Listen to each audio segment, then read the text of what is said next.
Hey guys. This is part 2 of What If Naruto was in Marvel Universe. Hit like and subscribe if you like this one, and also please check the author in the description. Let's start.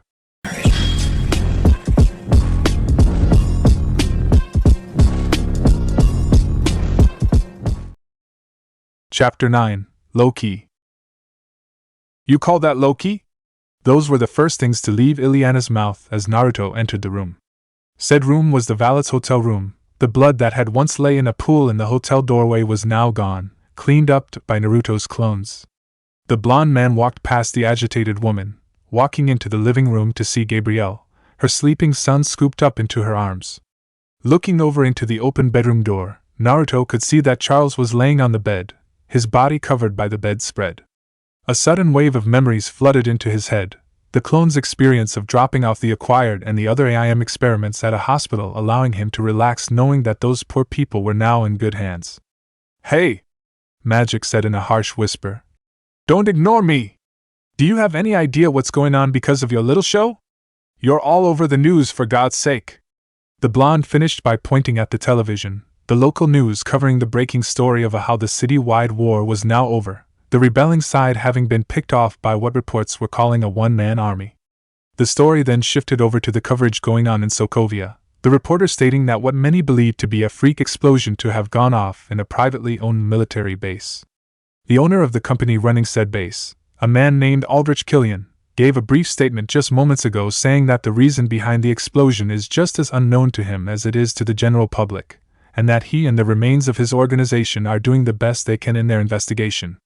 Naruto ignored her, however, his attention completely on the still bawling woman kneeling down in front of him. Crouching down next to her, Naruto hesitated several times before gently placing his hand on Gabrielle's shoulder. "We should go." Gabrielle's eyes slowly opened, revealing her eyes to be red and puffy from her constant tears of sadness and now happiness. After a moment of thought, the redhead nodded slowly standing up, making sure not to wake her exhausted son, the boy just having fallen asleep in her arms. Naruto then walked over into the bedroom, slowly walking up to the corpse laying in the bed. Tucking the sheet to where it was under the body, Naruto gently lifted the body bridal style, the sheet nearly spilling onto the floor. Entering the living room once again, Naruto heard Ileana ask Gabrielle where she wanted to go. I just want to go home," Gabrielle croaked out. Ileana nodded. "Do you have a picture of it?" Gabrielle nodded, reaching into her pocket to pull out her phone. Unlocking the lock screen, she then began to scroll through her photos before stopping on one in particular. Gabrielle seemed to hesitate for a moment, a small smile spreading across her face for only a moment before she seemed to collect herself. Clicking it so that the picture expanded outwards, she then showed it to the blonde woman in front of her. It was a family picture, with a younger Charles and Gabrielle standing in front of your standard suburbia household. Upon closer inspection, you could see that Gabrielle looked to be rather far along in a pregnancy, 6 months at least, with Charles gently caressing her bloated belly, a wide smile on his face as he looked forward. "All right, that should be enough." "Thank you," Ileana said. Closing her eyes, Magic began to reach out towards the house. Finally, after several seconds, a large portal opened up behind her. Stepping aside, Magic allowed Gabrielle and Harold to walk through first. The red-headed woman looked at the portal with slight trepidation before taking a tentative step forward. Feeling nothing abnormal happen to her foot on the other side, Gabrielle then decided to go for it, walking through the portal completely.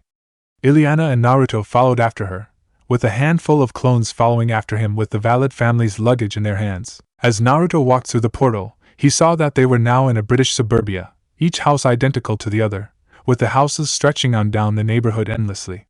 The luggage set down next to the small stairway leading up to the house entrance, Naruto walked up after her. Opening the door, the three walked in. If Naruto was honest with himself, he was slightly surprised with the messiness of the house. Toys were scattered all along the floor, with several different types of books and magazines scattered along several varying tabletops. Dust had begun to settle, leaving the house in a rather musty state, as they could see the flying dust particles dancing in the sunlight. Seeing a nearby couch, Naruto walked over towards it. As he made his way in front of the couch, Naruto looked down at the covered face of the man he considered a friend. "I'm sorry, Charles, I truly am," he whispered. Gently he then rested his friend on the couch, making sure the sheet covering him stayed in place as he did. I'd like for you to leave now. Turning around, Naruto could see Gabrielle standing behind him, her left hand holding her right elbow as she looked at the blonde with a slightly scathing look. Naruto looked at Gabrielle for several moments, pondering the right words to say before eventually deciding that it would be best for everyone if he said nothing. Slowly walking past her, Naruto began to walk out the door when he felt someone press against his mental barrier. Goodbye, Naruto. The shinobi stopped for only a second before continuing his stride down the stairs. Goodbye, Harold, he thought. Walking towards Ileana, he looked up to see that the sun had begun to peek out, showing that a new day had just begun. Would your friend still be here? He asked. Taking a second to look at her watch, she said. Probably not. We can go check though if you want. Naruto gave a slow nod. Alright. With that, another portal opened, with the two blondes walking through it towards their new destination. Stepping out, Naruto saw that they were now in what looked to be the Australian outback. Looking around, Naruto could see that they were standing next to a small cabin. Hey old man. You here? Ileana called out, her hands cupped around her mouth to project her voice out a little further. Walking up to the cabin, the girl didn't bother knocking, instead barging in as though she owned the place. Naruto followed after her, the two coming into what looked to be a now abandoned quarters. He's gone, Ileana said with a sigh. Sorry. Naruto didn't respond at first, instead plopping down on a nearby chair. Running his hands through his hair, Naruto said, Don't apologize. So, what are you going to do now? Ileana asked as she walked up to him, sitting in the chair next to him. Naruto looked up at the woman, a thoughtful look on his face as he said, I don't really know, to be honest. All the time I've spent here, I haven't really made any plans for what I'll do if it turned out I'd be stuck here permanently. Which in hindsight was pretty stupid.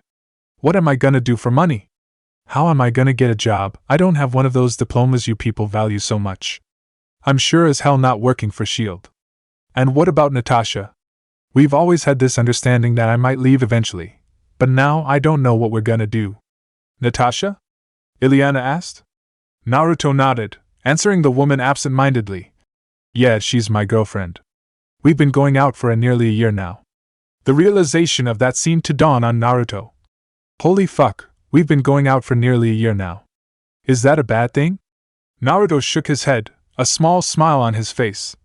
No, not really. Oh. Okay. Ileana said a little awkwardly. With a sigh, Naruto got up from his seat.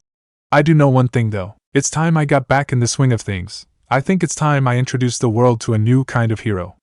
Looking down at magic, he smirked. My kind of hero. And what kind of hero are you, exactly? Ileana asked inquisitively. The kind that does what's right, or whatever. Naruto said, rubbing the back of his head bashfully. Magic got up as well. Maybe that's how you can make some money, be a hero for hire, or whatever. She finished her sentence with a mocking tone. Hero for hire, huh? Naruto asked, an impressed look on his face as he nodded his head approvingly. I mean, I was a shinobi for hire back home. Yeah, Iowa. This is all starting to come together. Naruto said excitedly, rubbing his hands together slowly as a plan began to form in his head. You'll need a hero name, like Iron Man or the Human Torch. Ileana said. Human Torch? Naruto asked. Yeah, you know, the superhero from the 30s and 40s? Him and Captain America were really big back then. Them and Namor the Submariner. Those three are considered the golden age of modern heroes. There are ages? I thought these guys popping up now were the first heroes. Ileana shrugged. Nah, these guys are Bronze Age. First you had the Golden Age like I said, then you had the Silver Age. It seems like you're making this way more complicated than it should be by labeling these things. Naruto said with a bit of a deadpan face. I'm not the one labeling things, these are established terms for the different superhero ages. Ileana argued. You know what, whatever? I feel like we've lost our train of thought. Which was? I don't know. So, you survived. If only barely. You dare mock me? Someone stuttered out, the pain in their voice obvious. I am the great Modok. I am the next evolution of computer technology. I am the Dash. You are a weak fool, Modok. So weak that you couldn't even stand up to that creature's attack. Pitiful. Modok, the strange cyborg, now a scrambled mess, his arms torn and shredded, the device carrying his massive cranium nearly fallen apart as well, and blood splattered all over the area, a massive gash on the side of his head gushing out the life liquid like a fountain. You dare talk down to me, Korvac? You are nothing but a failed experiment, something that Killian had almost decided to be thrown out like the garbage you are. You are lucky Ms. Rapaxon took such a liking to you. Yes, I owe much to Monica for what I am today. For without her, I would have never evolved into the higher being that I have become. But now, my savior is gone. Because of that man. After a moment, Korvac continued, You should have protected her. But your weakness prevented you from doing what you were created to do. That man was more powerful than anyone could have expected. How could I have predicted? What are you doing, Korva dash? Modic's sentence was interrupted by the fact that a wave of energy suddenly enveloped him, wiping him out of existence entirely. Prepare yourself, Naruto Uzumaki. I shall come for you soon. Location: Manhattan, New York City, New York. Date: May 3, 2012. Dank. That's what would best describe the apartment building a handful of drug dealers found themselves working in. The four of them were littered all throughout the room, each doing some kind of task as the radio off in the corner blasted the Jay-Z/Kanye West collaboration Watch the Throne. One of the drug dealers, a massive black man whose shirt was still 3 sizes too big, was sitting on the couch in the middle of the room, a Smith & Wesson revolver being polished in one hand, and a good-sized pile of various handguns, assault rifles, and shotguns resting next to him. 2 others, one a very skinny white man with bleached yellow cornrows and a tight wife beater that was plastered with various colored stains, and the other was a man that appeared to be of Asian descent with a New York Mets hoodie that seemed to be experiencing some wear and tear. The 2 of them were busy counting the stack of wrinkled cash in their hands. Finally, the last dealer was another black dude, his long dreadlocks tied back in a loose ponytail, with a thick curly beard wrapped around his face and a green t-shirt that read Richmond Hill High School, showing that the guy was from Queens. The man was kneeling in front of the coffee table in front of the couch, a scale in front of him as he placed a bag full of white flour-like powder on top of it, the number flashing on the screen showing that the bag weighed just over 2 pounds of cocaine. This is about 18 G's, Cottonmouth's gonna dig this man, the man with the dreads said, looking at the massive man on the couch. What's the name of this supplier again? Don't worry about no supplier, shit, what you think this is, Breaking Bad or some shit? Yo job is make that shit there into chalk and that's it, you getting me, Grad? The now named Grad nodded his head, putting his attention back on the key of cocaine in his hands. My bad T. As he was about to take the key into the kitchen, a knock echoed through the room. The sound of someone knocking on the door stopped all activity in the room, all 4 of them looking at the door incredulously.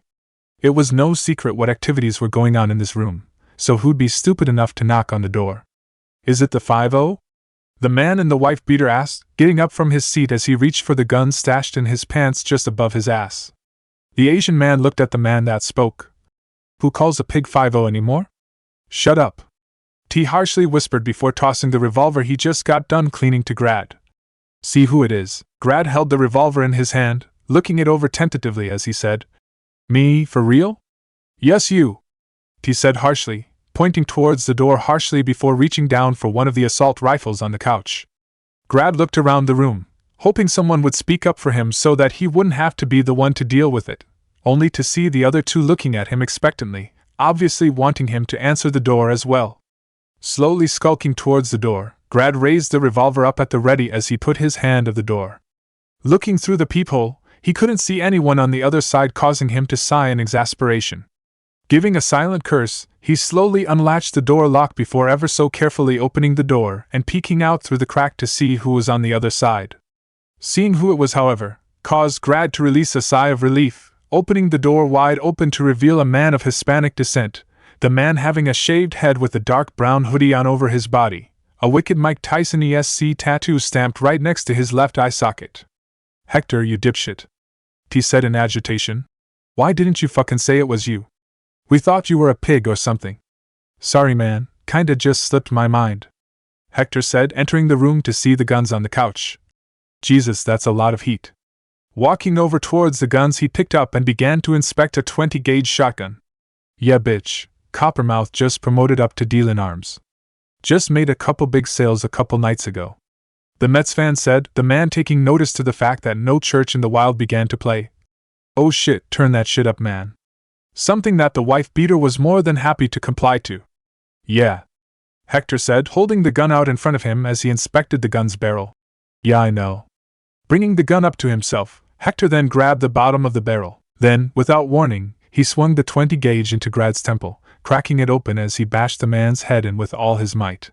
Grad fell to the ground with a loud thump, the cocaine in his hands falling with him, bursting open, sending the white powder flying everywhere. "The fuck you doin', Nig Dash?" He was interrupted by the butt of the shotgun slamming into his mouth, sending back into the couch as he grabbed his mouth in pain, blood spilling out from between his fingers. Hector then turned towards the other two, the wife-beater pulling out his revolver as the Mets fan ran towards the Glock sitting on the windowsill. Waiting till the very last second, Hector sidestepped out of the way as the wife-beater fired off a shot, allowing the bullet to zoom by as he threw the shotgun like a spear, slamming into the man's nose, sending him flying back into wall before sliding down to the floor unconscious. Vaulting over the couch, Hector then made his way towards the Mets fan, just as he got a hold of his Glock. As the man swung around, Hector grabbed the gun just as it reached around towards him. Suddenly, steam began to emit from the gun, the dark gray metal of the gun turning an angry bright red before it began to bend into Hector's grip, rendering the weapon completely useless. Hector didn't allow the man any time to retaliate, driving his fists right into the guy's forehead, sending him into the window behind him, cracking the window on the glass pane with the back of his head, effectively knocking him out cold, blood spilling from the back and front of his head. Ah, guck! He mumbled out, blood still seeping out of his mouth as he sputtered out. "I think you cracked my teeth, you dash." The big man was interrupted by the fact that the radio that had been blasting music slammed into the side of his head, smashing the radio as it cracked his skull open with a loud crunch, silencing the room with the only sound being the TV that was still playing. On the TV was WHH World News, with the anchors Will Adams and Christine Everhart covering a story. Today marks the 24th anniversary to the disappearance of Peter Quill. Most of you, I'm sure, remember the story that took over the late 80s of the boy from Springfield, Missouri who disappeared the very night of his mother's death due to complications with skin cancer. The boy's grandfather, Andrew Quill, led a statewide search for the missing boy. The boy's story touched the nation's heart, with hundreds of thousands of people volunteering in what would later be called the search of the century. Even still, the elder Quill holds an open line for any kind information pertaining to his grandson's location. Christine said, her voice a perfect mix of professionalism and empathy, showing her skills as a reporter. The camera then focused on Will, with a picture of Kurama holding his massive raisin gun in his hand popping up in the top right corner. In global news, videos have begun surface of what many believe to be the cause of the Sokovian-based AIM research lab explosion, with amateur footage showing what appears to be a strange, massive creature being the cause, with many questioning the video's validity. The question I believe we need to ask is if the video is real, just what this could mean for the world as a whole over the revelation that a creature like this may roam around our planet undeterred. Truly scary stuff, Christine said, shaking her head as the camera switched over to the both of them. In more global news, the return of Captain America has been the main headline of the day. His triumphant, if mysterious return, occurred last night ironically in Stuttgart, Germany, when the good captain helped apprehend a mysterious attacker during a gala event in a Stuttgart museum. Captain Rogers was assisted by Tony Stark in his Iron Man armor, the two of them taking the attacker to a currently unknown location. Will nodded. "Welcome back, Captain." Hector shook his head. Of course someone had a camera. Why not? The man was then enveloped by a puff of smoke. As the smoke dissipated, Naruto stepped out as he walked over to the television to turn it off. And when did Fury start letting Rogers stretch his legs? I figured they'd keep him cooped up there for another couple years. I'd apologize for stirring so much shit, but goddammit if wasn't so much fun. Kurama said, chuckling at the end. Whatever, Kurama, it's not like I wasn't gonna get shit for it eventually.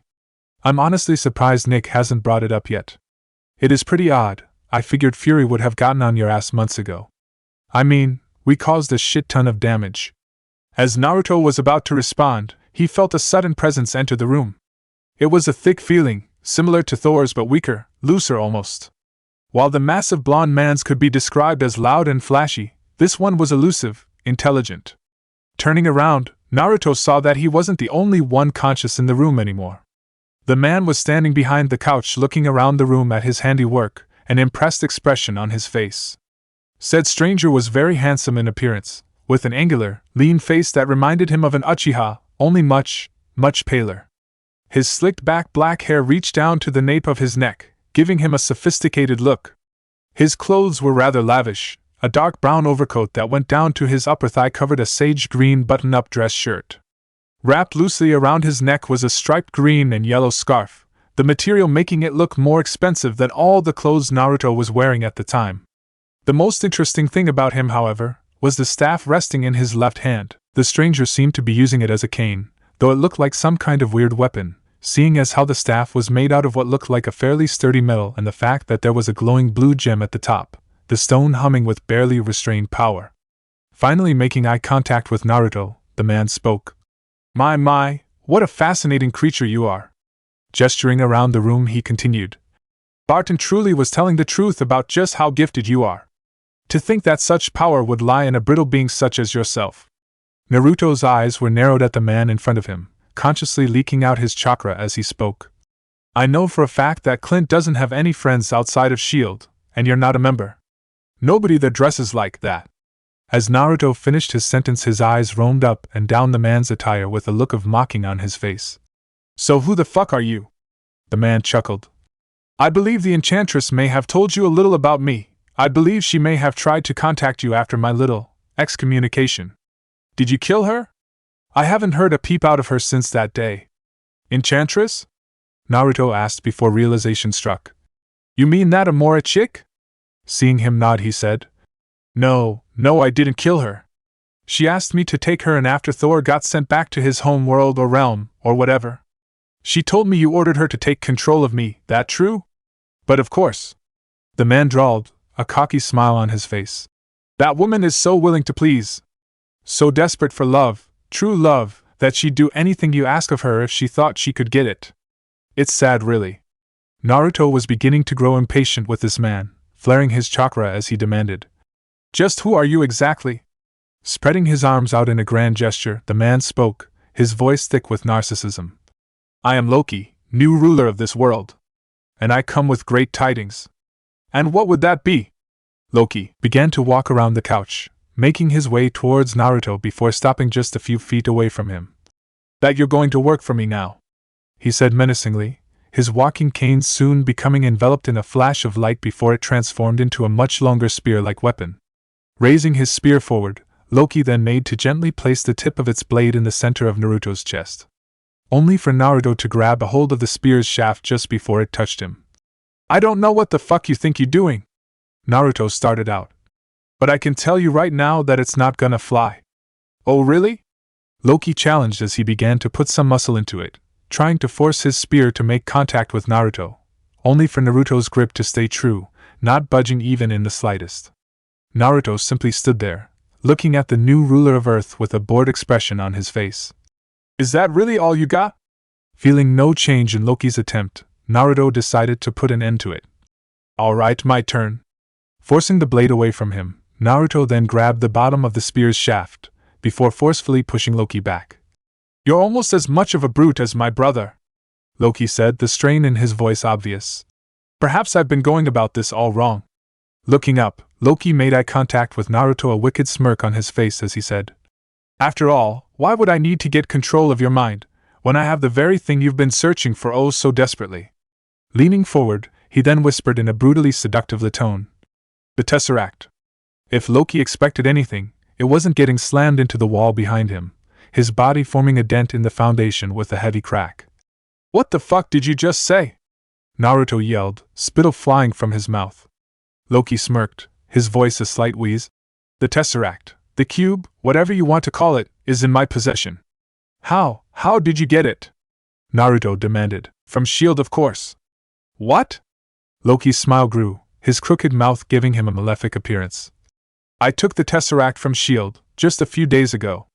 According to Barton and Selvig, they'd been trying to figure out how it works for decades now.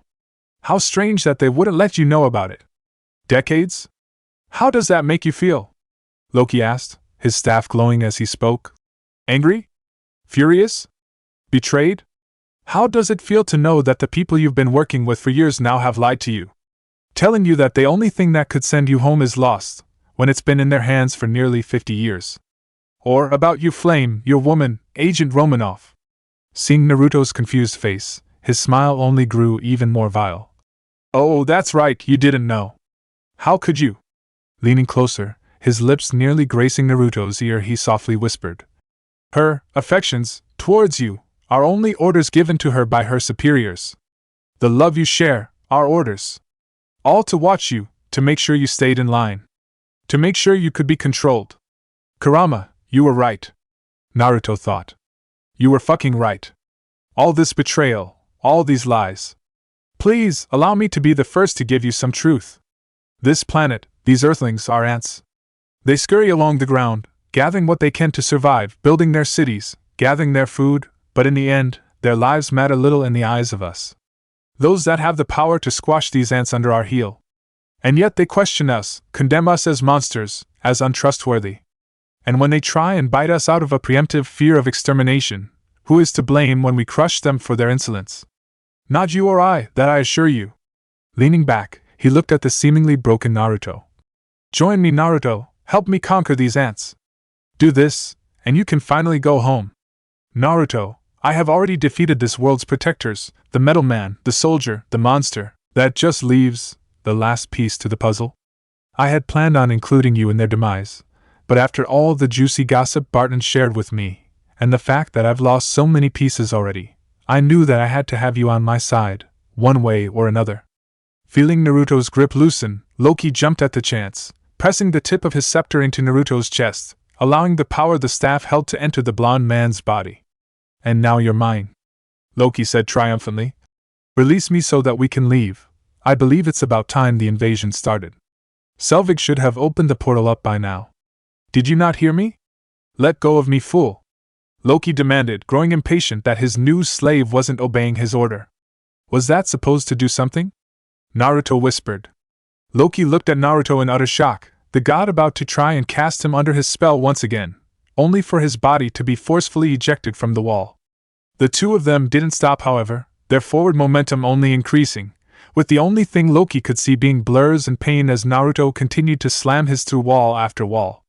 Finally, after what felt like a non-stop moment of being body slammed through wooden foundation, Loki found himself outside, the two of them flying outside the building heading towards the ground below them. He didn't have to wait for an impact long, the two of them slamming into the concrete, sending a cloud of debris and smoke bursting into the air. If he thought he'd get a reprieve, he was mistaken, as Naruto's fist began to bounce off Loki's face. You think you can fuck with me? Naruto screamed, his words punctuated by his fist slamming downwards into the man's face, the force of his head smacking into the ground causing the concrete to crack and splinter. You think, by telling me all that shit, that I'd work for an asshole bastard like you? Huh! I know you weren't lying, I could feel it. A tear began to form at the corner of his eye, slowly cascading down cheek as he continued to speak.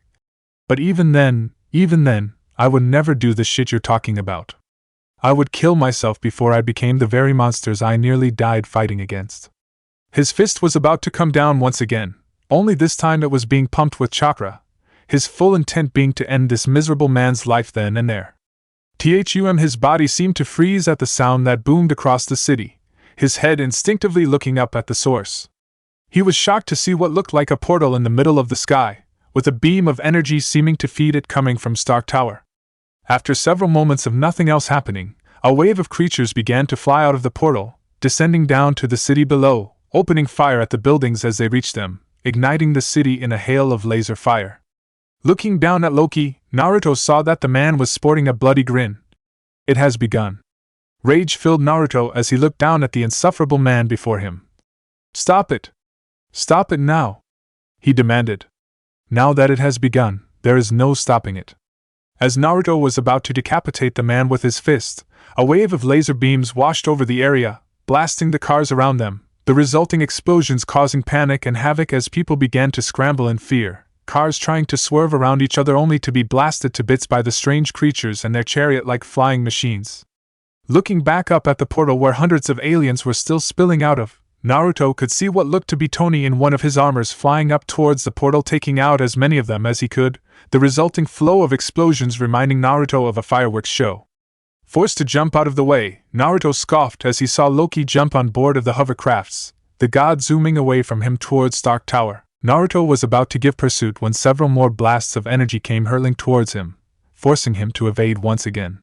Looking above him, Naruto saw a pair of aliens rushing towards him on their chariots. Anger still in his mind, Naruto had little patience for the soon-to-be-dead creatures. Reaching out, Naruto took a hold of their chariots with the use of his metal release before slamming the two aliens into each other. Now on a roll, Naruto began to do this with any alien that came his way, taking control of their hovercrafts before sending them into each other. An explosion in the corner of his eye catching his attention, Naruto looked back over towards Stark Tower. Well, more like ST8 Tower, seeing as how the R and the K had been blasted off. Bright flashes of light could be seen on top of the building, with Naruto assuming it being Loki doing the fighting. He then noticed that what appeared to be a Quinjet hovering near the source of the flashing lights, the jet opening fire on whoever was standing on top of it.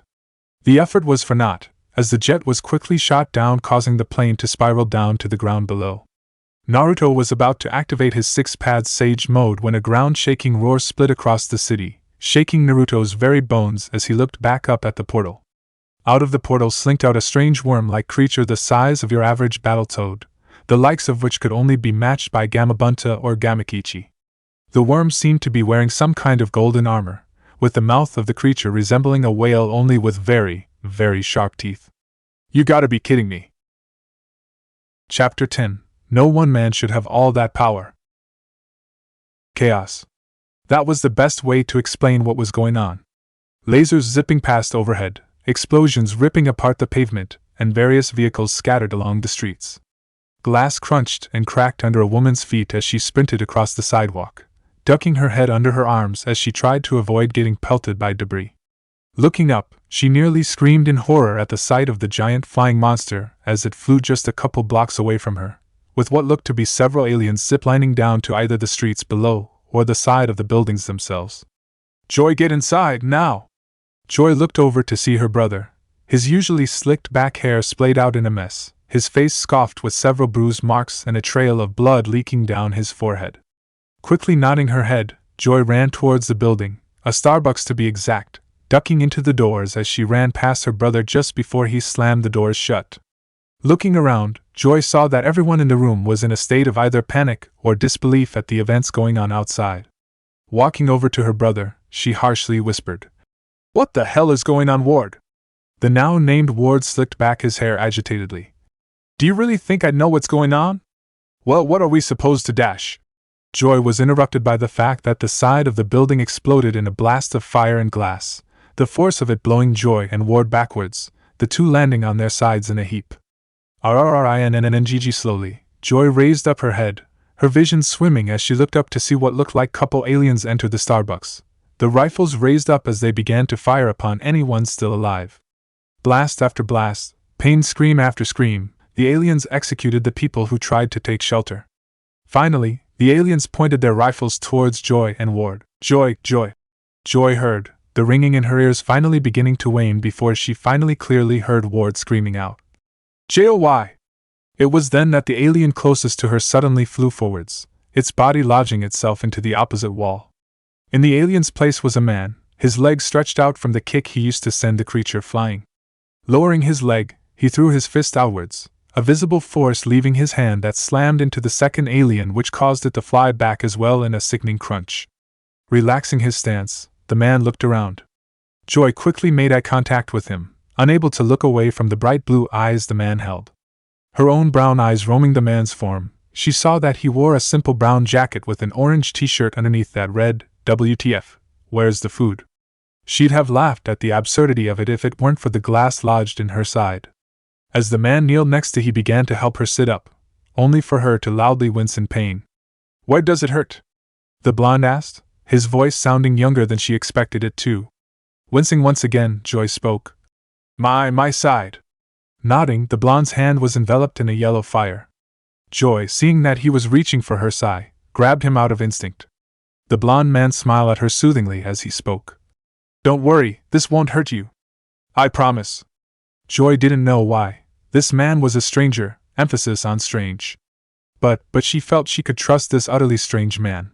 So, with slight hesitation, she nodded. Seeing that she was giving the go-ahead, the blonde man put his hand just above her side. After a moment, she felt a sudden warmness enter her being, only for that to end when the pain of having glass eject from her body overtook that warmness. "Awk!" she screamed out, blood leaking heavily through her blouse, the glass that was once in her side clinking to the floor. "Hey!" Ward yelled out. "What the hell are you doing to my sister, asshole?" Slowly getting up, he made his way towards the two of them.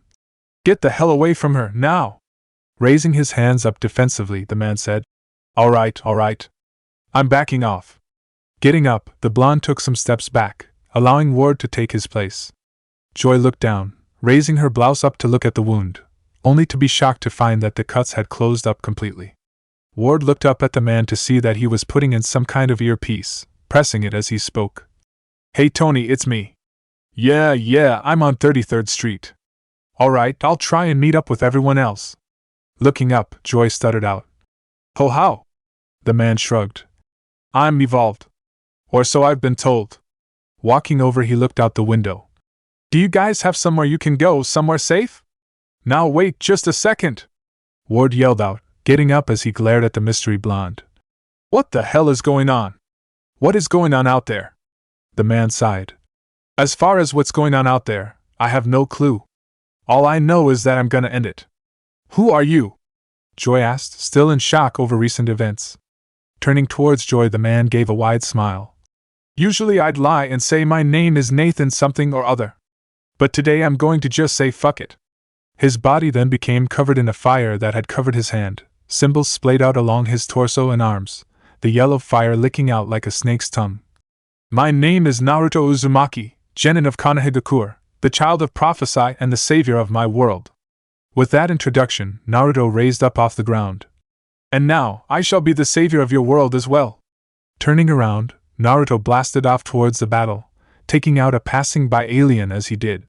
Ward looked at Joy, utter confusion on his face. "Did you catch what any of that meant?" Naruto was flying at top speed through the streets of Manhattan, his six-paths sage mode at full power as he swerved and maneuvered around the city, blasting any chariot-riding alien he came across. One of his truth-seeking balls was now in his hand in the form of a bow's staffs. Using his staffs, he obliterated anything that came in his path. Using his other hand, Naruto would channel tiny Raisengans into the palm of his hands before firing them off towards an alien too far away for him to bother killing up close. Seeing a squad of them terrorizing people on the ground, Naruto dropped to the streets below, the pavement cracking under his feet. As one of the aliens tried to impale him with their spears, Naruto easily deflected it with his truth-seeking staff before backhanding it so hard across the face its neck broke with a sickening snap. Turning his attention on the rest, Naruto channeled his magnet release, taking a hold of the creature's armor and forcing them towards him, just as he created a clone who held up a massive Rasengan up, allowing the aliens to fly into their deaths. Jumping over his busy clone, Naruto then pointed his hand out in the form of a crude handgun. The monsters didn't see the air bullets coming, the projectiles made of chakra and wind shredding through them like wet toilet paper. Finally, Naruto spun around, pushing wind chakra out of his hand towards an oncoming squad of invaders, his clone blowing out a stream of fire at the same time, allowing the two attacks to combine into a blazing inferno that swallowed up everything in its path. Even after his inferno attack, a good handful of them had managed to survive, 20 or so at the least. Giving an exaggerated sigh, Naruto flicked his wrist out, the hidden kunai ejecting into his hand. Grabbing a hold of his, the blonde channeled a good amount of wind chakra into. Rearing his hand back, Naruto threw the kunai with all his might, the melee-used weapon blasting through four of the creatures like a hot knife through butter. Not done with that kunai, Naruto grabbed a hold of it with his magnet release. Quickly changing the throwing knife's direction, Naruto sent it into the backs of 3 more aliens, before once again having it change trajectory into the direction of another unlucky alien. In the span of 5 seconds, all 20-ish of the aliens were dead on the floor, all of them collapsing in a bloody heap. On the alert, Naruto saw another group of them land just a handful of yards away, and was about to finish them off when an arrow swooped in and stuck the middle one in the group, with the shaft of the arrow ejecting out several other smaller projectiles that killed off the rest.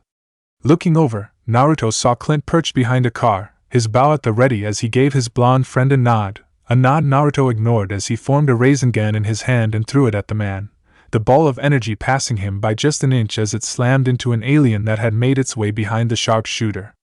"Keep your eyes peeled, Hawkeye," Yeah, my bad, Clint shouted out, pulling back the string of his bow before letting an arrow fly, hitting one of the passing by chariot riders dead on. Where have you been, man? Nat's been calling you. Naruto didn't answer, too busy swatting off more of the cockroach-like aliens. Using his staff, Naruto impaled one of the aliens through before shifting the shape at the end of the staff and at the alien's front, keeping it from flying off the end of the staff as Naruto then used him like a makeshift war hammer. Left and right, Naruto used his new hammer to plow through the aliens, tearing the alien he was using apart in his campaign to kill as many of them as he could. Where the hell do they keep coming from?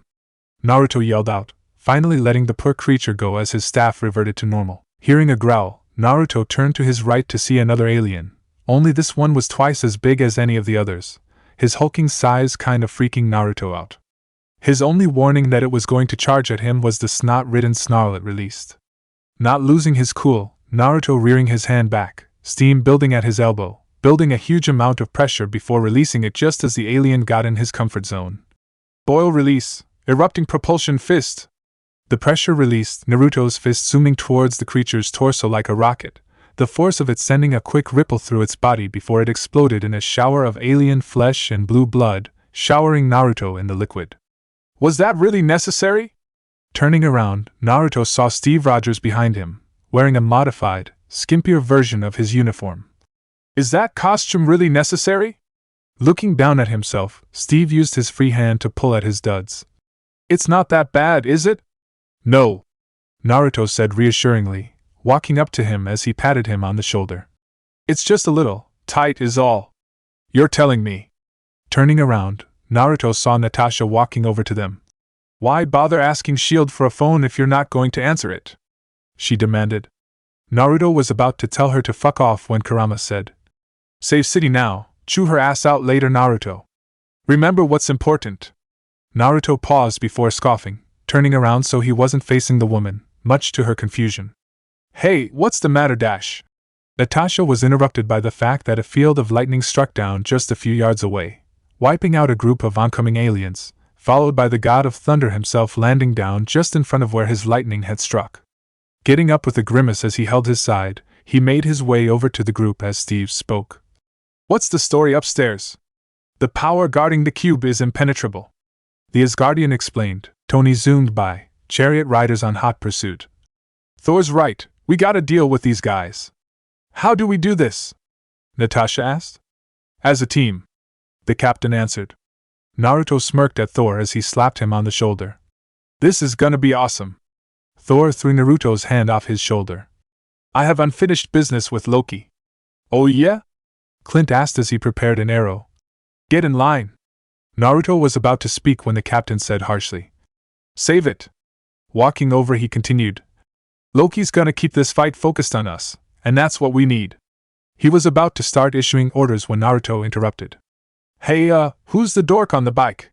He spoke as he lazily pointed at the disheveled-looking man that rode in on a motorcycle that seemed to have been found in a junkyard. Said dork got off the bike, walking towards them as the group made their way over to him. He looked Naruto up and down. Who's the new guy? A friend. Captain answered for him, Naruto giving Bruce a meaningless glare as the man looked around. So, this all seems horrible.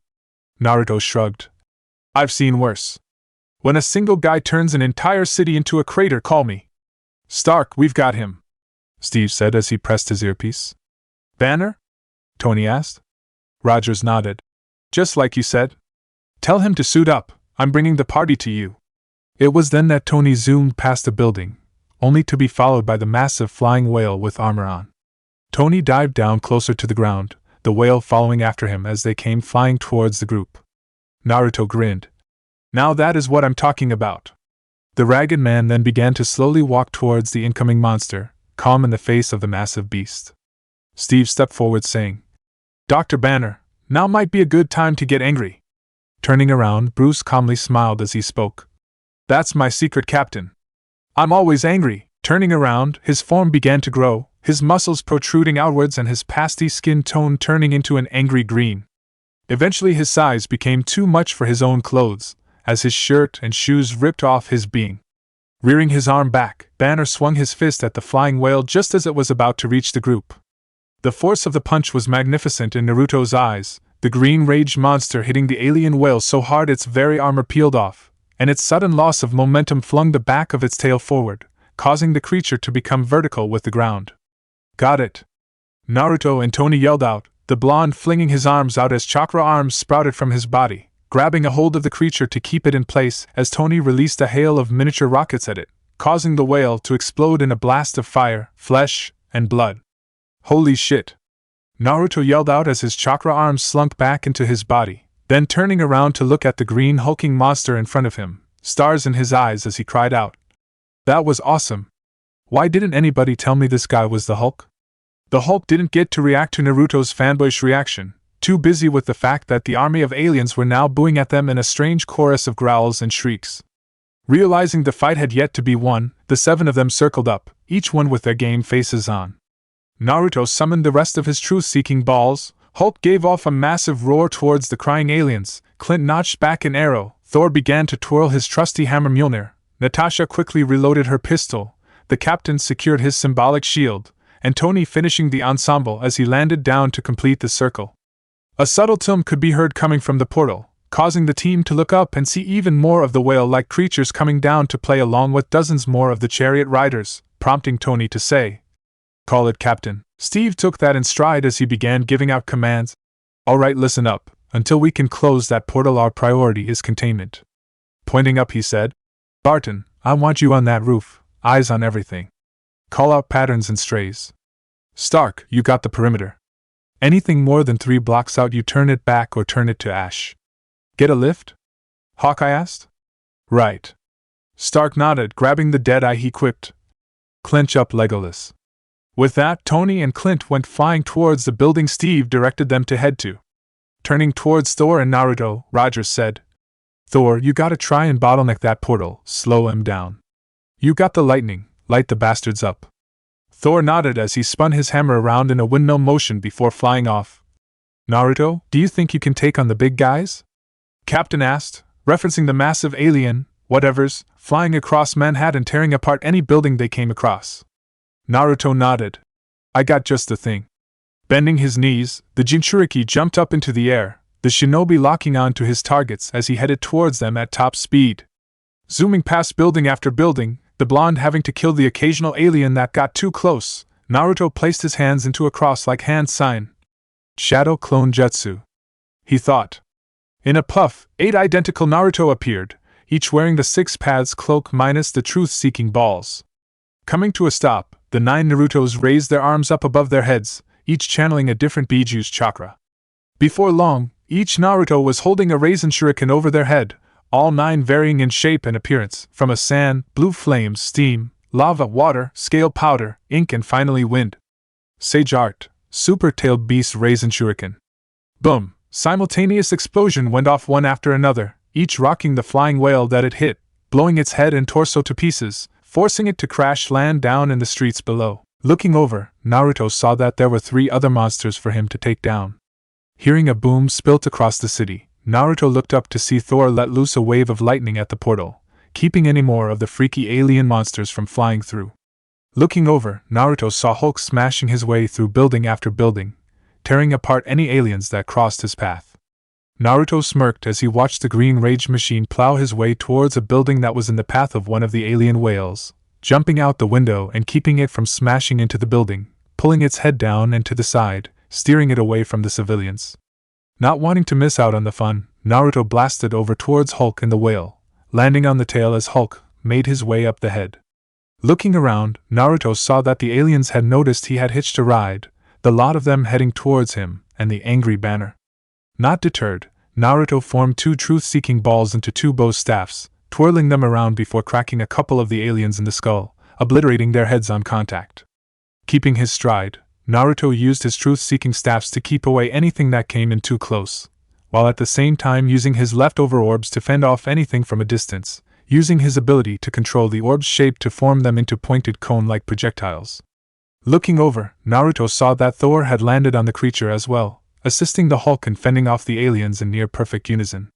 The shinobi watched as the Hulk ripped off a piece of the whale's armor only to then shove the now blade-like piece of metal back into the creature. Thor then channeled lightning to his hammer before bringing it down on the piece of scrap metal like a hammer to a nail, slamming the blade deep into the monster along with a large surplus of pure lightning. Not wanting to be left out of the fun, Naruto jumped up over the two of them, forming the truth-seeking balls together to form a drill-like cone underneath him as he spun at a rapid speed down on the nailed-in piece of armor, further driving it in as Naruto blasted through the monster's skull completely. Finding himself ejected from the monster and free-falling to the ground, Naruto tucked his body into a cannonball, forming a sphere made of his dark purple orbs, landing directly on top of a squad of aliens as they made their way through the streets. Pulling himself out of the crater he created, Naruto looked up over at St. Tower. Well, now it was a tower after watching Loki get blasted by what he assumed was one of Hawkeye's trick arrows. Smirking, Naruto was about to blast off towards the tower when a laser blast slammed into his torso, sending him tumbling back before he landed in a crouch. Looking up, Naruto saw that he was surrounded by several of the more hulking alien creatures, the lot of them seeing that he was one of the more heavy hitters of the group. Sighing, Naruto channeled into his truth-seeking balls, forcing them out towards the aliens surrounding him, each one expanding outwards, swallowing everything it touched. As the orbs retracted back to their normal size and made their place back at his backside, Naruto could see that his orbs had completely obliterated anything it touched. Even those not completely swallowed by the attack were still affected, seeing as the areas that were touched had now vanished.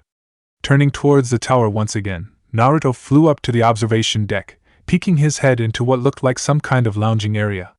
In the middle of the room stood the Hulk. Underneath him, Loki. Upon further inspection, Naruto could see that it looked like Loki had just been slammed into the ground multiple times by the green rage machine. Walking over, his hands in his pockets, Naruto kneeled down in a catcher's stance next to the brutally beaten god.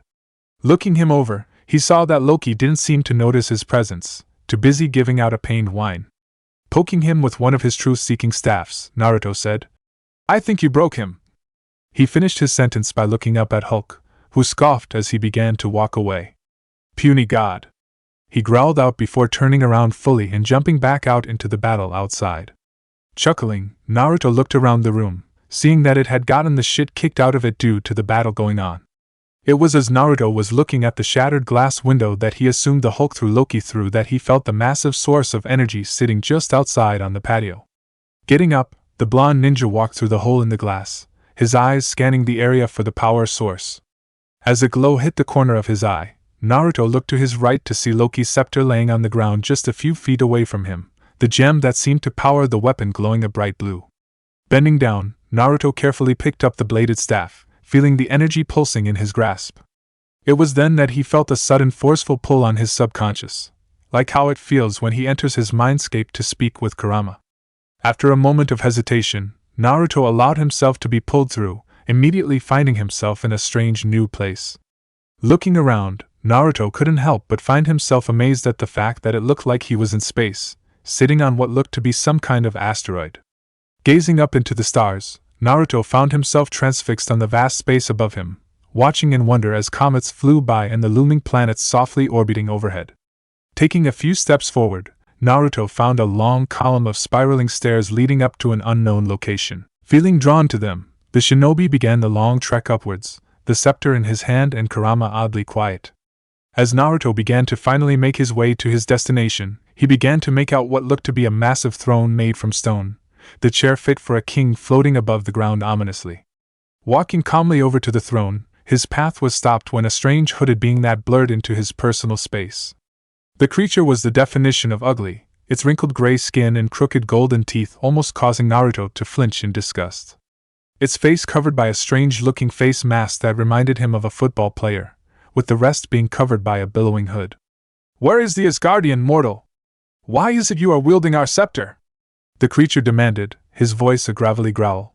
Naruto didn't respond, rather looking over the hooded creature's shoulder at the mystery man sitting on the throne, the person obviously not feeling the need to reveal himself. Looking back at the hooded guy, Naruto couldn't help but continue to feel a little disgusted by his gargoyle-like looks.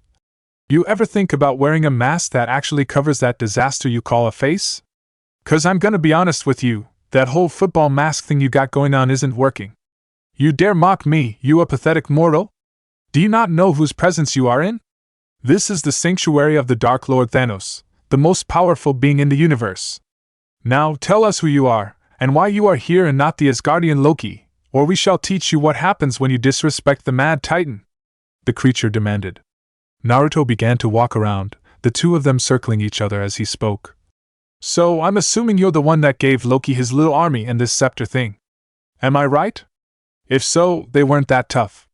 The creature took a moment, looking Naruto over before he began to chuckle. "So, Loki has failed. Not only that, but to fail to conquer such a primitive planet such as this, how pitiful. Perhaps we should have sent Nebula or Gamora rather than rely on that weak god."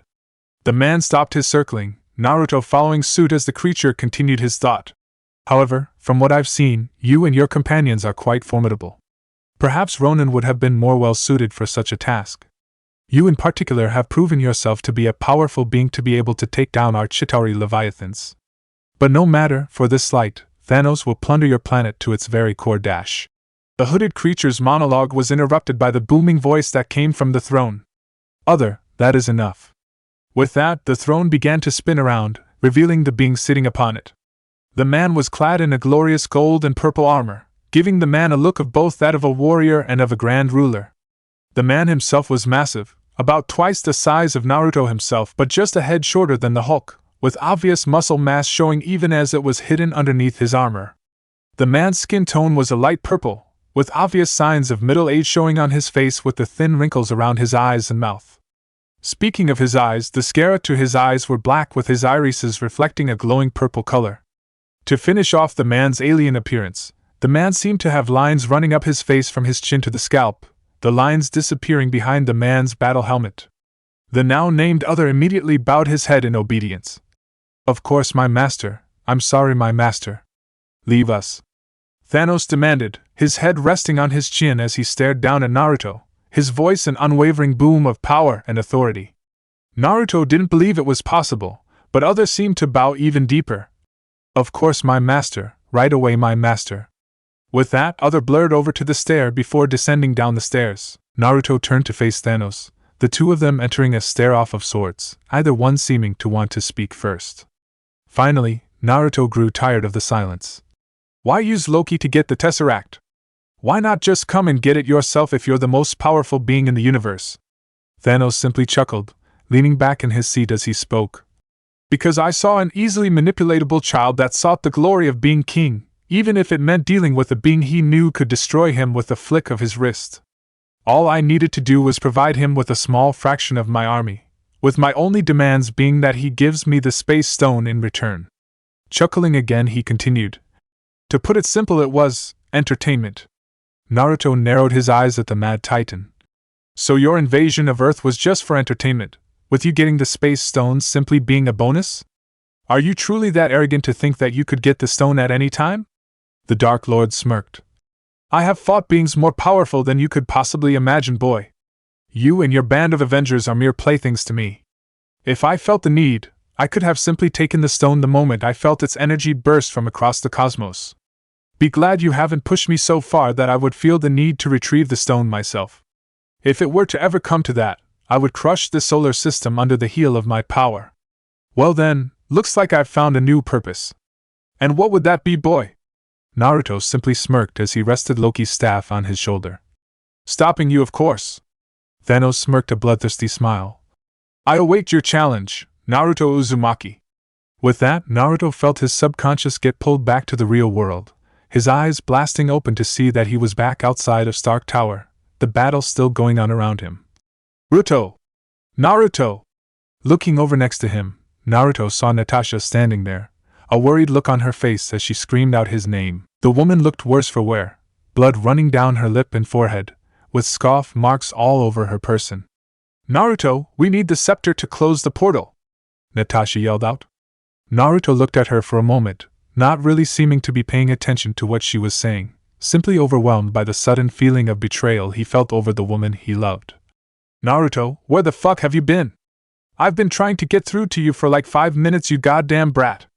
I'll tell you later, Kurama," Naruto thought. "Here," Naruto said dully as he handed the scepter off to Natasha, said woman looking at him strangely for his off behavior. "Naruto, are you alright?" "You're scaring me," Natasha said, worry clear in her voice. Naruto turned away from her, walking up the stairs towards the roof as he spoke. We should finish this. The redhead nodded slowly before following after him, the two of them making it to the roof where Eric Selvig was waiting for them. Having just finished his preparations, the man pointed at the device holding the cube, the spherical energy field protecting it with a loud buzz. At the crown! Selvig shouted out his instruction, pointing at the crown of the sphere, showing where he wanted Natasha to shove the scepter at. Naruto watched in interest as Romanov shoved the blade of the scepter into the sphere, the force field doing its best to fight her off, but Natasha held strong, pushing the blade closer and closer till it was just inches away from the cube. I can close it, can anyone copy? She asked frantically. I can shut the portal down. Steve could be heard over the radio. Do it, he commanded. No, wait, Tony interrupted. Stark, these things are still coming, said the captain. I got a nuke coming in, and it's gonna blow in less than a minute, Stark clarified. Naruto looked over where he last saw Tony fly off. Who the hell ordered a nuclear launch? The Security Council ordered the strike. Naruto immediately recognized the voice belonging to Furies. And you didn't do anything to stop it? There are millions of civilians still in the city. Naruto shouted out. Don't you think I know that? Fury harshly demanded. I did my best to deter them, but they went over my head. There's nothing to be done but stop it. Yeah, well, I know just where to put it. Stark, you know that's a one-way trip, Steve said, letting his comrade know there was no going back. It was too late, however, as Tony was forced to push the rocket up at a sharp turn, forcing the missile to change its trajectory to vertical, just skimming a tower and the machine powering and protecting the Tesseract. Zooming by them, Naruto could only look on and watch as a man he considered a friend sacrificed himself for the greater good. As he disappeared through the portal, a thought entered Naruto's mind, the blonde unknowingly mumbling out loud. The true measure of a shinobi is not how he lives but how he dies. It's not what they do in life but what they did before dying that proves their worth. Naruto, Natasha said. Did you say something? Naruto didn't bother looking at her, his eyes on the portal above as the missile exploded, the ball of fire looking like a miniature sun. All around them, the remaining Chitauri and Leviathans fell to the ground uselessly as though they had been shut off. Close it, they heard Steve say, regret in his voice as he made the call. Natasha nodded, shoving the blade of the scepter into the cube, shutting down the machine with the beam of light flickering away into nothingness. Soon, the portal began to close in on itself, the hole in the sky finally disappearing, but not before a tiny speck that resembled a person fell through it just in the nick of time. Son of a gun. Steve laughed out, the lot of them realizing it was Tony free falling back towards Earth. Naruto, realizing Tony was unconscious, was about to jump and catch the man before he went splat all over the pavement, only to be beaten to it by the Hulk. Said rage machine caught the man with a single arm, the two of them flying into a building, with the Hulk using the side of it to slow his descent down to the ground below. Landing on his back, Tony laying in his grasp, the Hulk threw Stark off of him haphazardly. Naruto quickly flew down next to them, with Thor and Rogers sprinting up to make sure the Playboy was alive. Turning Tony over, Thor tore off the front part of his Iron Man helmet, revealing Stark's face to the world.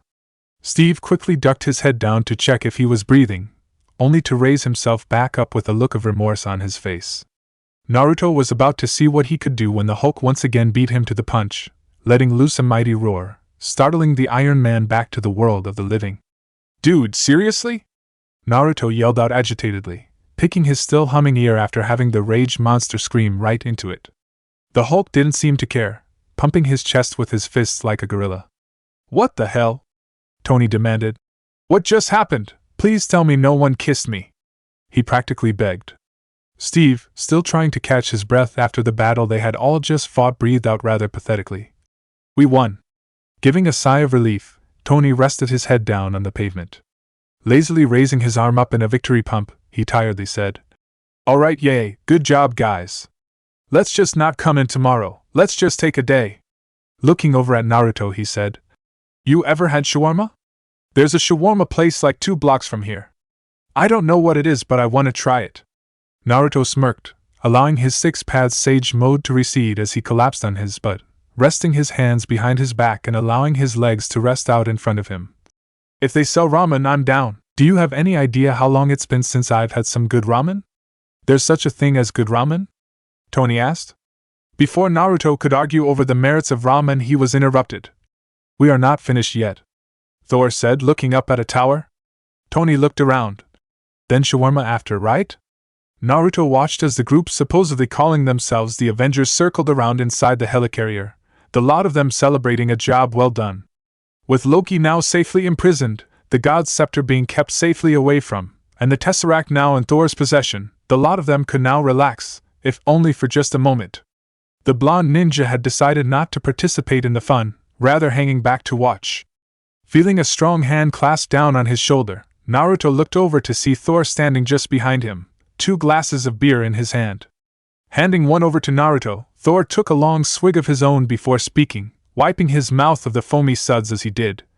"Why do you not join in the celebrations, my friend? You were a part of the triumphant battle as well." Thor finished by clapping his hand down hard on Naruto's shoulder once again. Naruto shrugged, taking a small sip of his beer before speaking. "Just a lot on my mind." He said this while looking over at Natasha and Clint, the two of them chatting it up over at the table. Looking over at Thor, he said, "So you're planning on taking the Tesseract to Asgard?" Thor nodded. "There it can be kept safe from the likes of Loki."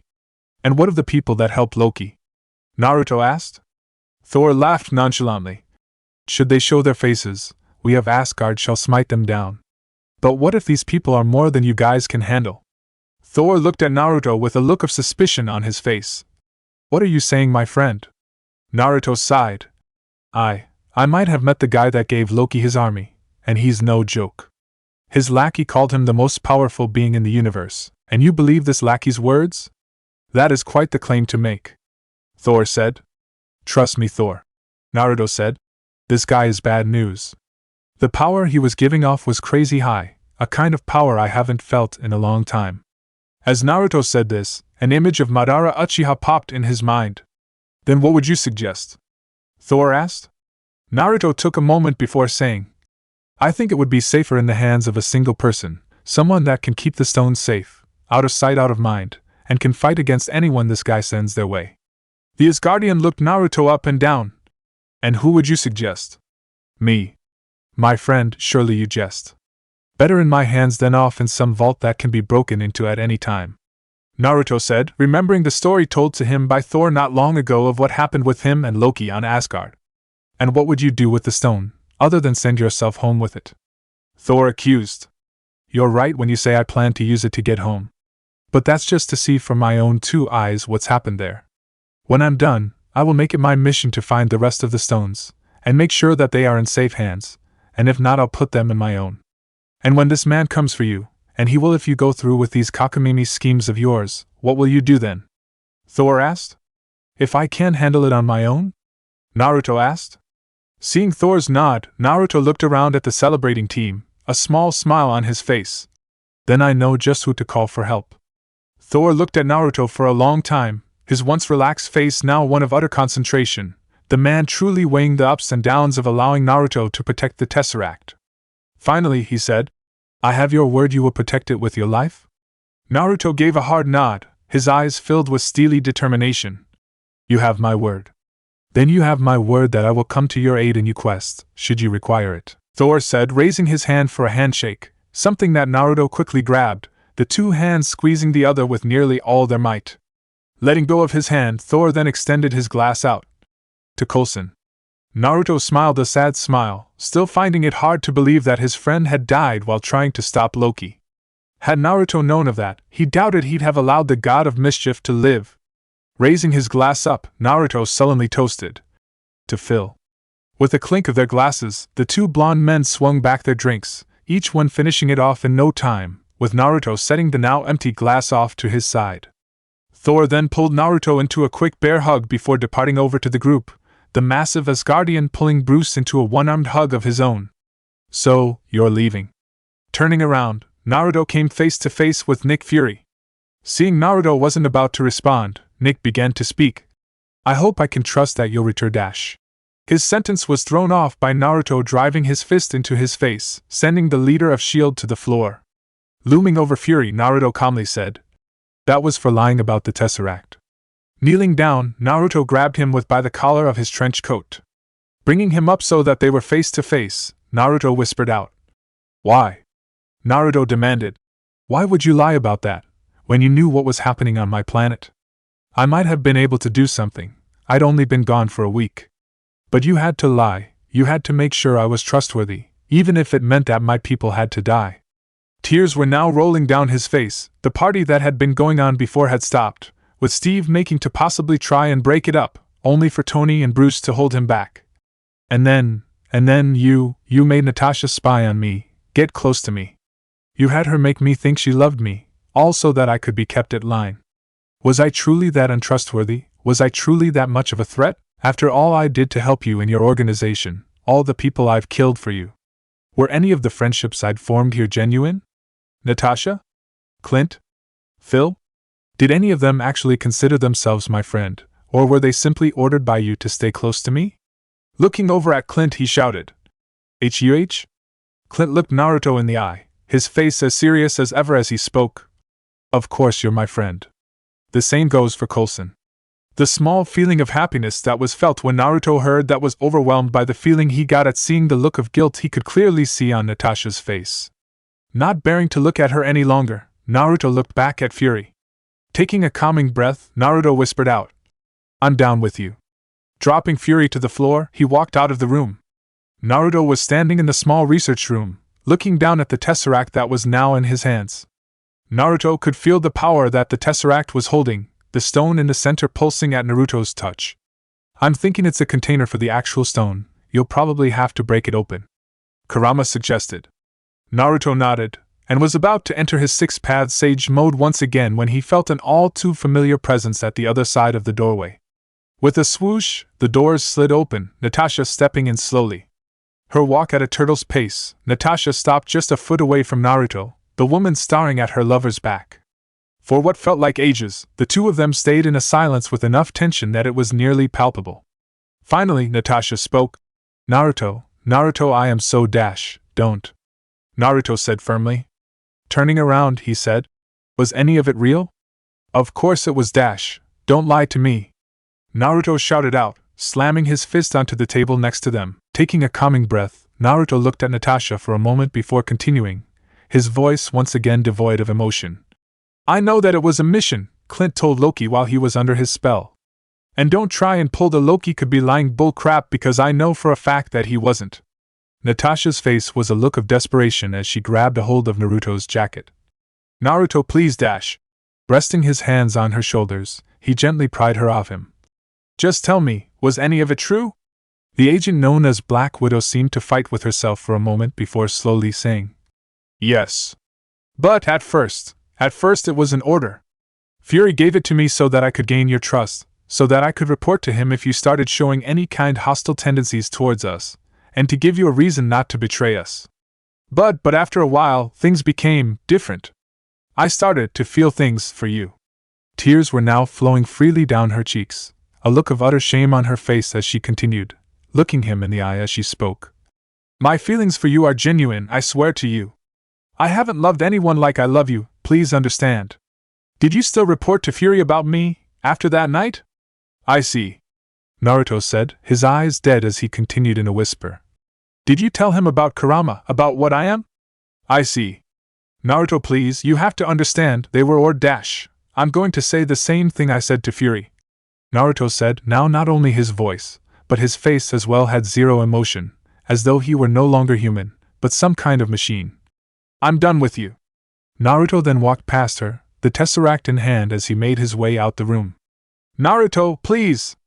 Naruto didn't respond, his path set before him as he left the helicarrier, flying out into the sunset with his destination in mind. Location, Kathmandu, Nepal. Naruto stood over the very mountain region he had crash-landed, looking down at the crater his body had created, the hole in the ground now having begun to grow grass and other foliage around it. Sighing, Naruto looked at the tesseract in his hand, the blue glow radiating from the cube lighting up the night sky around him. "Naruto, are you alright?" Kurama asked. "Yeah, Kurama, I'm fine," Naruto said out loud, seeing no point in not doing it seeing as how he was alone at the moment. Kurama stayed quiet for a moment. "No, you're not." "Yeah, Kurama, I know." Activating his six paths chakra cloak, Naruto squeezed down on the tesseract, feeling the cube crack and break under the pressure of his strength. Light began to emit from the cracks, the energy the stone was giving off humming loudly as more and more cracks webbed around the cubic container. Finally, the tesseract shattered, the shining blue space stone floating in the palm of his hand for several moments before collapsing into it. A bright blue glow began to mix in with the yellow flames that accompanied his cloak, flickering at the tips of the flames. The scara of his eyes was now a matching blue, with his eyes remaining their usual gold. Grinning, Naruto could feel the power the space stone gave him. Closing his eyes, Naruto began to picture in his head the Hokage rock, something he did every day. He pictured the faces of all the past Hokage, Hashirama and Tobirama Senju, Old Man Sarutobi, his father Minato, and finally Granny Tsunade, all of their stone visages he could picture in his mind as clear as day. Naruto then felt a sudden pull, before a loud whoosh could be heard to his right. Opening his eyes, Naruto could see that a portal had opened up next to him, similar to the portal that had been opened during the battle for New York. Looking inside, Naruto felt an overwhelming sensation of happiness as he found the thing he'd been looking for. Tears began to build along the corner of his eyes as he laid upon the stone faces of the people he looked up to the most, as he looked at the place that gave him meaning, as he looked at home. Post-credit scene. So, the boy has left Earth. Standing before his master, the other bowed his head as he answered, "Yes, my lord, though we do not know where he has gone." Thanos simply chuckled. "The boy has power, I will give him that. I honestly don't know how a fight between us would end." "Is he truly that powerful, my lord?" the other asked. "Perhaps a testing is in order," Thanos said, resting his chin on his fist in thought. The other looked up at his master. "But who could challenge him?" The Mad Lord's smirk grew, his bloodlust practically palpable. "I think I have someone in mind." Chapter 11. Thanks for the memories. "Do you know why you are in trouble today, Naruto?" Naruto, at the tender age of 8, turned his head away from the third Hokage, the young boy sitting down in front of the elder's desk, his arms folded across his chest defiantly. His eyes squinted shut and his mouth in a wide pout he said, "I don't know, old man, why am I here?" Hiruzen Sarutobi sighed in exasperation. "I brought you here, Naruto, because of the little stunt you pulled this morning. Surely you know what I'm talking about." "Humph," Naruto grunted, turning away even further. "That bastard Kibito deserved it." "Naruto, language!" Hiruzen huffed out. If possible, Naruto's pout got even bigger. "You act like I care if I curse or not. It's not I have any parents to punish me if I do." Hiruzen looked at Naruto for several seconds, seeing the slight break in the blonde's facade, seeing just how vulnerable the little boy truly was. "Why did you punch Kibito, Naruto?" he asked. "Because he has a big mouth," Naruto answered. "And I just wanted to see if my fist could fit in it," he finished, looking at Hiruzen with a wide grin on his face. "What did he say to make you want to punch the boy?" Hiruzen asked. "I told you, he had a big dash, Naruto," Hiruzen said firmly. "Please, tell me why you punched that boy." Naruto hesitated for a moment, seemingly struggling over the prospect of answering, before he eventually exploded. He called me a monster, okay." "What?" Hiruzen asked in shock. Naruto looked away once again, this time a look of shame on his face. "He said that his dad told him that the reason I'm alone, the reason I have no friends, or no family, is because I'm a monster." "I see." Naruto and Hiruzen sat in the office, the two of them entering in awkward silence. The 5 Hokage. Their faces emblazoned across the mountain top overlooking the village hidden in the leaves, permanently keeping watch over the village they each loved dearly. Looking up at the third face on the mountain side, Naruto couldn't help but smile fondly at the man who he considered family. Turning around, Naruto found himself looking at the village he had yearned for so long. The village seemed to have been frozen in time, appearing to not have changed since the day he left it for Killer Bee's training. His eyebrows furrowed together, he looked at the massive tree roots that were woven around the village. Jumping up to the branches, Naruto channeled chakra to his feet as he dashed to their underside, heading towards the cocoons that held the citizens of Konoha. It was as he got closer that he saw something strange. Each and every one of the cocoons were empty. "What the hell?" Naruto asked. Quickly ceasing all motion, the blonde shinobi quickly entered sage mode. Expanding his senses, Naruto searched the entire village for any life forms, only to come up empty. "Where the hell have they gone?" Naruto asked himself as he jumped down to the streets below. Dropping down into a meditative stance, his chin resting on his fist, Naruto began to think. What the hell is going on? Do you think it's at all possible that your team succeeded in defeating Kaguya, or at the very least got away from her and freed the people from their cocoons? Kurama asked. Naruto shook his head. Maybe. Looking around, the sage couldn't help but take more notice of the city around him. The buildings were decayed. Rust and foliage had begun to form and spread around, with several of the buildings having begun to fall apart. It was then that we noticed something else. It was quiet. Not just a lack of people, but a lack of anything. No birds singing, no squirrels rustling through the trees, nothing. Getting up from the ground, Naruto formed his hand into a cross-hand seal. Shadow Clone Jutsu! The entire block was soon filled with Narutos with the original shouting out. Search as many villages as you can, big or small, and see if you can find any survivors. Human, animal, anything. His orders given out, the horde of clones dispersed to do as their creator commanded. A thought suddenly entered his head before he brought his hand up to his mouth. Biting his thumb, the sage drew blood before swiping it across his palm. Flipping through a set of hand seals, Naruto shouted out.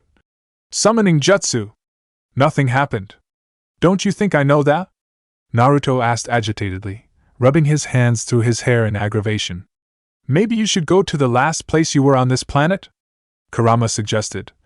Find some clues or whatever. Naruto nodded, channeling his magnet release and flying off into the direction of the great ninja war battlefield in the Land of Lightning. Hovering over the area that was once called the Land of Lightning, Naruto looked in horror at the sight before him.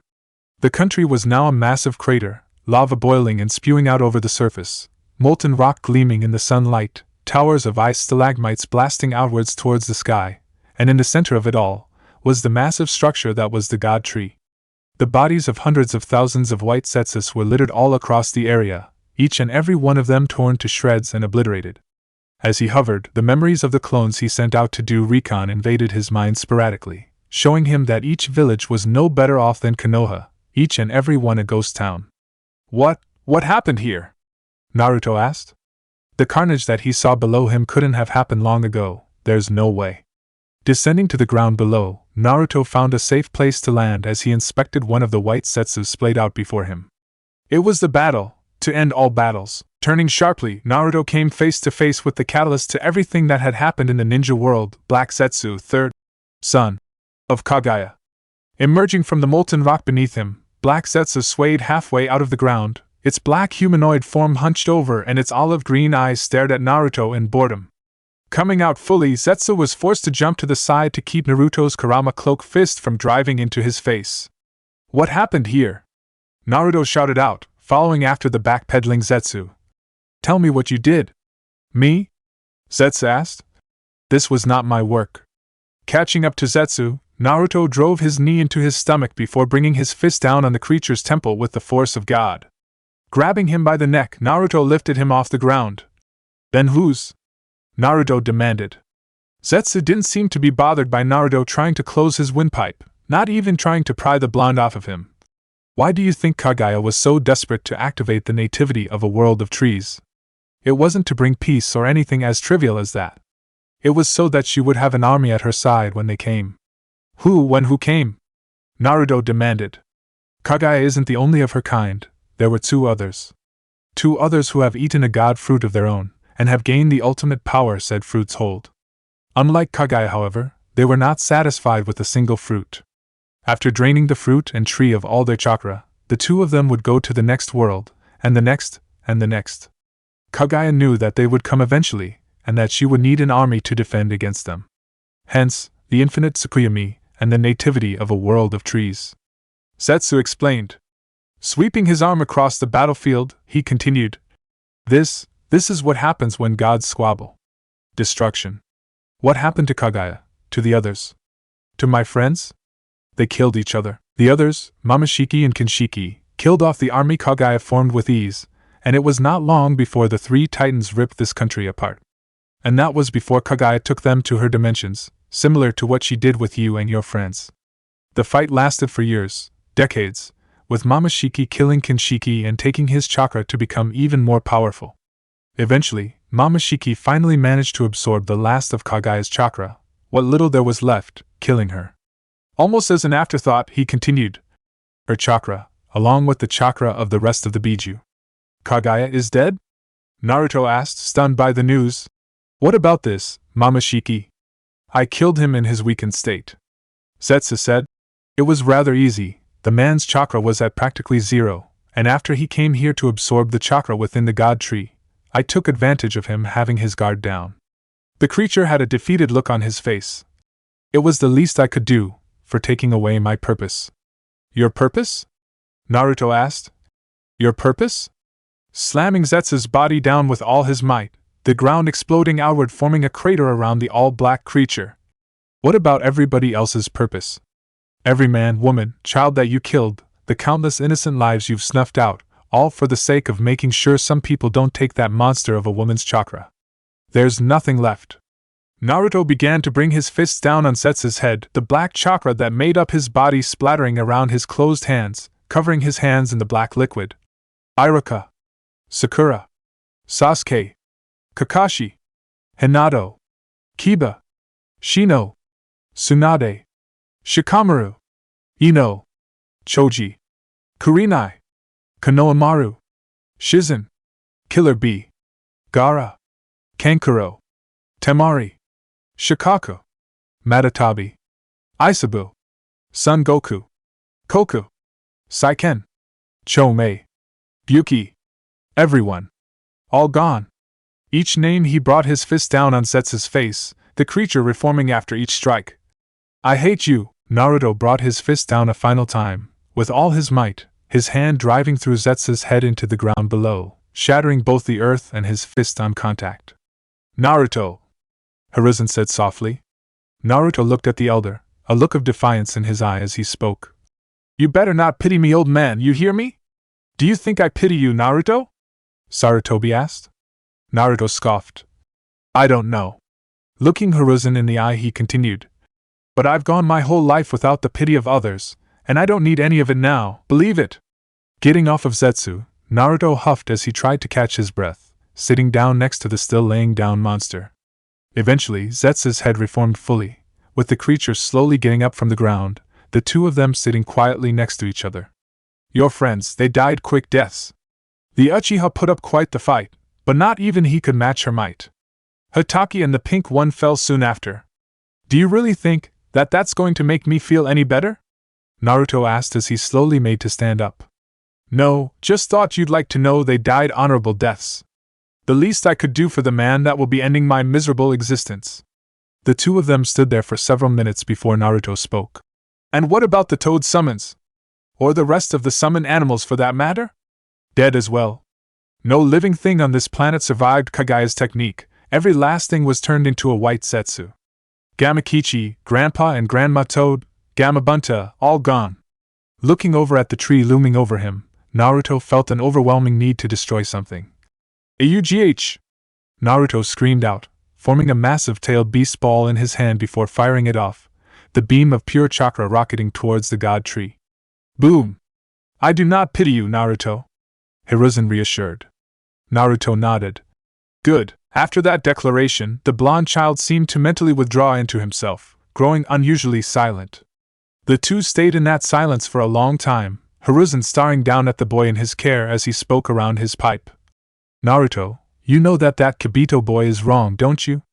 Then why? Naruto asked. Hiruzen asked. Why does everyone hate me so much? Naruto asked, his voice near desperation in his need to know why.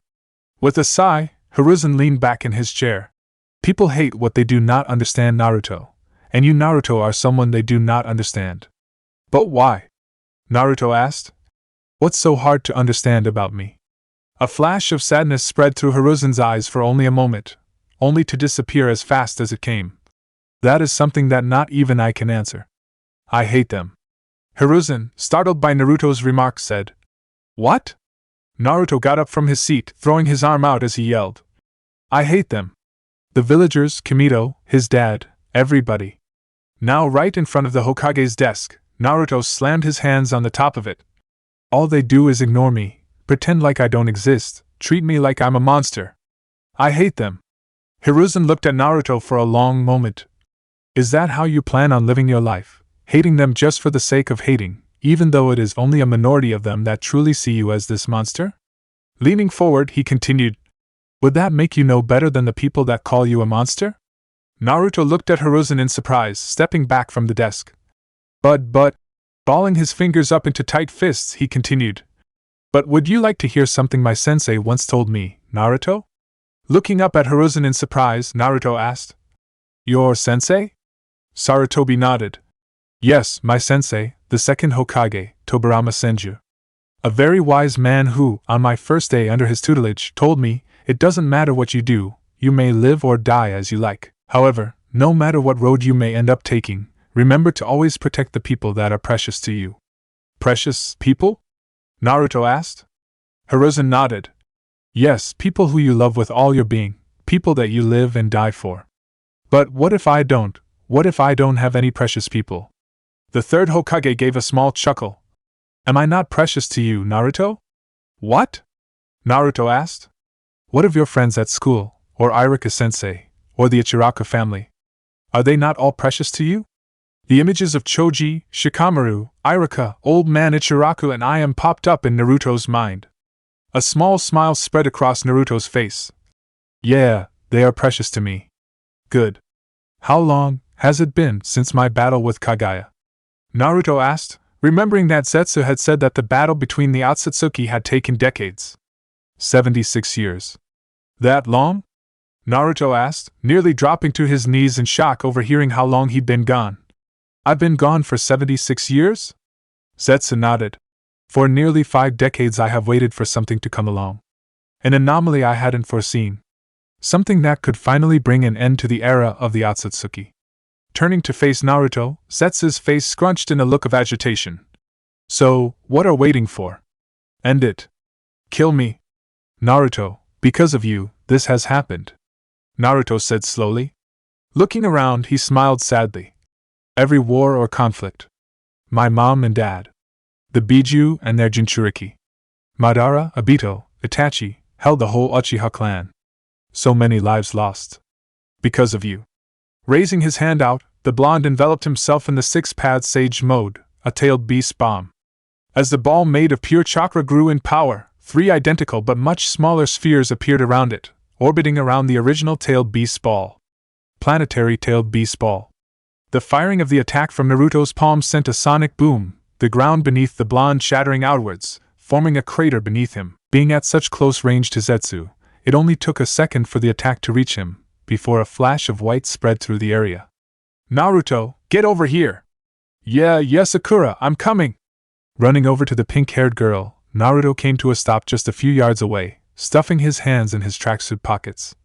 It's not like Kakashi's gonna show up soon anyway, we've got like another hour before he'll be here. That's not the point, Naruto, Sakura said with a sigh. Humph, Naruto said, squinting his eyes as he did, folding his arms across his chest. Whatever, what are you in such a hurry for then? Here, Sakura said, pushing something out in front of the blonde. Happy birthday, Naruto. You got me a birthday present? Naruto asked in shock, gently grabbing the gift from the girl's hands. Yeah, well, Sasuke and I did. We heard your birthday was today from that Ichiraku family, Sakura said, a gentle smile on her face. You, Naruto said. And Sasuke? He asked, looking over at the Uchiha, the boy resting against a nearby training post, facing away from the duo. Looking over, Sasuke looked Naruto in the eye for a second before scoffing. HN, just open it, loser. Right, Naruto said excitedly. Tearing through the wrapping paper, Naruto revealed a box underneath. Throwing the lid off, Naruto pulled the object out of the box. A wallet pouch? Naruto asked, confused. The blonde remained quiet as he looked down at the frog-shaped wallet in his hand. Do you not like it? Sakura asked worriedly. No, Naruto said, his voice a strange low. Quickly wiping his eyes so that the two of them didn't see the tears that had begun to build, Naruto looked up, a wide grin on his face. I love it! Minato Namikaze. Kushina Uzumaki. Obito Uchiha. As Naruto read through the names of the shinobi listed on the Konohagakure memorial stone, he quickly found the names of his mother and father, and the man that killed them. Kneeling next to the stone, Naruto ran his hand over the dusty marble, showing more and more names as he cleared off the stone's surface. Forming two truth-seeking balls in his hands, one forming into a stylus-like shape, and the other as a simple blunt object. Clink clink clink. Yo, Naruto! Turning his head, Naruto looked over to see his Jonin sensei, Kakashi Hatake, crouching in his open windowsill. Giving a single-fingered salute, the Cyclops looked at the blonde with his usual lazy demeanor. Kakashi-sensei, what are you doing here? Naruto asked, the boy having just put on his blue pajamas as he was preparing for bed. Well, Kakashi drawled out. I heard the other two gave you a birthday present, so I figured I'd do the same. What kind of sensei would I be otherwise? He said, giving one of his iconic eye smiles at the end. Pulling out a small gift-wrapped package, the silver-haired ninja threw the gift at the blonde. You too, Kakashi-sensei?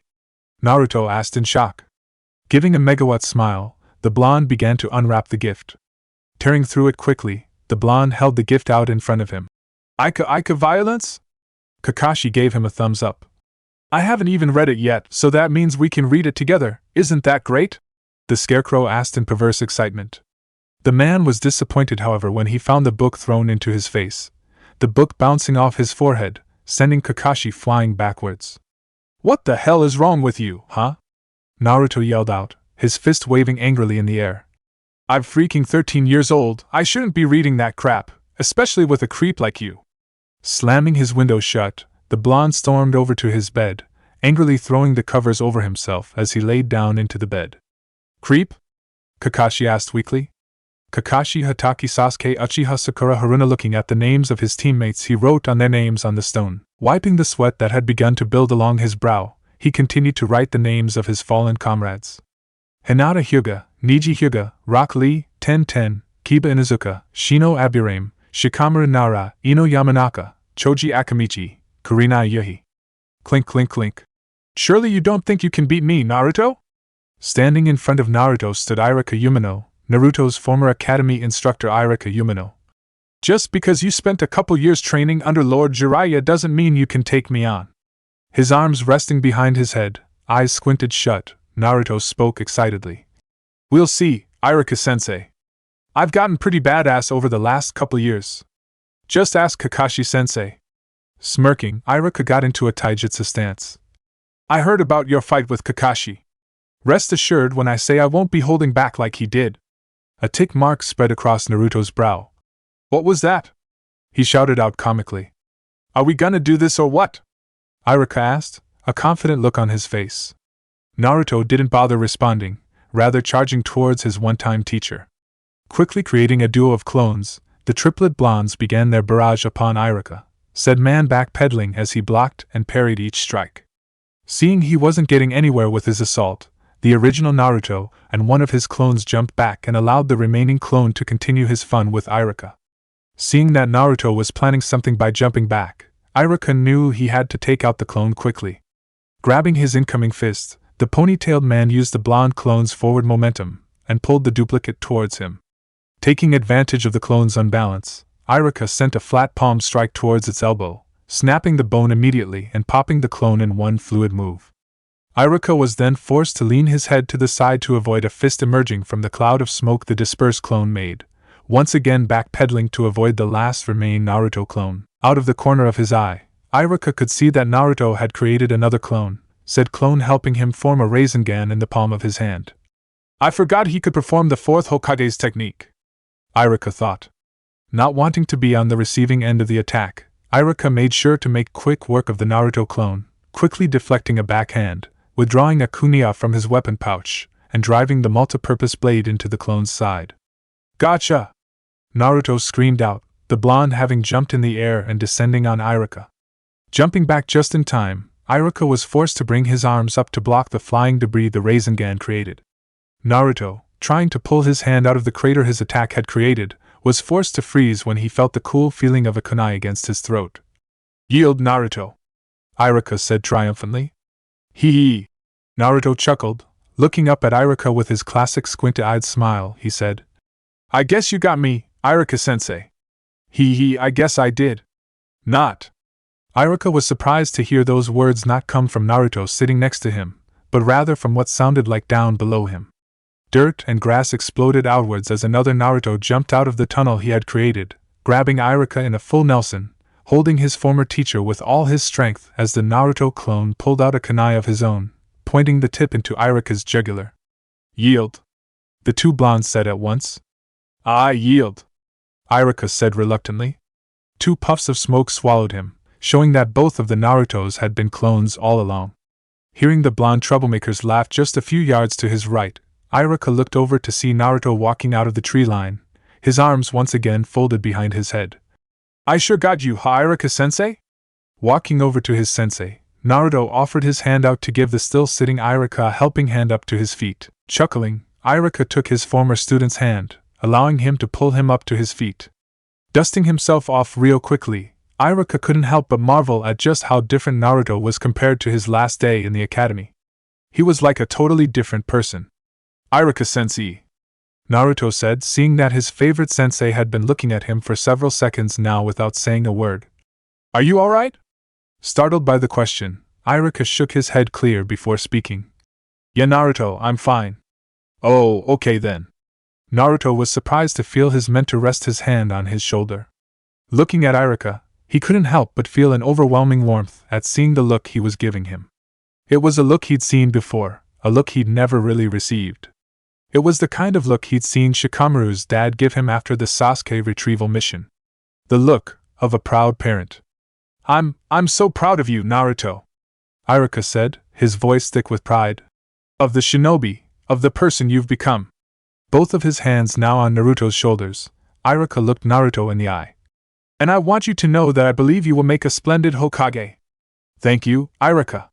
Drip clink drip, his shoulders shaking, Naruto wasn't able to hold in his tears as he carved in the last name onto the memorial stone.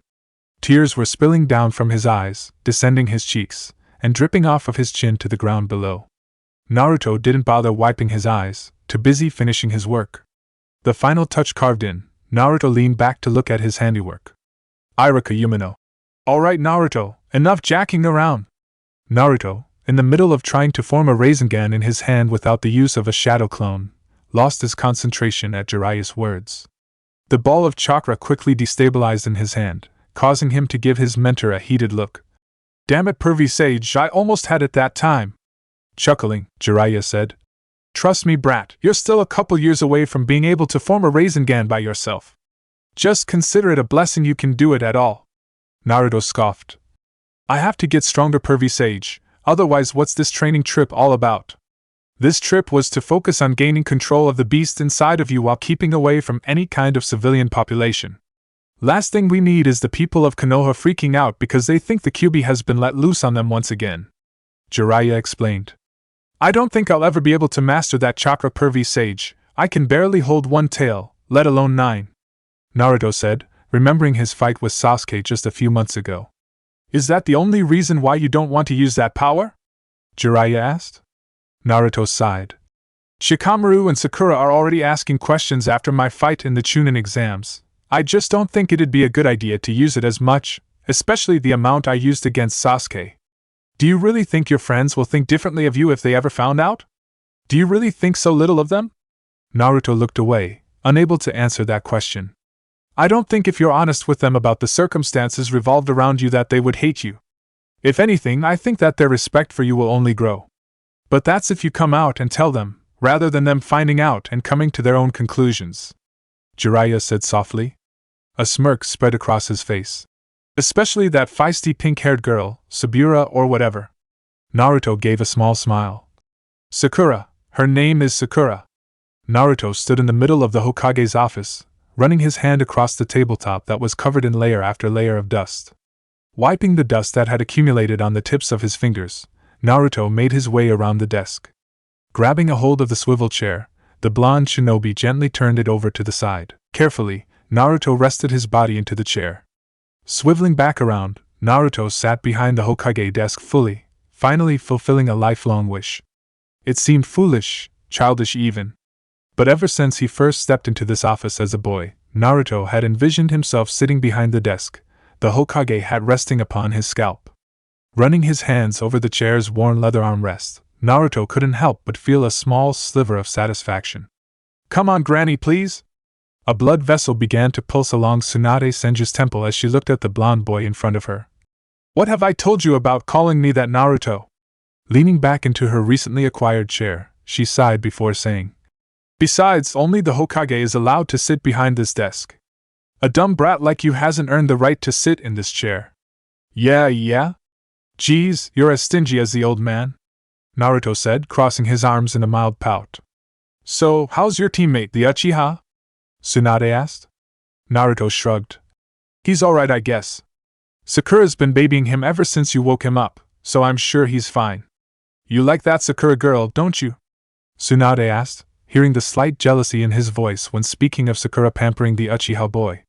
A blush spread across Naruto's cheeks. Oh, of course I do. She's my teammate after all, the blonde explained away. Tsunade smiled, the boy's personality reminding her of his mother, Kushina Uzumaki. The little tomboy was her long-off cousin, and had been rather close to her grandmother. I don't know, Naruto, Tsunade started. She might be a little too feisty for you. I think you need a quieter girl. The Senju said this, remembering how the loud and boisterous Kushina had fallen for the quiet and reserved Minato. Their two polar opposite personalities melded so well together, it only made sense the same would work for their son. A quieter girl? Naruto asked. What the hell are you blabbering about, Granny? Have you gone senile on me or something? Why, you little brat? Naruto chuckled at the memory. It was only after he met his mom and dad that he understood the woman's words. The two of them were totally different from each other, yet they had fallen for each other, and at such a young age as well. It was kind of funny that his mother's last words to him were to find a girl like her, considering his longtime crush on his pink-haired teammate. Naruto couldn't help but think how well those two would have gotten along. Looking over at the wall to his right, Naruto's eyes couldn't help but be drawn to the framed photograph of his father, the man wearing his costume Hokage jacket, his Kage hat resting loosely on his head, his hand pulling it down so that it covered his head slightly. Getting up from the chair, Naruto walked over to the photo, feeling compelled to give the photo a closer look. The frame was barely being held up along the wall, with the other photographs of the other Kage having fallen and broken along the ground. Gently, Naruto lifted the frame off the wall. Flipping the frame over, Naruto opened it up and slipped the photo out. Dropping the now empty frame, the glass shattering with a subtle crack, Naruto inspected the picture one last time before folding it to place in his pocket. As the photo was folded, Naruto could see the faint sign of what looked like scribbles on the back. What the? Unfolding the picture, he then flipped it over. Channeling chakra into the photo, a seal began to glow a bright blue along the back before a poof of smoke enveloped it. A scroll fell through the smoke, hitting the ground with a roll.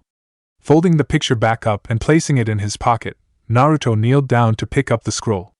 Flipping it over so that he could see the label, Naruto read out loud. Flying Thunder God Technique? Holy shit, brat, do you know what that is? Kurama asked the blonde, obviously shocked by the recent events. This is my dad's technique, isn't it? The one that made him famous? Naruto asked. But why is it here, of all places? How the hell would I know that, brat? It was probably put there by the old man for safekeeping, Kurama guessed. Maybe, who gives a shit why it's here? Kurama asked. If you master that, you'd be able to go anywhere you wanted so long as you marked it beforehand. That means you could come back here without the space stone. Yeah, that could come in handy. I could keep the stones here for safekeeping, seal them away somewhere safe, somewhere only I could reach them. I think it's training time, Naruto. With your shadow clone training method, you could get a lot of shit done before you start your little Infinity Stone endeavor, Kurama suggested, a savage grin on his face at the prospect of how strong his container could get.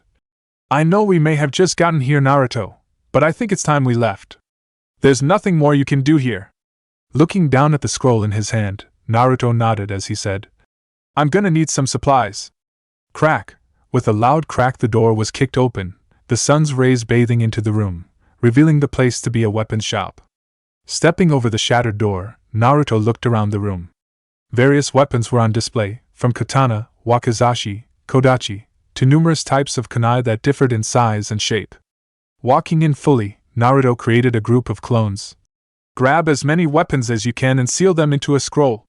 That means weapon holsters and pouches, scrolls, and anything else that might be useful. The clones all giving a salute, they began to do as they were told. Walking throughout the shop, Naruto went through the task of finding anything he could find on learning Fuinjutsu and elemental ninjutsu. Looking through the various scrolls, Naruto a few of the scrolls he was looking for, but all of them pertained to Fuinjutsu, with him finding a scroll on beginner, intermediate, and advanced. Hopefully you'll be as good at Fuinjutsu as your mother was, Kurama said. From what I could glean off of her, that was one of the things she specialized in, her and the fourth. She was, huh? Naruto asked. Well, I hope I can live up to your expectations. You rarely ever do, but miracles happen all the time, I suppose. Bastard. Dumbass. Love you too. Yeah, whatever. In a puff of smoke, all the clones dispelled except for one, this clone holding the scroll that contained the majority of the weapons shop inside of it. Handing the scroll over, Naruto turned it over to see that it had been labeled weapons and stuff. Alright, Naruto, time to go. I just have one more stop. Alright, it's picture time. Everyone pose. Kakashi commanded, the Jonin leader standing among his genin squad. In front of them, just a few yards away, was a cameraman, prepping his camera as the team got together. Why do I have to get my picture taken with this jerk? Naruto asked, looking over at Sasuke accusingly. Said Uchiha huffed in annoyance. That's my line, loser. What was that? Naruto yelled out in agitation, the boy raising his fist in as though prepared to start a fight with his raven-haired teammate. Calm down, Naruto, we have to take the picture. It's tradition after all, Kakashi said, trying to placate with the hyperactive blonde. Sakura turned to face the cameraman. I'm just happy I get to take a picture with the team, she said excitedly. The blonde shinobi's personality took a complete 180, now showing excitement as he said, Yeah, isn't it awesome we get to take a picture together, Sakura? He asked, a blush on his face. Sakura looked at Naruto with mild annoyance.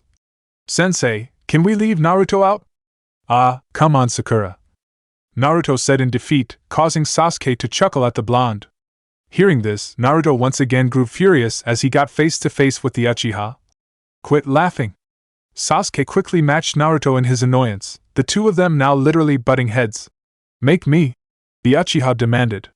Enough, you two, Kakashi drawled out, grabbing a hold of the two by their scalps and pulling them apart. You're annoying the cameraman. And me. He finished his sentence as though it were an afterthought. Said cameraman was giving the group an annoyed look as he waited for the squad to pose for the picture. And I don't know about you guys, but I actually want to keep this, so make with the smiles. Now, say cheese. What a crappy picture. Naruto chuckled out. Looking down at the picture frame that seemed to be falling apart in his hands, Naruto couldn't help but chuckle at the picture before of the original Team 7. I looked like such an idiot back then, the blonde said fondly, looking at his younger self's outfit. I can't believe I got away with wearing that. I thought you liked this picture, Naruto. If I recall, it reminded you of what your friends used to be, Kurama observed. Naruto chuckled. Yeah, I guess it did. Looking at his angry expression, Naruto's smile grew wider. It's funny, but now when I look at it, all I see is how stupid we all used to be. Kakashi-sensei, who had no real clue how to teach a group of kids, let alone a group as messed up as ours. Sakura, and her constant admiration of Sasuke. The girl didn't even train, more concerned with her looks than anything else. Then Sasuke, don't even get me started on Sasuke. Flipping the paper over, Naruto opened up the frame before taking the photo out. And finally, there was me, the biggest idiot of them all. All bark and no bite. Hell, I didn't even know how to pronounce chakra when I started out, which makes your rise and power all the more impressive, wouldn't you say, Naruto? I suppose, Naruto said, folding the photo up and placing it in his pocket as he did. Then, a thought hit him. Wait a minute, did you just compliment me, Kurama? We should probably be going now, I think, Kurama said, obviously trying to pretend that nothing had happened. Naruto couldn't help but laugh for a moment before saying, Yeah, you're probably right. Setting the now empty frame on the bed, Naruto took a moment to look around his shoddy apartment one last time. This whole place is mine? You're kidding me, right, old man? A young Naruto shouted out excitedly, running around the recently furnished apartment. Running over to the fridge, the young boy had stars in his eyes as he looked at the variety of food stocked before him. That's right, my boy, this whole place is yours, Hiruzen said, a gentle smile on his face as he watched Naruto run over to the twin-sized bed, the boy climbing on top of it, and jumping up and down on top of the mattress, a look of utter joy on his face. "This is so awesome!" Naruto yelled out. The excitement, however, slowly left his face, with his jumping stopping along with it. Getting off the bed, he asked, "But how am I gonna pay for this, old man? I don't have any money." Hiruzen walked over to the boy, resting his hand on his shoulder. "Don't worry about lad, I have it all taken care of." "Really?" Naruto asked suspiciously. "No, Fulin?" The third Hokage's smile grew larger. "Really?" he reassured. Naruto looked up at the third Hokage, awe and admiration in his eyes, before he looked down, his hair covering his face from Hiruzen's view. Confused by Naruto's behavior, Hiruzen began to say, "Naruto, is something the matter ph?" Hiruzen was interrupted by Naruto throwing himself into the older man, grabbing a hold of his waist as tightly as his little arms would allow it. "Thank you, Grandpa. Thank you, everyone." Chapter 12. Over the Hills and Far Away. Vast. That was the only way to describe the endless void that is the cosmos. If one were to simply float along in the chilling emptiness, it would be easy to lose track of time. Hours would begin to feel like days, and days would begin to feel like years. If alone too long, no one could blame you for losing what remains of your mental fortitude and succumbing into a harsh madness. Luckily, Naruto was never alone. Not really. "We are so lost." "I know you can hear me, brat." "Please, Kurama, shut up. I told you this was a stupid idea." "A stupid idea?" Naruto thought incredulously. "If I remember correctly, you were the one that said, 'Fuck it, we'll find a planet eventually.'" "Well, guess what, buddy? We fucking haven't. We found 4 planets, you little shit." Kurama defended himself. "It's not my fault that no one was actually on any of them. I hate you so much. I don't see why we don't just go back to Earth. At least there we can fight something." "You haven't had a good fight in a year," Kurama complained. Naruto mentally sighed. "I already told you, Kurama, Earth is the last place I want to go. Besides, we've had a lock on a large mass of life forms for a while now. Every time I activate my 6 paths sage mode, the presence gets stronger and stronger. We're getting close, you just actually have to patient." "Who the hell are you talking about being patient, mister? I gotta get home now," Kurama asked impatiently.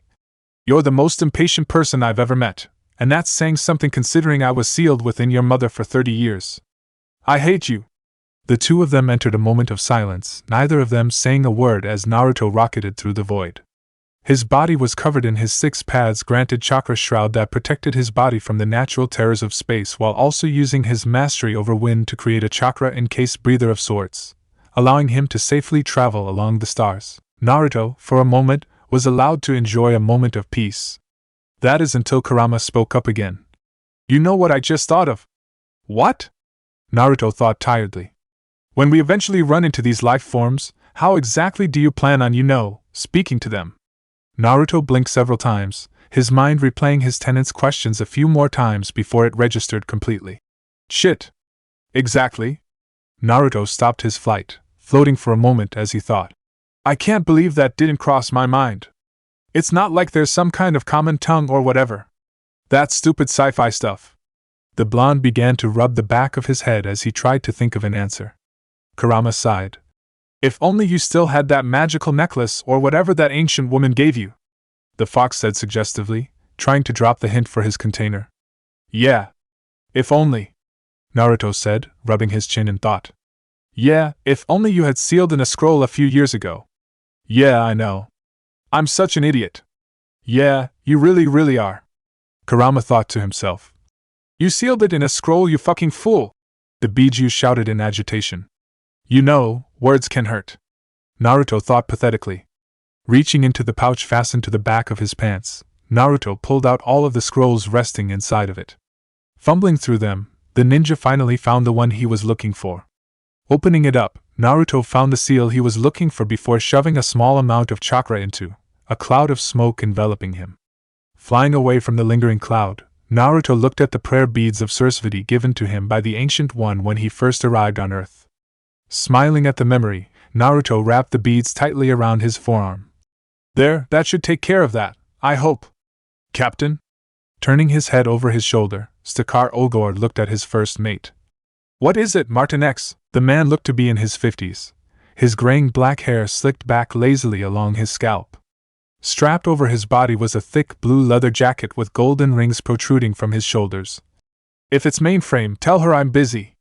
Martin X shook his head, his diamond-resembling complexion shining in the dim cockpit lighting. Walking forward he spoke. "We've come across something strange." "Strange how?" Stakar asked. Pulling down a tablet screen, Martin X swiped through several different sets of footage before selecting one, pulling up the ship's hull camera feed. Swiveling the screen over to his captain, the first mate presented him with what he found so strange. Looking down at the screen, Stakar saw what looked to be a man on fire floating in the vacuum of space. Tapping on the figure, the captain checked on his life reading. "He's alive?" Martin X nodded, looking over his captain's shoulder at the anomaly before them. "Not only that, but he's giving off some massive energy readings. At first I thought he might be a herald, but none of the energy I could pick up was cosmic in its makeup, but rather something I personally have never seen before." "Bring him aboard," Stakar ordered. "But sir," Martin X spoke, "what if he's hostile? Even if his energy isn't that of the power cosmic, he could still very well just be suppressing it somehow. I've never heard of any other being but a herald or their master to be able to travel those space in such a way." Stakar lazily closed his eyes for a moment, taking several seconds before saying, "He's not hostile? Did you have a vision, sir?" the first mate asked. The captain shook his head in exasperation. "They are not visions for the last time." "Right, Captain, of course," Martin X said, silently rolling his eyes.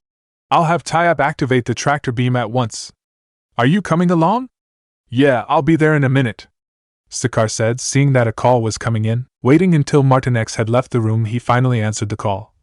"What is it, Yondu? I thought I told you to never call this line." Yondu's face could be seen on the screen in front of Stakar, his face one of mild trepidation. Placing his closed fist over the left side of his chest in a Ravager salute, the blue-skinned pirate spoke. "I know, Stakar, and I apologize. But I've heard some news that I feel you'd like to know." Stakar sighed in agitation.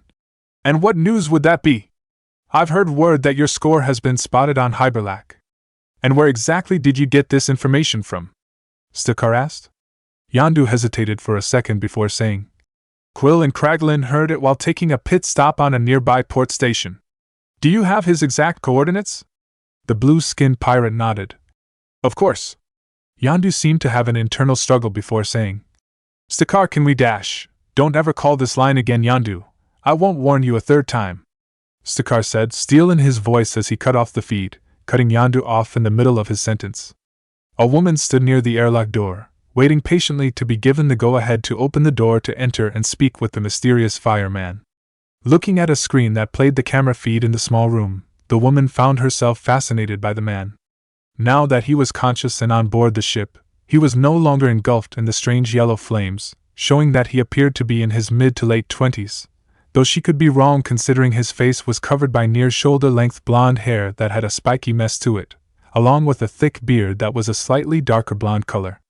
His clothes were rather strange in her opinion, with a black jacket that was buttoned up almost all the way, with the collar popped up and wrapped around his neck rather rightly. Around his right arm was a red armband with an orange swirl in the center, along with another band tied around his left, only the cloth was blue in color with a metal plate in the middle. On the plate was a strange-looking symbol that was scratched through the middle. His orange pants were tapered off by a pair of black combat boots, the heels and toes protected by visible plating. Upon even further inspection on the mystery man's face, the woman could now make out strange markings that were hidden for the most part by his facial hair, with 3 thin lines appearing to run along both of his cheeks. "Interesting," the woman summarized, just as a loud ring rang out on the intercom above her head, letting her know it was safe to open the door. "You've gotta be fucking kidding me," Naruto mumbled. "You take a nap for a couple minutes and this is what happens." Looking around, Naruto saw that he was now somehow in some kind of closed-off metal room, with the sound of a loud alarm blaring in the background. Getting up, Naruto gave the room some further inspection. It was rather bland, with 3 of the walls being a dark rusted blue color, and the 4th wall being mostly made up of a thick-looking glass window, most it being fogged up for whatever reason. "I thought I told you to be on the lookout, Kurama?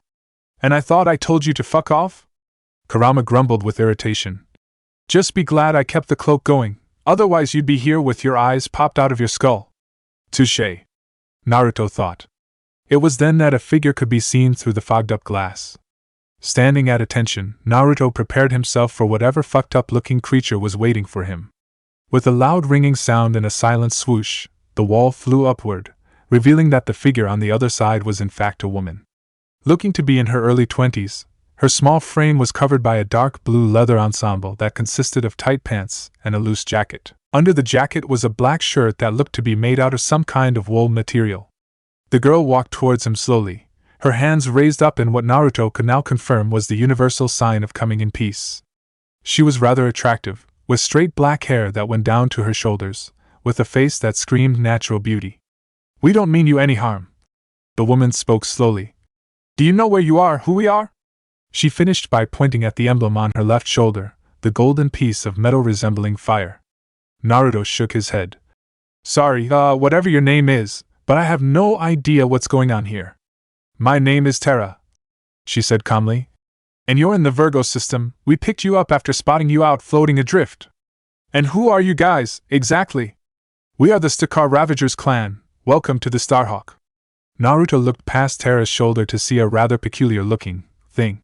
It looked rather humanoid in stature, but its complexion was rather strange, even to Naruto. "Oh Martinex, this is Naruto," Terra said, giving Naruto its name. Looking back at Naruto, Terra continued. "So, if you don't mind me asking, what were you doing out there?" "Taking a nap," Naruto said almost dismissively, too busy studying the thing in front of him. "So what are you made of exactly?" "I honestly can't tell if that's ice, diamond, or what.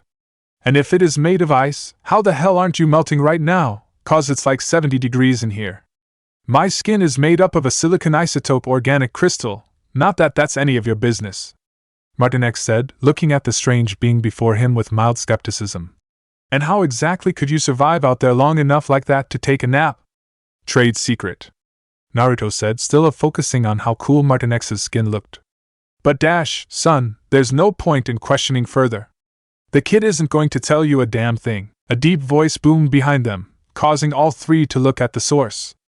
Stakar stood there nonchalantly, one hand in his pocket while the other held what looked like a cigar to his mouth.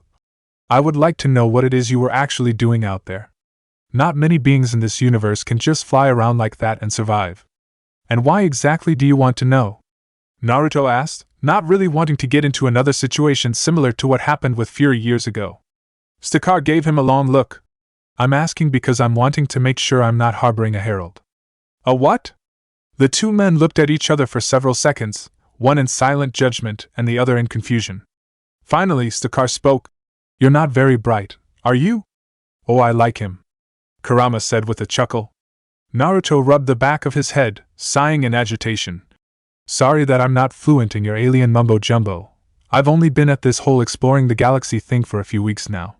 The four of them stood there for a second, no one really knowing what to say before a loud rumbling could be heard. The three Ravagers looked at the blonde, his cheeks blushing and his hand gripping his talkative stomach. "You guys wouldn't happen to have any food by chance, would ya?" "So, you guys are pirates?" Naruto asked, the blonde shinobi sitting next to Terra in what appeared to be some kind of dining hall. Stakar and Martinex had excused themselves a little bit ago to go talk in private about something, leaving the two to talk about what it was the Ravagers were, with Terra doing her best. Terra shrugged. "I suppose if you want to put an oversimplifying label on it, then sure, we're pirates." "Well, what exactly would you call yourselves?" Naruto asked. "Honor-bound mercenaries, I suppose." Terra tried to explain. "Really, it depends on what clan you belong to, and the captain that leads it. Some focus on the stealing aspect more than others. Others are hired guns like the Aletta clan, or deal in smuggling like the Charlie 27 clan. But all must follow the Ravager code. Which is? No Ravager is without honor, duty bound to serve his captain. If you wish to thieve, thieve. If you wish to smuggle, smuggle. If you wish to bounty, bounty. But we do not kill the innocent. We do not rape. We do not deal in children." Terra recited, having obviously memorized the code some time ago. "Those are the big ones, but there are other things that are frowned open, but like I said before, it really just matters on what clan you belong to and who your captain is." "So what do you guys deal in?" Naruto asked curiously.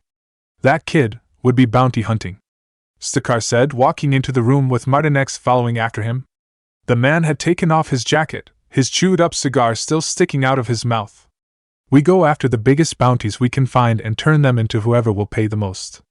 Martinex clarified. The hard-skinned man around the table, shaking hands and greeting all his crewmates as he did. The dining hall was rather full, with such a wide variety of alien species that Naruto felt really out of place.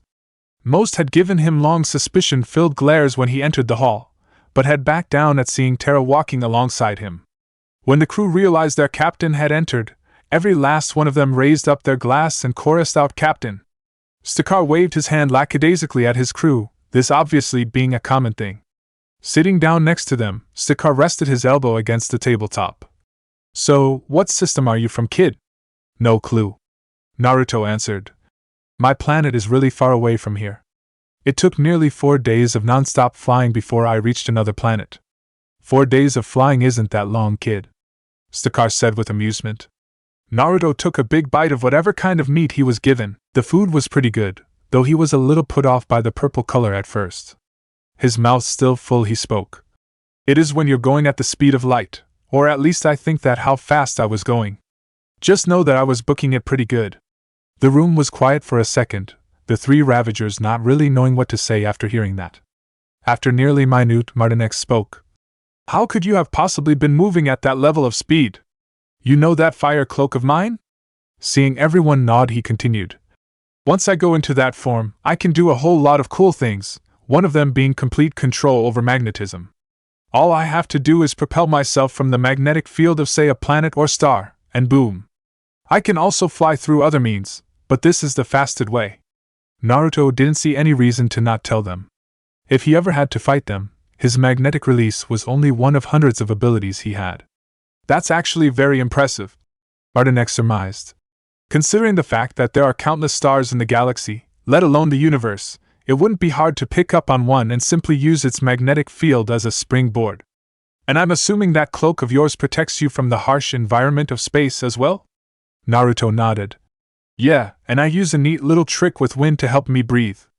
I call it wind style. Fuck you, I'll breathe in space if I want to jutsu, or fire busy it for short."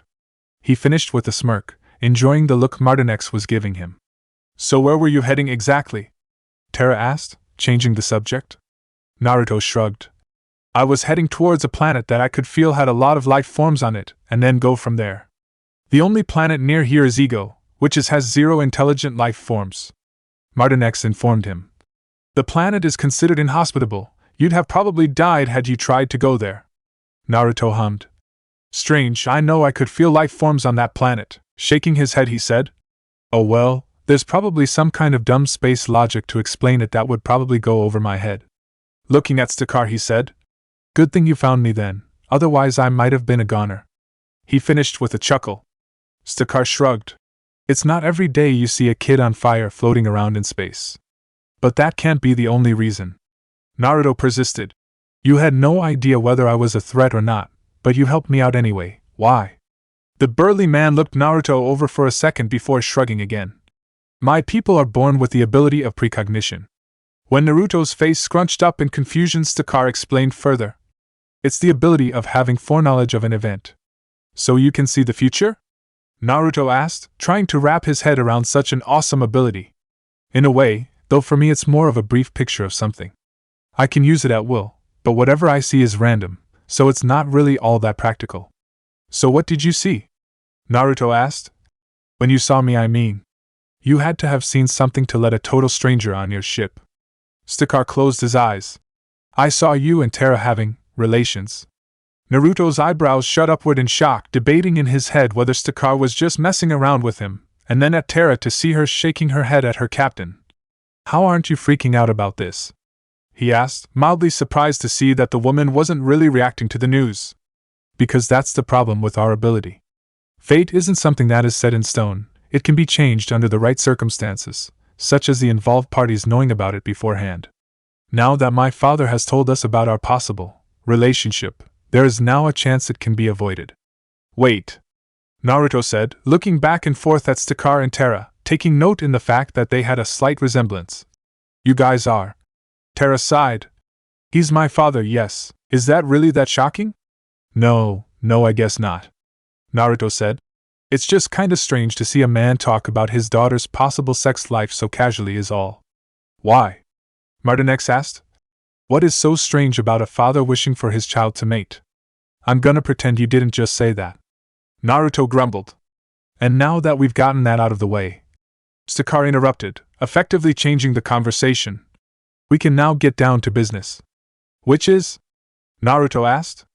Reaching into his pocket, Sakura pulled out a small-sized screen. I can tell you're strong, kid. From what you've been saying, I'd say you could take on a Nova Corps Centurion no problem. And seeing as how you have no idea where in eternity you're going, I'd say we could help each other out a little bit.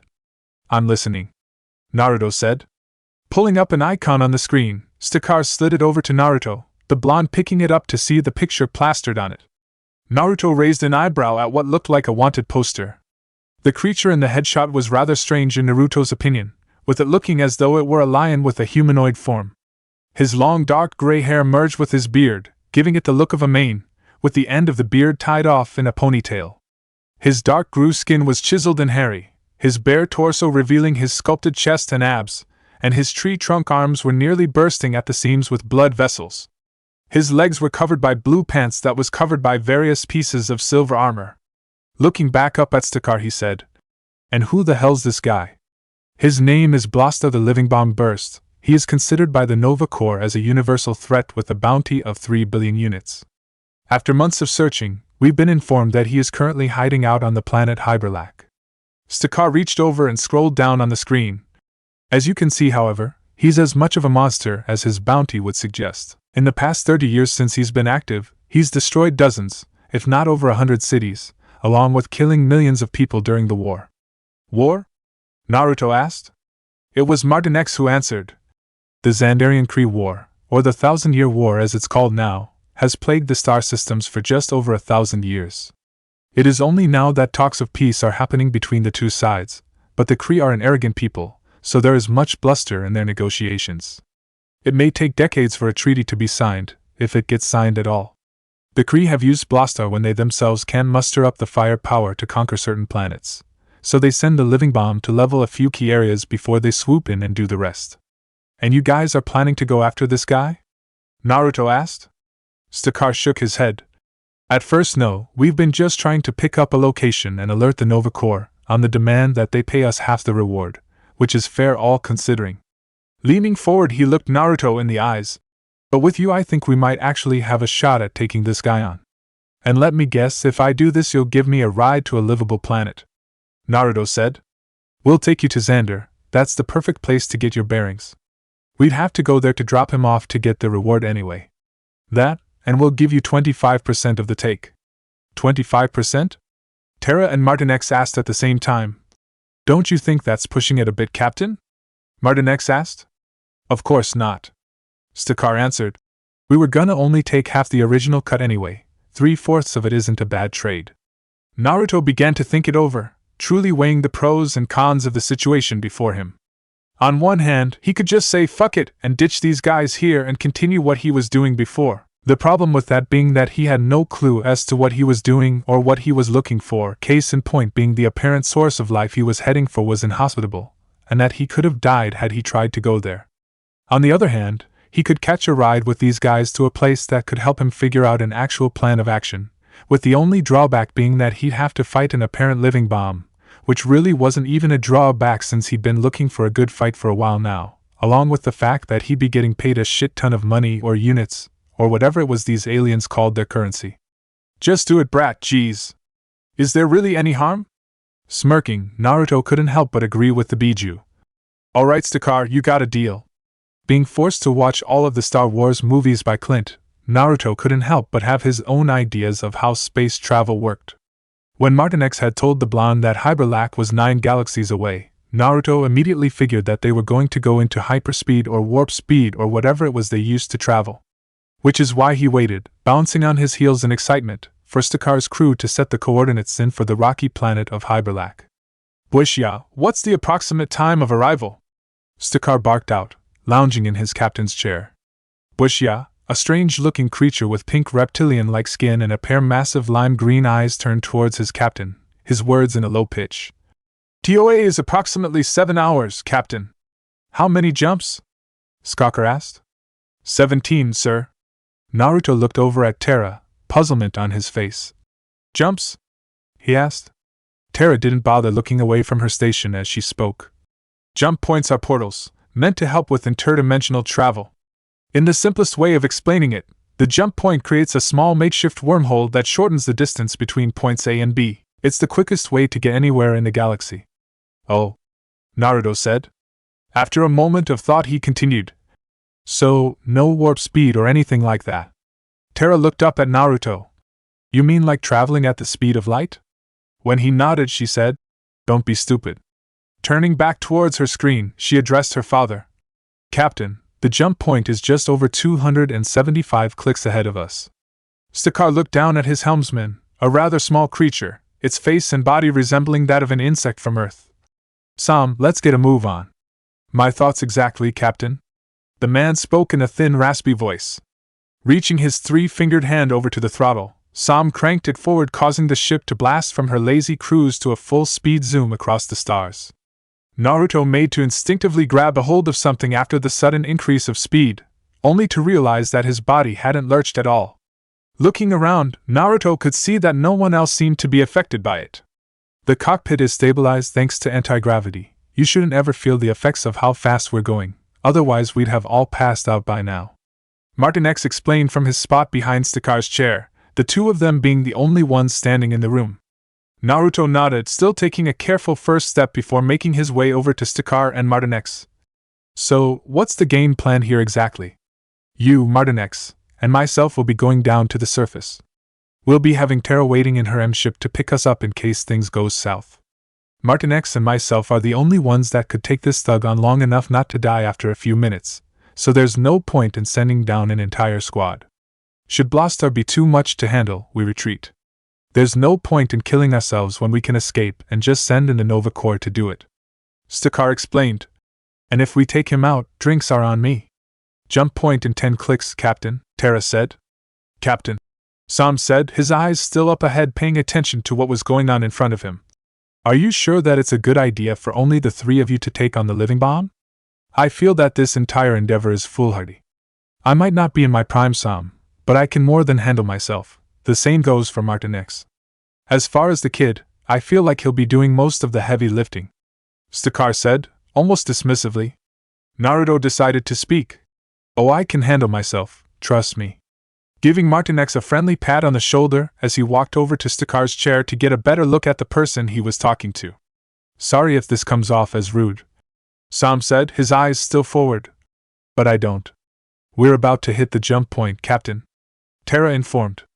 Naruto looked out the front window in interest, waiting to see this jump point. He was pleasantly surprised to see what looked like the opening of a honeycomb open up in front of them. Naruto could slightly see through the hexagon-shaped wormhole to the planet on the other side. Just as they passed through, Naruto had to squint at the shocking change of darkness to daylight. So this is Hyberlac? Naruto asked. It's beautiful, he observed. Terra shook her head. This is Berhurt. Hyberlac is still another 16 jumps away. Naruto deflated slightly. Oh. Naruto's excitement over the fact he was traveling in space slowly died down. Jump point after jump point. Click after click. Naruto eventually realized that as an observer, space travel lost its luster after a while. In hindsight, that made a little sense, considering the fact that Naruto was practically the definition of a hands-on kind of guy, and didn't really enjoy just watching. Maybe when they got to Xander he could buy a ship, but until then Naruto was forced to stand there and look pretty while the crew safely traveled through the cosmos. Captain, Sam called out. After this oncoming jump, we'll have arrived at our destination. Skakar nodded. Martin X, Naruto, let's go. We'll get off on the cargo ramp. Looking over at his daughter, he ordered. Prep your M-ship, Terra, and keep an eye out for us, you'll be our bird's eye view. Of course, Captain, Terra said, giving a Ravager salute as she did. The three men walked out of the cockpit, the two Ravagers leading Naruto to the cargo hold. The three could feel the ship blast through the jump point, and the intercom station throughout the ship blared out Sam's voice. Attention to all crew, we will be landing on Hyberlac in approximately 15 minutes. The battleship landed down on the surface with relative ease, with Naruto, Martinex, and Stakar making their way to the cargo hold. Stakar silently prepped his two handguns, while Martinex simply stood off to the side with his hands folded over his chest. "So how exactly are we gonna find a single guy on this planet?" Naruto asked. "My contact sent me his coordinates, he's a few miles away." Slamming his hand down on a large red-colored button, an alarm began to blare with a flashing light swirling around. With a loud hiss, the ramp door began to swing down.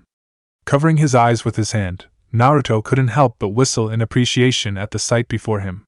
The bright orange rocky surface contrasted beautifully with the purple-colored sky and gray clouds. There didn't appear to be any kind of foliage or bodies of water, reminding Naruto a little bit of Mars in that respect. Descending down the ramp, Naruto couldn't help but notice that it wasn't as humid as he would have thought, probably around 75 degrees at the most. "So, lead the way, Captain," Martinex said, standing at attention, waiting for his captain to give out his orders. Stakar began to walk forward, a small device in his hand, the screen showing what looked to be a map with a flashing blimp off to the left side. "We've got a 6-mile trek ahead of us, that's where he was supposedly spotted. Then we have to actually track him down. Which shouldn't be too hard, probably." The walk was a quiet venture, the three of them not really in the mood to make small talk as they kept on the lookout for the living bomb. Stakar led the charge, one gun held at the ready, chomping quietly on a thick Cheka cigar. Martinex stood at his captain's right, which made sense what with him being his right-hand man. Naruto trailed slightly behind the group, taking in the sights more than anything. Finally making their way up a rather steep hill, the three of them finding themselves on a surprisingly flat plateau. In the middle of the plateau sat a single figure, obviously large in stature. "Welp, that was easy," Naruto deadpanned, the trio obviously having found their score. The figure seemed to have heard him, his once lax form now straightening in attention. Slowly he got up from his sitting position, standing up at his full stature. Turning around, the three could 100% confirm that the being before them was Blastar the living bomb burst. Even from 20 or so yards away, Naruto could tell that he towered over them. Looking all three over, Blastar snorted out of his nose, causing a visible gust of steam to blast out. "You must either be very unlucky, or very suicidal. Either one, you all are going to die here today," Blastar's deep baritone voice ground out. Naruto smirked. "Oh yeah? Well, bring it on, Mufasa." When Stakar and Martinex looked at Naruto in confusion, he sighed. "Now I totally get why Clint would get so annoyed when I didn't get any of his Earth-related references. That would have killed on Earth." Having enough of the banter, Naruto charged towards Blastar, his eyes glowing gold with his pupils taking on the form of a strange-looking cross. His fist drawn back, Naruto appeared within Blastar's personal space in a near instant, his fist slamming into his jaw so hard that the impact sent a shockwave that crumbled the ground beneath them into a decent-sized crater. The living bomb was sent bouncing along the plateau, before collapsing in a cloud of dust. Martinex followed soon after, running past Naruto as his hands began to glow in two different colors. His right hand enveloped in a bright orange haze, and the left was swallowed by a shining blue. Extending his left hand out, a blast of ice shot out with heavy force, slamming into the still-down Blastar. Stakar made a sweeping run around the area, pointing both of his guns at the living bomb, letting loose a barrage of laser bolts. Naruto didn't want to miss out on the fun, his hands flipping through hand signs before taking a deep breath. With a great heave, Naruto released a bolt of lightning in the shape of a spear towards Blastar. Lightning style, false darkness, he thought. The lightning spear slammed into the downed Blastar, with Martinex and Stakar letting up on their attacks as the three waited for the dust to settle. They couldn't help but scoff in annoyance at seeing Blastar get up completely unharmed, dusting off any remaining debris on his shoulder rather nonchalantly. "Is that the best you have?" Blastar asked. "I've seen Nova Denarians with more fire power than that." Getting in a battle stance, Naruto said, "You guys think you can keep him busy enough for me to get close?" Stakar nodded as he finished reloading his pistols. "Of course, we can handle that much." Quickly activating the jetpack strapped to his jacket, Stakar blasted up into the sky, giving him a bird's-eye view as he rained down fire on the living bomb. Seeing that his captain was going high, Martinex decided to go low, pointing his right hand as a blast of heat shot out towards Blastar's kneecaps. The beast didn't expect for the crystal man to shoot out a beam of heated energy towards him, but kept his ground as the attacks hit him. Growing tired of it, Blastar slowing made his way over towards the one he perceived to be the bigger threat, Martin X. In a burst of surprising speed, Blastar charged at the first mate. Jumping up into the air while clasping both hands together over his head, the beast made to slam them down on top of Martin X's head. He was kept from doing it, however, when he was suddenly swallowed by a very thick wall of water. Looking around in shock, Blastar found himself trapped and hovering in the air in a sphere of water, the ball being held by a smirking Naruto. Water style, instant water prison, Naruto said triumphantly. Looking over at the shocked Martin X and Stakar, he said, "Well, not so instant in this instance, considering it took me forever to gather enough water from the particles in the air to use it, but still. I'd give him a couple more seconds before he passes out from lack of oxygen." Looking back at the now trapped Blastar, Naruto was perplexed to find that the giant man was smirking at him. He didn't have time to speak, as the living bomb's eyes began to glow a dangerous orange. The water surrounding began to bubble, steam emitting from the top of the sphere before the trapped beast released a mighty roar. Boom! The explosion rocked the plateau, the flat surface collapsing in on itself and tumbling down several stories. The still-in-flight Stakar was sent spinning a short distance away from the force of the shock wave, and was forced to watch his first mate get sent flying into a nearby rock pillar. Dust and debris had only just begun to settle when a figure began to make its way out of the cloud. Swooping his hand outwards so that the dust was pushed out of his face, Blastar surveyed the damage he had caused. A smirk crept along his face when he saw the shocked expression of Stakar, who was hovering up above him. "Two down, one to go," Blastar bellowed. Suddenly, his hands began to emit the same kind of energy as his eyes had before twin beams of energy shot out from them into the ground below him, the force of it sending him rocketing upwards towards Stakar, who did the best he could to get out of the beast's trajectory as quickly as possible. The living bomb swooped past him, leaving a trail of orange energy in his wake. He wasn't done, however. Pointing his left hand towards the Ravager captain, another bolt of energy sent flying right towards his chest. He was once again thwarted by outside interference, as a blast of ice intercepted his concussive beam of energy. Martin X followed after that with another blast, only this one being from both hands. The airborne Blastar couldn't maneuver around the attack in time, resulting him getting pelted and sent flying into another poor stone pillar. Stakar deactivated his jetpack, landing down with ease next to his right-hand man. "Thanks for the save, son," he said, patting him on the shoulder as he did. Martin X nodded. "Of course, Captain." Looking over at the now destroyed plateau he had just been standing on, he couldn't help but grimace. "So what now? We're a man down, and I doubt he'll just let us leave." The captain nodded. "Yeah, I know.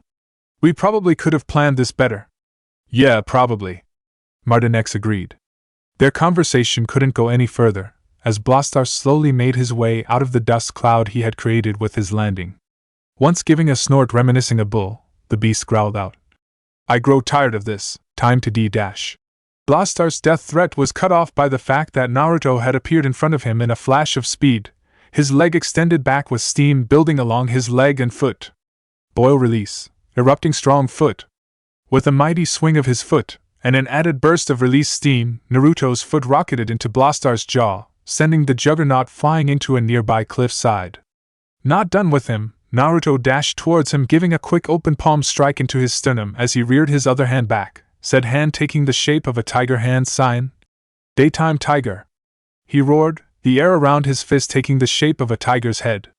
If anyone had been impressed by the destruction of his previous punch caused, then they'd have crapped their pants at seeing just how powerful the shock wave was, causing any nearby rock formation to crack and crumble into pieces at least 100 yards out in diameter. Picking himself out of the pile of boulders he'd accidentally buried himself in, Naruto agitatedly dusted himself off as he spoke to himself. That was way weaker than what Bushy-Brow-sensei could do, but considering the fact that I don't have to enter the 6th gate, I'd say that it's a pretty good off-brand. As he tried to shake out the numbness in his hand, Kurama spoke. "I'm surprised you haven't entered your 6th-path sage cloak and just killed this guy." The numbness now having left his hand, Naruto thought, "Hey, I'm trying to dust off the cobwebs here. That and there's a shit ton of stuff I've been dying to try out." His danger senses flaring, Naruto jumped over to the side as one of Blastar's beams of energy blasted into where he was standing. Using his agility, Naruto did a triple back hand spring before landing in a crouch several feet away, right in time as Blastar landed down where he had been like a meteorite. Smirking at the opportunity, Naruto clapped his hands together. Earth-style, sudden quicksand, just as the ground beneath Blastar spilt and cracked under the pressure of his landing, forming a decent-sized crater in his wake. The dirt began to soften and loosen. Before long, Blastar began to sink into the ground. As he struggled, the quicker it was he began to sink. Before long, the beast was neck-deep in a pool of makeshift quicksand. Pulling his shirt sleeve up, Naruto applying chakra to his forearm, revealing a wide variety of different seals, each one different in size and makeup. Channeling chakra to a specific seal just under his wrist, a puff of smoke swallowed him. The cloud of smoke was quickly dispersed by a burst of wind chakra, revealing Naruto holding a blade in his hand. More specifically, an handless chikudo with black rectangular grip being gripped tightly as he began to channel lightning chakra into the single-edged blade. "Why must you use that blasted sword, Naruto?" Kurama asked, obvious agitation in his voice. His old teammate's Chidori's sharp spear now activated, Naruto thought. "It's a memento, Kurama, simple as that." Pointing the electrified tip of the blade in the direction of Blastar's skull, he said, "Let's see you survive this blastard." Boom! The Chidori surrounding the chikudo began to elongate, the pointed tip about to drive itself into Blastar's cranium when another blast rocked the area, this one however no way near as big as the previous one. Naruto jumped out of the smoke, sword still in hand but his jacket now in complete tatters. Looking down at the now flapping piece of cloth that was once his jacket, Naruto's face scrunched up in mild anger as he carefully took off the headband given to him by Irika. Quickly sealing, Naruto decided to take care of the rest of the pesky jacket. Ripping it off, Naruto shouted out, "You destroyed my jacket, asshole! I like that jacket!" Blastar didn't seem to care, having burst out the ground, his hands covered by thick balls of energy. He was obviously angry now, if his furious snarls were anything to go by as he charged towards Naruto. Flipping the sword into a reverse grip, Naruto drove the blade into the ground. "Chidori current!" he shouted out. As the current of electricity sprawled forwards at the now backpedaling beast, Naruto brought his hand out to the side slightly away from his body. "Are you gonna use that move?" Kurama asked excitedly. "Yeah, I've been wanting to try this out on something other than a tree or a clone for a while now." Chakra began to spin and swirl around his forearm, similar to how the Rasengan forms around the palm. Eventually the swirling chakra began to take form along his arm and hand, forming a spinning cone-like shape. Grinning, Naruto called out the name of his technique. Raisin Mori. Blastar was too busy trying to evade the persistent lightning attack to really pay attention to what Naruto was doing, being forced to use his concussive blast to shoot himself upwards on top of a nearby cliffside. Now free from that infernal attack, Blastar looked to see the blonde had formed some kind of spinning lance along his forearm. Seeing how dangerous that attack was, Blastar prepped his concussive blast to rocket him upwards once again once the blonde got in his personal space, thus forcing him to drive his attack into the wall situated behind him. His plan now set, the living bomb waited patiently for Naruto to charge towards him. Naruto sprinted towards him quickly, his attack humming in anticipation for its use. As soon as he was an arm's length away, the blonde shinobi drove his rotating lance into the beast's chest.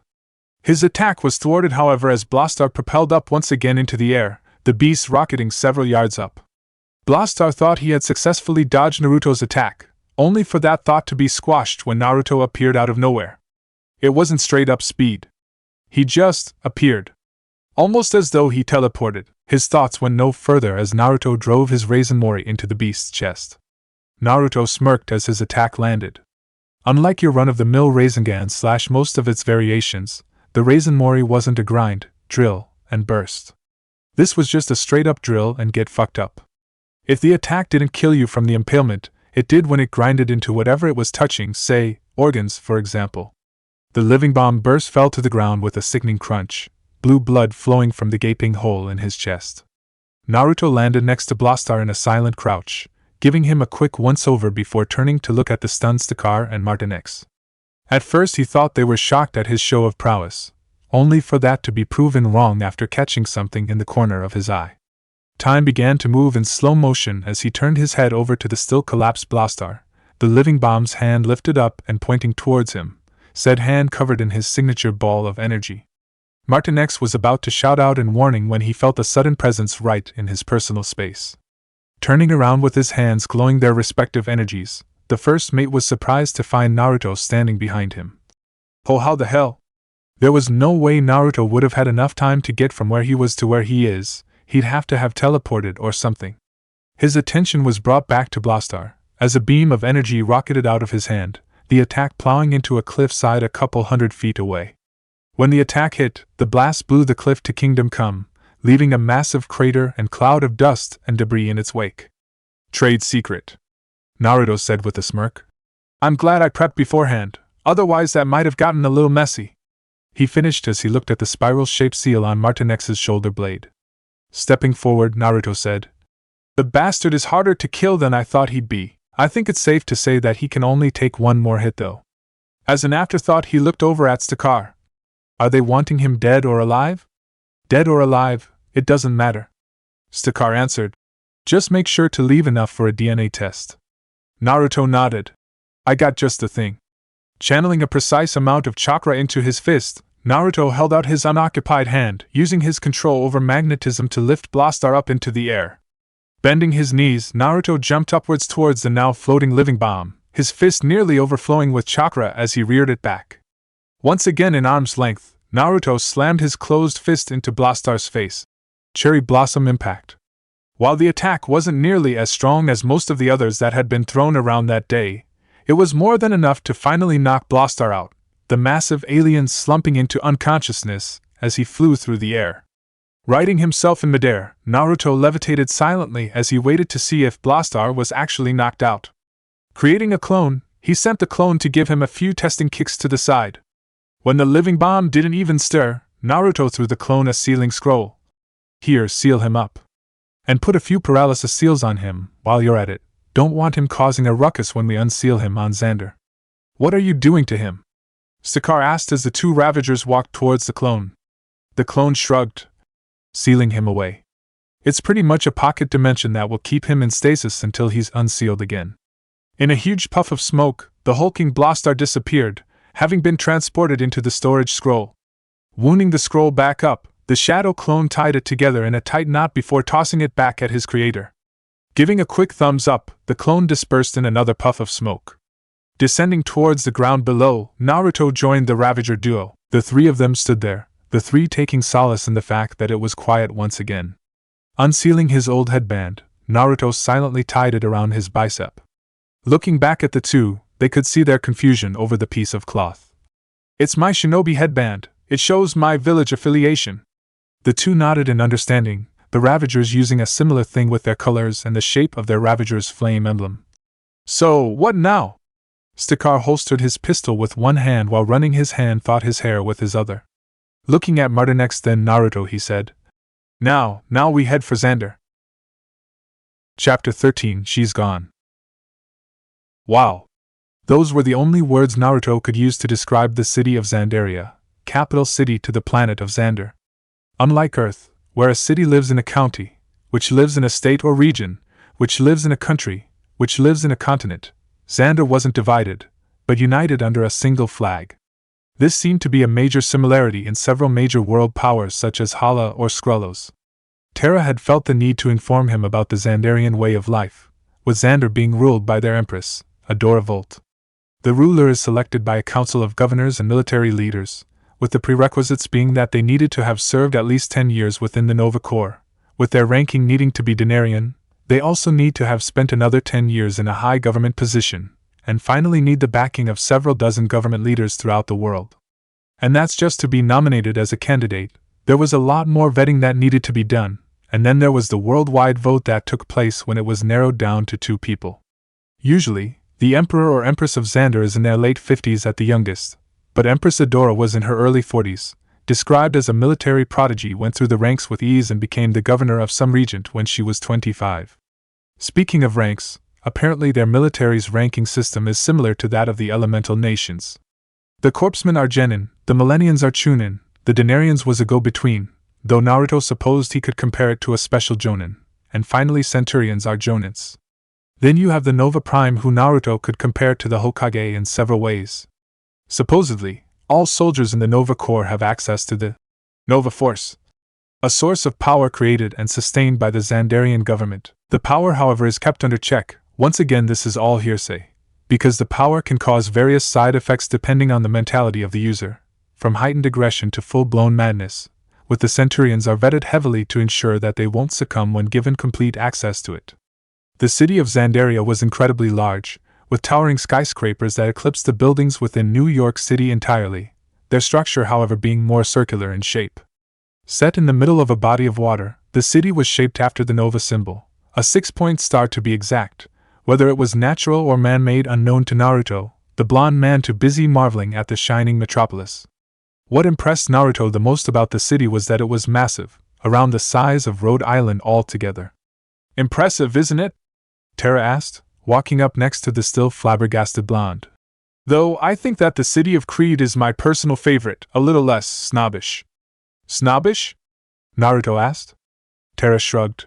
"The Xandarian people are known throughout the galaxy for being a bit self-righteous. Xandar is the wealthiest planet, with Xandaria being the wealthiest city in the system, along with having the most prestigious military/police force in several galaxies."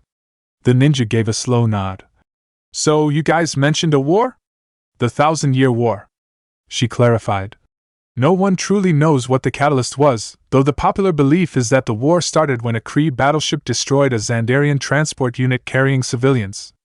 After that, Xandar declared war and they've been fighting ever since. Sure, there've been lulls here or there, but for the most part this war has been a brutal mess. So you've got two worlds fighting a war that has been going on for so long most of them don't really know what they're fighting for to begin with. Why not end it if that's the case?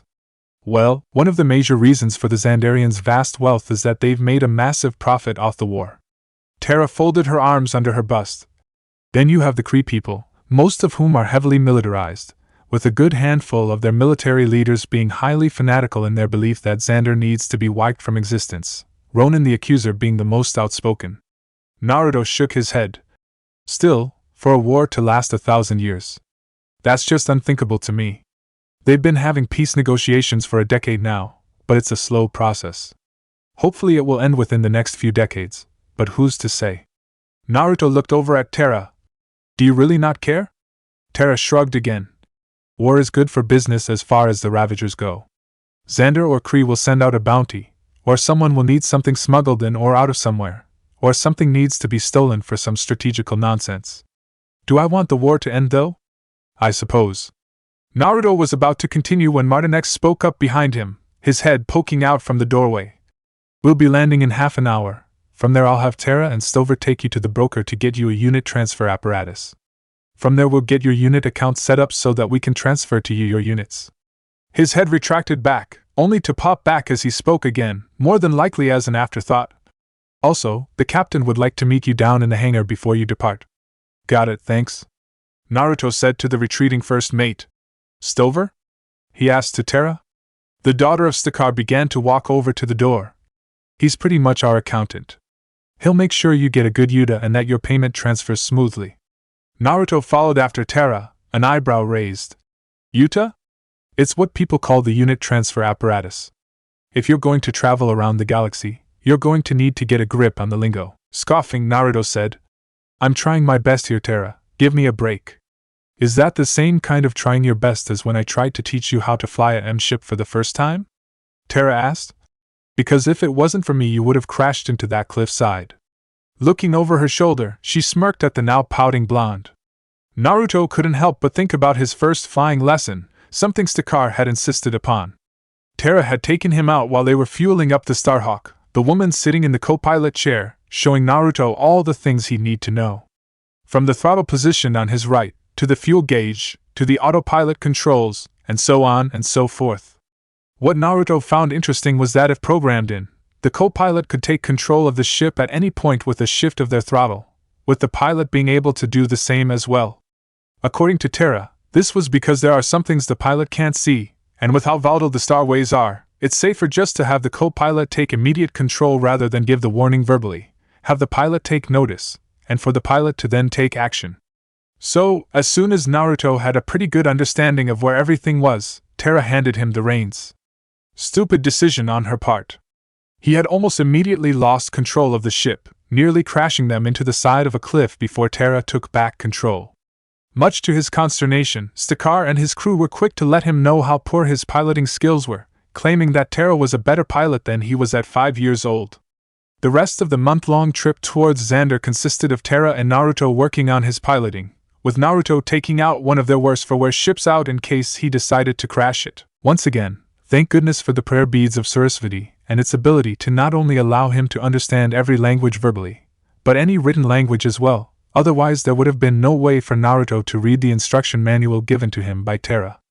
"I'll have you know your dad told me I was as good as Martin X," Naruto said, stuffing his hands in his pockets. "Martin X is one of our worst pilots," Terra pointed out. "Seriously?" Naruto asked weakly. "Is it really that shocking you suck at something, brat? Last I checked, you weren't exactly the greatest fighter around when you first started out," Kurama stated. "In fact, Genjutsu still isn't your strong suit, even with your newer abilities." Naruto decided to ignore Kurama, staying quiet for the rest of the walk towards the hangar. When they finally arrived, the duo saw Stakar standing in front of a rather new-looking M-ship.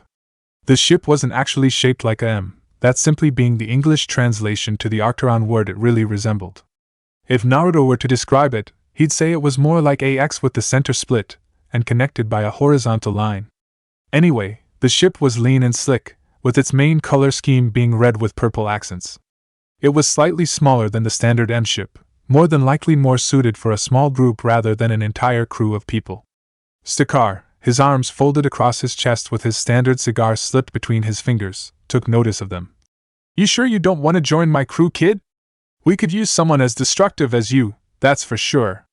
That and we need a new pretty boy, my mug's gotten a little saggy in my old age." Naruto gave an apologetic smile. "Sorry, Stakar, but I think I'm gonna have to turn you down, again." The captain of the Starhawk had been rather adamant that the blonde join his crew, the man obviously impressed with his show of power on Hyberlac. In truth, Naruto could see himself joining them, but he had things he had to do, and sadly hanging around these scallywags wasn't one of them. Stakar shrugged, almost as though he didn't care either way. "Well, I suppose I should leave you with a parting gift. That, and since you did most of the work in taking down Blastar, I figure I might as well give you a little something extra." Patting the side of the ship, Stakar smirked. "Say hello to your new ship, brat." Shock spread across Naruto's face, the ninja honestly not having expected the man to give him one of his ships.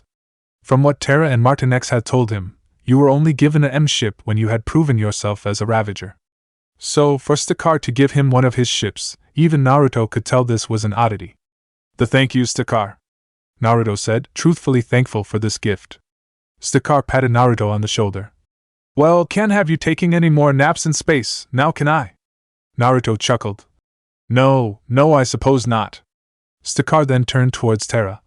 "Once you help him take care of his business, meet me back at the ship, we'll be rendezvousing with a squad of Centurions in 5 hours. Turning back to Naruto he said, "You can either stay on the ship while we're still here, or you can go ahead and find yourself a place to stay. Either way, be ready for the fact that we are going to be called to meet some kind of bureaucrat either by the end of the day today or sometime tomorrow for our payment." Naruto nodded. "Right, I'll probably just find a place of my own, get it over with I suppose." Stakar nodded, the man giving him one last pat on the shoulder before walking past him, his business with the group over with. It was then that someone spoke. "Nice ride, Flame Boy, I hear she's mighty fast when she wants to be."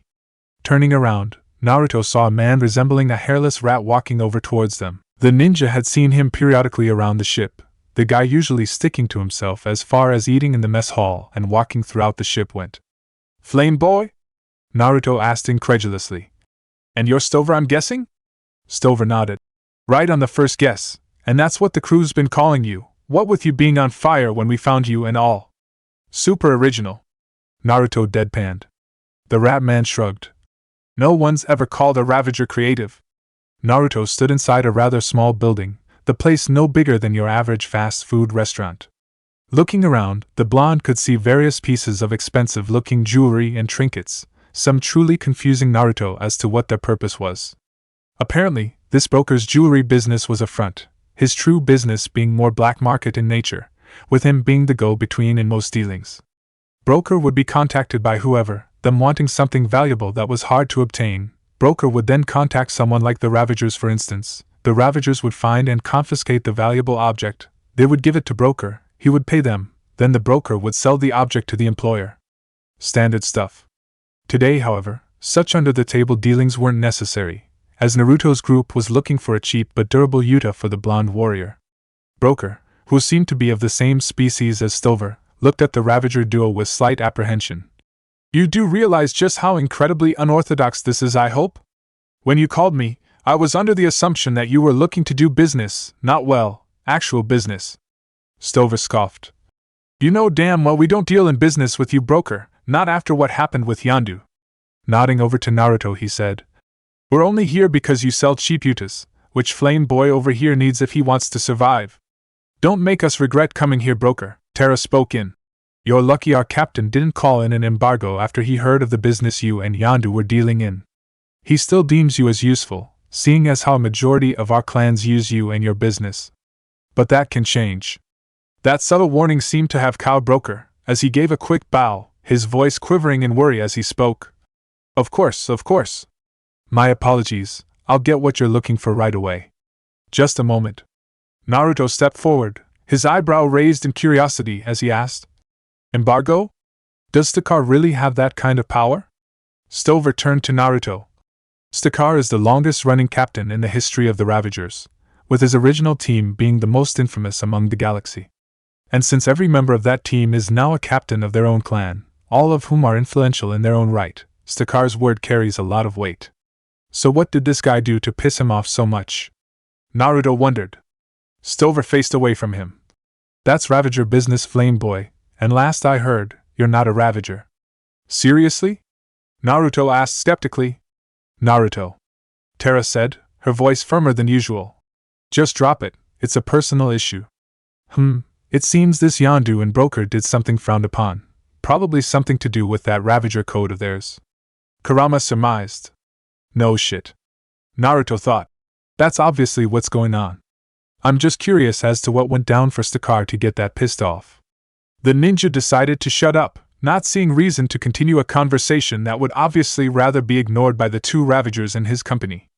Broker came around from the back a few minutes later, a white object in the shape of an oval in his hands. Walking over towards Naruto, he held the device out in front of him. Which is your dominant hand? He asked. Left. Naruto answered. The rat man nodded. Your left arm then, please. He didn't wait for Naruto to stretch his arm out, grabbing it and positioning it in front of him. Placing the white disc onto Naruto's forearm, he positioned it just under his wrist so that it stopped a few inches before the middle of his forearm. You're going to feel a bit of a pinch, he warned.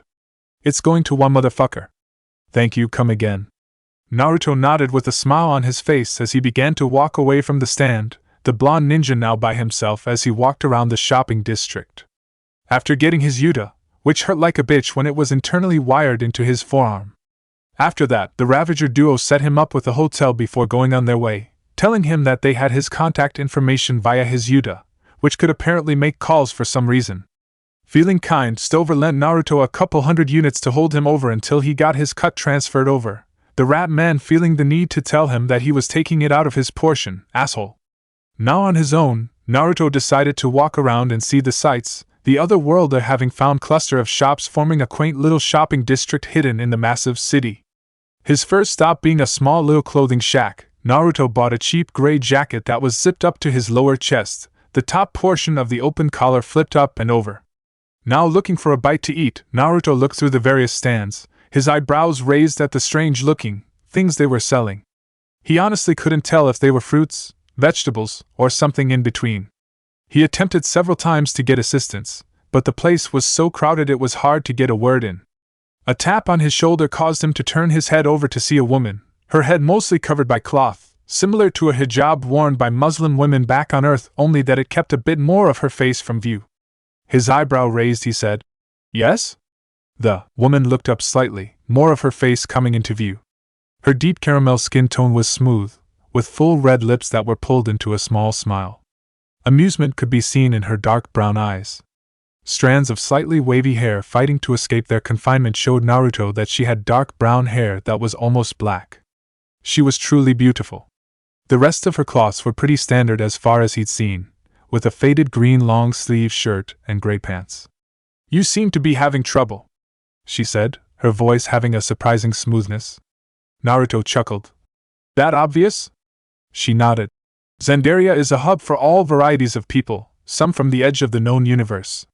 That is why we have such a diverse collection here, so we of Xandaria can try different things, and so people from far away can have something a little familiar. Looking over Naruto's shoulder at the stand closest to him, she said, "This stand here sells fruit from Hala. They're quite delicious." Looking over, he gave the stand a quick look over. Satisfied, he turned back over. "Thanks a lot, Dash." Only to find that she was gone. "What the hell?" he sighed in exasperation.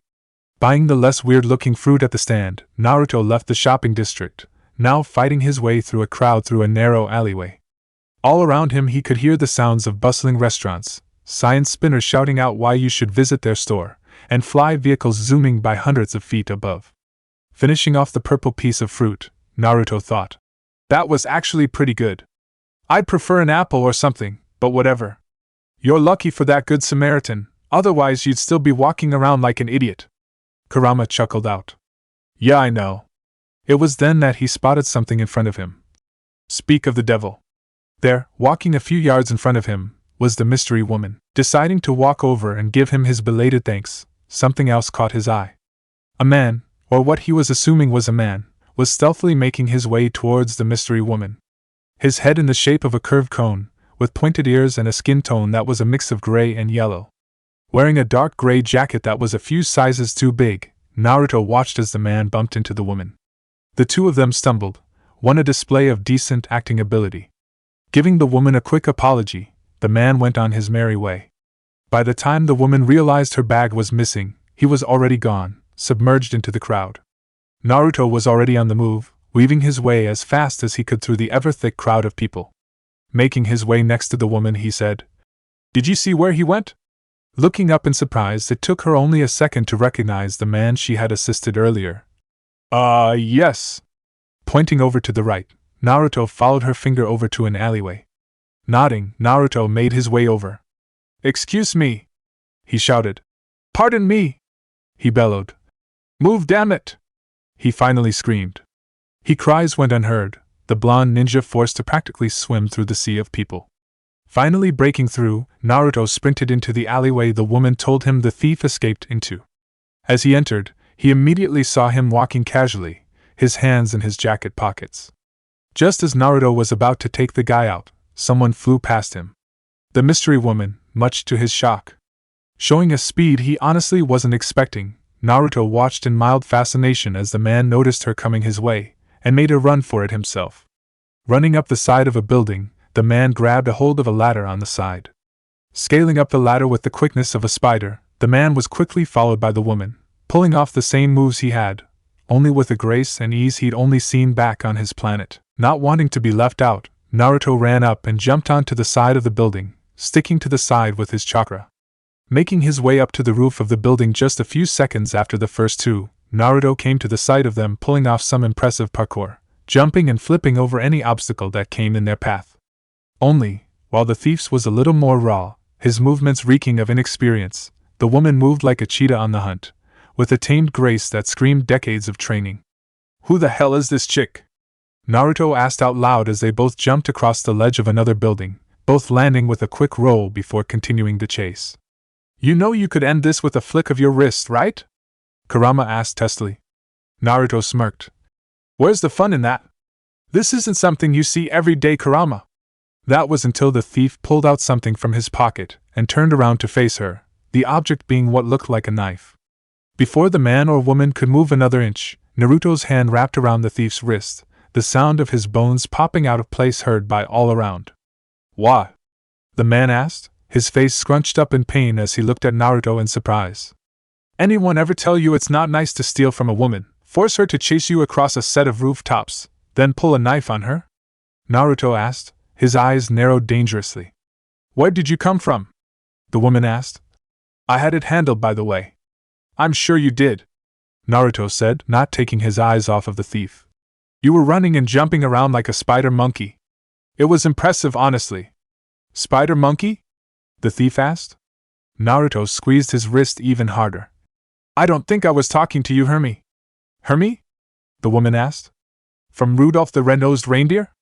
Naruto asked only to shake his head. "Never mind, I keep forgetting I'm not on Earth." Looking back at her, he said, "What's your name anyway?" It's Baguette. The thief answered, only to scream out in pain when the grip around his wrist grew even tighter, if that were possible. Not you, Naruto said firmly. For fuck's sake, man. Gal. Naruto raised an eyebrow. Gal? Seeing her nod, he asked. As in like Gal Gadot, from those Fast and Furious movies? After a second, he realized what he said before shaking his head once again. Sorry, Earth thing again. You gotta stop doing that. You look like an idiot. Duly noted. Naruto thought. Gal, tired of waiting, reached forward and grabbed the bag taken by the thief. Looking inside, she gave a quick nod at seeing everything was in order before walking away. Naruto, shocked, said, Hey, wait. Looking back and forth at her and Baguette, Naruto ended at the thief. Usually I'd give a speech about the morality of whatever, and try and get you to change your ways. But I've got a woman to run after. That sounded weird. Naruto and Baguette took an awkward couple seconds before the blonde decided to end it by punching the cone-head alien in the nose, knocking him out before he hit the floor. Running after Gal, Naruto caught up to her pretty quickly. Walking up behind her, Naruto once again raised an eyebrow, something he'd been doing a lot of today, as Gal jumped down the side of the building, grabbing a hold of the ladder before sliding down like a champ.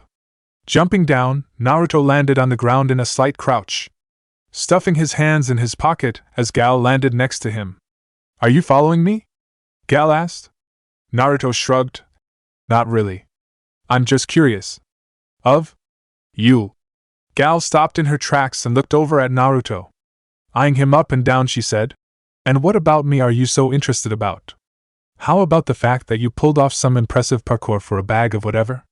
Or the fact that a minute ago you were a super sweet lady then a super aggressive ninja the next? A smile spread across her face. Super sweet lady? Is that what you think of me? Naruto gave a single shoulder shrug. I suppose. I doubt anyone else would have helped me out like you did. You make it sound like I helped you with something important. Gal chuckled out. Naruto laughed. Hey, feeding the crevice that is my stomach is important. After a second of thought, he asked. So why were you all over that bag? Gal looked at Naruto for several seconds before walking forward. How about I tell you over drinks? Drinks? Naruto asked, following after Gal as she led him to the nearest bar. The hijab-wearing woman nodded. I was planning on having a drink before my bag got taken. And since it's obvious you're not going to leave me alone, I figure you might as well join me. Naruto gave thoughtful look. I could go for a drink. How are the bars on this planet? They're alright. Location: the city of Kog on the planet Xander. Is this the place? Sadly, yes. Standing in the pouring rain were two men, their forms barely illuminated by various fluorescent lightings owned by the rinky-dink bars and strip clubs. The tallest of the two wore a more militaristic uniform, with a dark blue flak jacket with 3 circular yellow lights with the top 2 connected to the bottom over a matching colored long-sleeve shirt and combat pants. His face was covered by helmet that covered everything but the mouth that was gray in color with yellow highlights. In between the eyes was the Nova symbol, only it lacked the top 2 points of the star, showing that he was of Denarian in rank.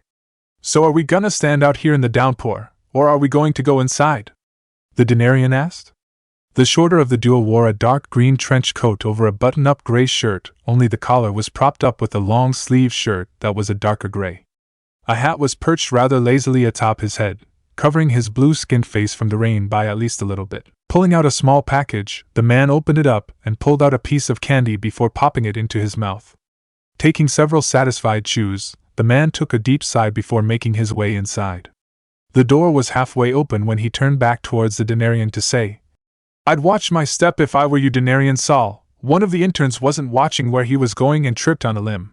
Saul rolled his eyes, not that the man in front of him could see it with his helmet covering his face. I'm not one of your greenhorn interns, Crag. My rank should tell you that.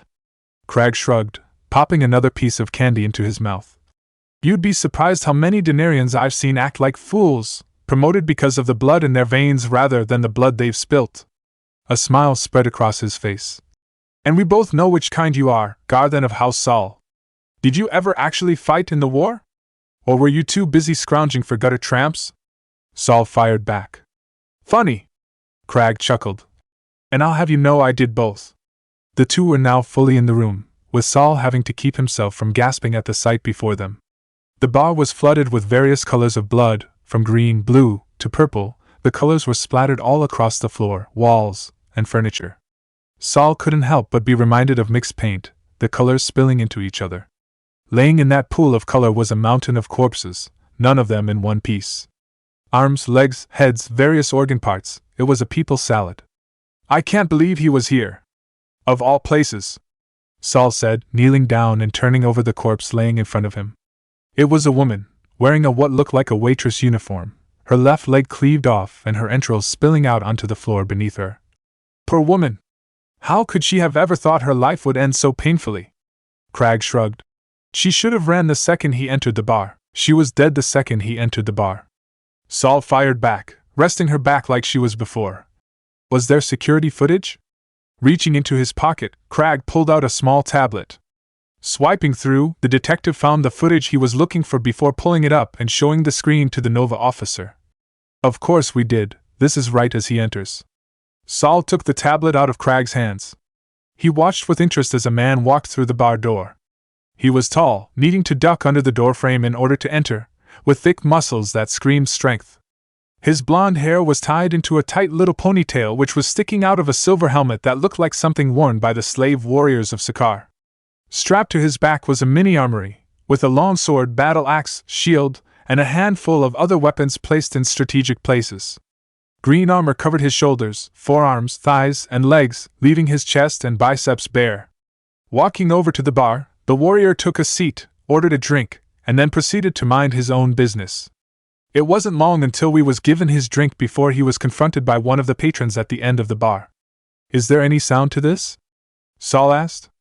Crag shook his head. Yeah, the button to the side. Saul nodded, pressing the button to turn on the volume, rewinding the clip to where the patron first spoke. Heard of that guy, the God Slayer? The patron asked, obviously drunk as he swayed in his place. The warrior said nothing, simply taking a sip from his drink. Finishing the glass, he motioned for a refill. The bartender complied, walking over and filling the fighter's drink. Hey! The drunk shouted in agitation, slamming his fist on the bar. Don't friggin' ignore me, you gray-skinned freak. I asked you, you ever heard of that guy, the God Slayer? You're probably wondering why I'm asking this. Well, let me tell you why I'm asking you this. I think you're the God Slayer. You wanna know how I know? 'Cause you're ugly as fuck, just like the God Slayer. The patron slurred. The God Slayer remained silent, bringing his drink to his lips. Finishing it, he looked at his empty glass in admiration. A good drink, thank you, he said, giving a nod towards the bartender, one that was returned with hesitation. The warrior didn't return that hesitation, however, slamming the glass into the patron's face with a swift brutality. The man fell to the ground with a wild scream, clutching his face gently as he rolled around on the floor. Getting up from his seat, the fighter pulled out his battle axe and walked slowly over to the wailing man. Kneeling down, he raised his weapon up, looking the drunk in the eye as he ended his life with a quick hack to the forehead, splitting into his skull and wedging itself into the floor, his last words being a blood-filled gurgle. Getting up, the Slayer looked around the room, drawing out his sword with his remaining hand. Pray to your gods if you have them, for you will be visiting them soon. The Slayer drawled, his voice pulling the attention of everyone else in the room towards him, their attention previously on the recently made corpse. And when you meet them, warn them. Warn them that Desak the God Slayer, and the Annihilator of Pantheons, is coming. So you're telling me that you ran after that guy because he took your bag full of fruit? Naruto asked, leaning over a bar counter as he looked over at Gal, the woman in the middle of taking a sip of whatever kind of alcohol she had ordered for the both of them. Gal nodded, setting her drink down. I'm not allowed out very often, but when I am I try my best to get fruit from the shopping district. There are things you can buy there you can only find galaxies away anywhere else. Fruit from Stakar are truly delicious. Still, seems kinda dumb to me. Who are you to talk, brat? Kurama asked. Shut up. Naruto thought, taking a sip of the blue drink. The blonde cringed as it slid down his throat. This shit is strong. Naruto coughed out. Gal smirked. Too hard to handle? She asked. Naruto scoffed. To be honest? He asked after he stopped coughing. I'm pretty sure this is gasoline. You're a lightweight, aren't you? She laughed, finishing her drink while she was at it. That's adorable. Adorable? Naruto asked incredulously. I am not adorable. I'm awesome, no amazing, no awe-inspiring. I put the wonder in wonderful, the excel in excellent, the something in whatever. Yep, Gal said with a laugh, signaling the bartender for a refill. Adorable for sure. Naruto couldn't help but flinch as the bartender refilled his drink, peer pressuring him into taking a sip, and then cringing as the liquid fire went down his gullet. What the hell did these people drink, seriously? So what is it that you do exactly that doesn't let you get out? Naruto asked. Gal's face was a little stoic as she spoke. I suppose you could call it a government job. You? I don't really have a job. I've pretty much been wandering around for a while now. Hung around with some space pirates though, that was pretty fun. Sounds like it. She sighed. I can't remember the last adventure I had, Gal said wistfully, resting her chin on her knuckles, a slight pout on her face. You seem like you've had some crazy adventures. Oh yeah? Naruto said, a thoughtful look on his face. There was this one time I helped a princess take back her seat of power from her dick of an uncle when I was 13. Then when I was 15 I saved a priestess from a demon and his army of stone soldiers. Oh, and one time I got sent to an inescapable prison after I was framed for killing a village leader. Naruto laughed at the memory. That was crazy. Gal looked at Naruto in amusement. You're something else. She chuckled. Men like you are a rare thing here on Xander. Her eyes raked over Naruto, looking him up and down. Rare indeed. Rare how? Naruto asked. Xander men are rarely spontaneous. Few would have the gall to go out and fly by the seat of their pants. Things can get so dull after a while, Gal said, silently motioning for the bartender to fill Naruto's drink. Naruto nodded at the bartender as he capped off his glass, taking a sip before saying, All men on Xander are like that? I kinda doubt that. Then a thought struck him. But then again I am one of a kind, the blonde said with a look of contemplation on his face. Yes, you are, Gal said, a strange hint to her voice as she swirled her drink around in her glass. Naruto raised an eyebrow, taking a sip of his drink as he felt his mental faculties slip away. Yup, that's what I said. Saul stood in his office, typing into a hollow keyboard with gusto, his attention placed fully on the screen in front of him. Finishing his report, he leaned back into his chair and ran his hand through his hair, sighing in agitation as he did. His attention was drawn to a pop-up that appeared on the screen, alerting him that he had an incoming call. Answering it, Saul came face to face with Nova Prime, Irani Rail. What's the word, Denarian Saul? The Nova Prime asked. Saul leaned forward in his seat, straightening his posture to be more presentable in front of his commanding officer. Nova Prime, I just sent you my report, madam, he said, his voice the embodiment of professionalism. I want your report now, Denarian Saul, Irani demanded. Of course, madam, I apologize. From what Detective Cragg and I could gather, Desac is searching for someone. Whoever that poor bastard is, we don't know. What happened at the bar seems to be an isolated incident, seeing as how he didn't say more than a few sentences while there. Irani shifted in her seat uncomfortably. Do you think he's still here on Xander? Possibly, Saul answered. But we have every squad available keeping an eye out. The Nova Prime nodded. Tell them to report, not engage. There's no need in having any more unnecessary bloodshed. Yes, madam. Of course. Irani gave a nod goodbye. As you were, Denarian Saul. With that, the video feed cut out. A knock on his office doorframe caused him to look up and see Millennium Roman Day standing in his doorway. What is it, Millennium Day? Saul demanded. Day stepped forward, a tablet in his hands as he walked into the office. I'm sorry, sir, but we've made contact with the Stakar Ravager clan. And I'm assuming the living bomb was put into our custody without issue? Saul asked, not bothering to look away from his screen. The Millennium nodded. Of course, otherwise we'd have a universal threat level criminal destroying the city. When Saul gave him a sharp look, he bowed his head apologetically before saying, Due to such a high-profile bounty, one of our bureaucrats has requested to meet with them. They've requested that you attend. Saul leaned back in his chair, sighing in agitation. Fine, who is it? The Queen, sir. Damn it. Oh fuck. Naruto drawled out, pressing the palms of his hands into his eye sockets, trying his best to keep his throbbing skull from bursting at the seams. Judging from the strong beams of sunlight, Naruto had to guess that it was around noon, probably later. He smacked his lips, feeling as though he hadn't had a drink for days while wandering in the desert. The light streaming through his window curtains only made his headache worse, but he was too nauseous to move an inch to close said curtains. It was truly a paradox. "'Bout time you woke up, kid," Kurama said, causing Naruto to flinch at the bijuu's loud volume. Rolling over onto his back, Naruto thought, "Kurama, seriously, please be quiet." Only to flinch at volume of his voice. "Damn it." Kurama chuckled. "Do you even remember what happened after you got here?" "No, why?" Naruto thought. "Just give it a second." Kurama chuckled. Naruto sighed, rolling back over to his side, closing his eyes as he began to go over the night before. He'd met Gal, they did some running and chasing, she took him out to drink, they drank, then drank, then drank, and then drank. After that they had started to. There you go. Naruto shot up into a seated position, ignoring the fact that his skull almost exploded from the motion. Looking over, he expected to find the naked form of Gal, her killer figure hidden behind a barely formed concealing blanket. Piece by truthfully awesome piece, Naruto began to remember their activities from the kissing to started it all, to the articles of clothing taken off, to the foreplay, and then finally the finale itself, 6 times. The memories were halted, however, as his brain shut down at seeing that the space next to him was empty. "Why?" Naruto drawled out. Looking around, Naruto was slightly bewildered to find that Gal wasn't actually in the single-bed hotel room, a room that wasn't hard to hide in considering it was a single room with the only area of privacy being a small bathroom. Getting up from the bed, Naruto slowly made his way over to the bathroom, pressing his ear against the door to see if he could hear anything on the other side.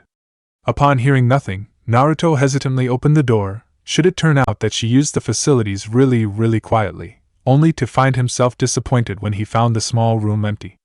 "Looks like she ditched you, brat." "Sorry, she seemed pretty cool," Kurama said, though Naruto knew he probably didn't really give a shit. Naruto rubbed the back of his head. "Huh, yeah? She must have left for some reason." His attention was drawn towards door as the sound of someone knocking racked through the hotel room. "There, I bet that's her."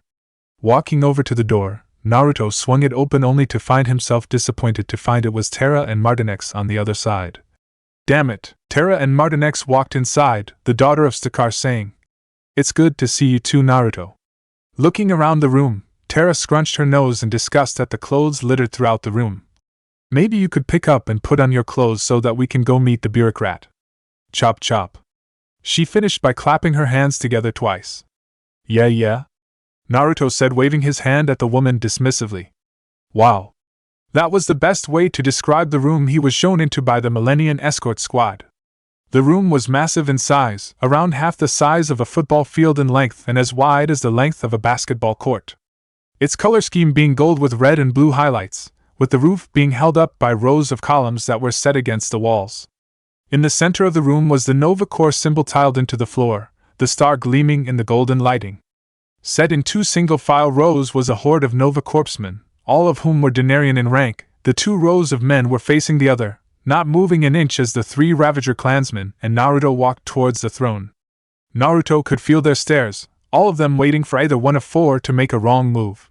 Finally, the 4 were ordered to stop by a trio of centurions. The middle centurion stepped forward. "Please join us in welcoming the ruler of the Nova Empire and Empress of Xander, Adora Vault." The sound of boots stumping on tile drew Naruto's attention towards the doorway to the left. Naruto managed to count 12 Denarian soldiers surrounding a single figure in the center. Slowly the squad of 12 plus their escort made their way in front of Naruto and his 3 Ravager companions.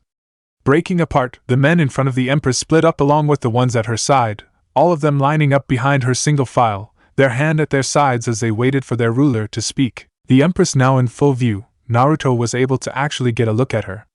Her dark brown hair, nearly black it was so dark, was kept together by a decent-sized gold-colored crown, the Nova Star resting on the top of the center point. Attached to the crown was a veil, covering her face at least somewhat from view, though Naruto could tell that she had a dark skin tone, mocha in color. Wrapped around her body was an intricate gown that was a dark gold in color, with the sides of the dress being various colors of red, the skirt of the dress reaching down to the floor, dragging across the tiles as she walked. Slowly, she began to walk forward, coming closer to the 4 men in her debt. It was as she got closer that something dawned on him. This woman seemed familiar. Stopping just a few feet in front of them, Adora spoke. "Captain Stakar and Terra Olgord of Arcturus, Martinex of Pluton, And Naruto Uzumaki of places unknown, welcome. She said this as she nodded her head at the four in front of her. I feel I must give my thanks in you apprehending of Blasta the living bomb. Soon he shall spend the rest of his days in the negative zone, there he can't hurt anyone else under my protection again. And then it dawned on him, the realization hitting him in the face like a bag full of bricks. Gal? Chapter 14, Radar Love. It's hard to describe the feeling of being literally connected to another person. Limbs entangled, lips locked, hips connected in a series of gyrations. It was even harder to describe when the most coherent thought you could muster was, HHHHMMM. Running his hands up Gal's sides, Naruto, with great joy, began to grasp her breasts. Her moans spurring Naruto on further, his hips bucking up into the woman sitting on top of him with even greater fervor. Gal, needing the much-needed thing known as air, separated from Naruto, taking a savage breath in as she looked down at the younger blonde, the man bringing his lips onto her collarbone, her dainty fingers curling into his thick blonde hair. She was forced to squeal out in shock and joy as she was forced onto her back, the blonde warrior grabbing her thighs and bringing them around his hips moving even further into Gal as she moaned out. Ah, Naruto! Gal? Adora, or Gal as Naruto knew her, had made her way over to her throne, the massive chair towering over her person entirely. Looking down at them, the woman had obviously mastered the look of royalty, full of rightful condescension and self-righteousness. Her leg crossed daintily, she pressed her back into the chair fully with her arms laying along the armrest with strength. She didn't say a word, simply staring down at Naruto and his group with clear indifference.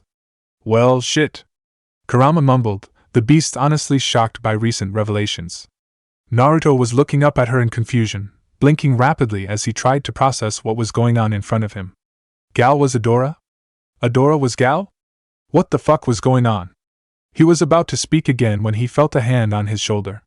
Looking behind him, Naruto saw Stakar shaking his head firmly, his eyes full of warning. The middle centurion, the one that had introduced Adora, spoke.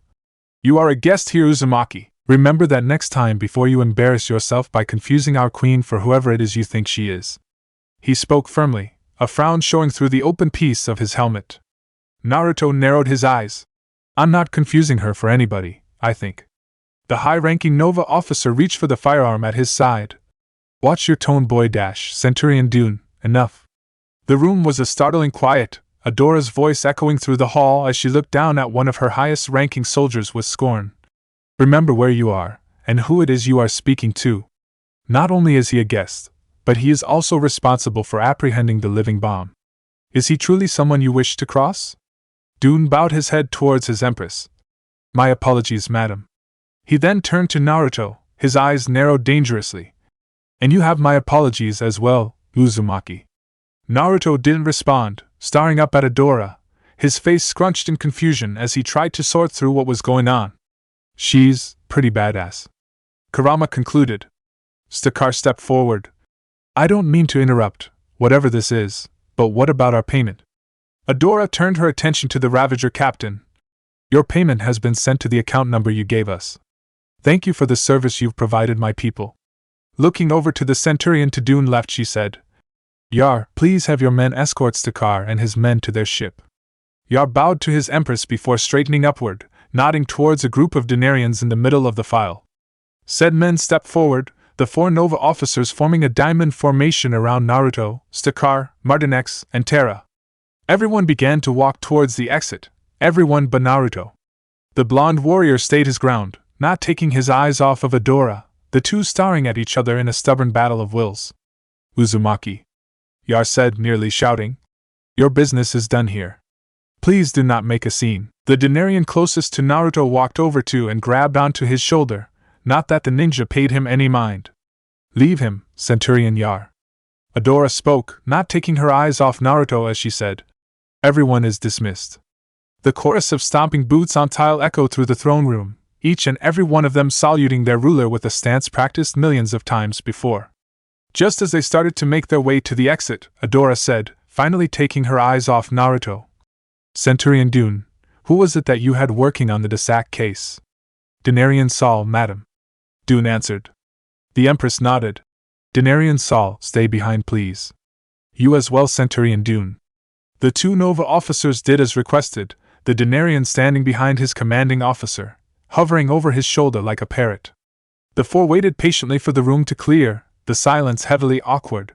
Taking a moment to look over at the retreating Ravager squad, Naruto made eye contact with Terra, the two giving each other a quick nod before she disappeared from sight. His eyes on Adora once again, he began to say, "So are you going to tell me what your deal is, or what dash, Centurion Saul?" Adora interrupted. "Please inform Uzumaki of your report."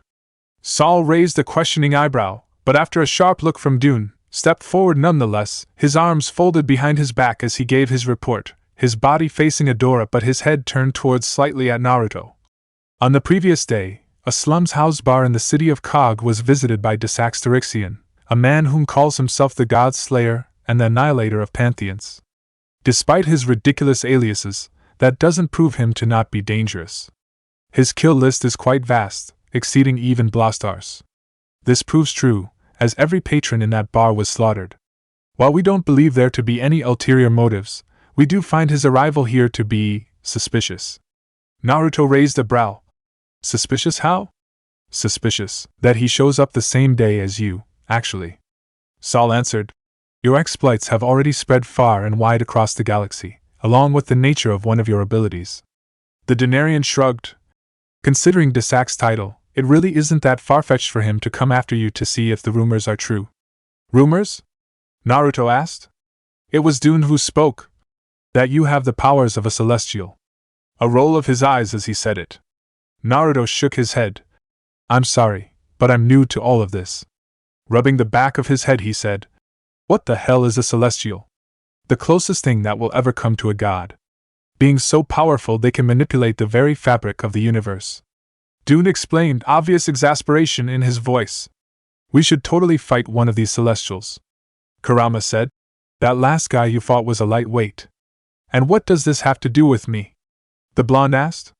We believe that Desax may be looking for you, to see if the rumors are true. Saul said. Naruto sighed.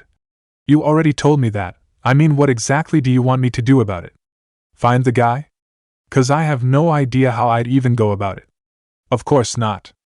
I simply felt that you had the right to be warned. The chances of you finding him are rather slim. Adora answered.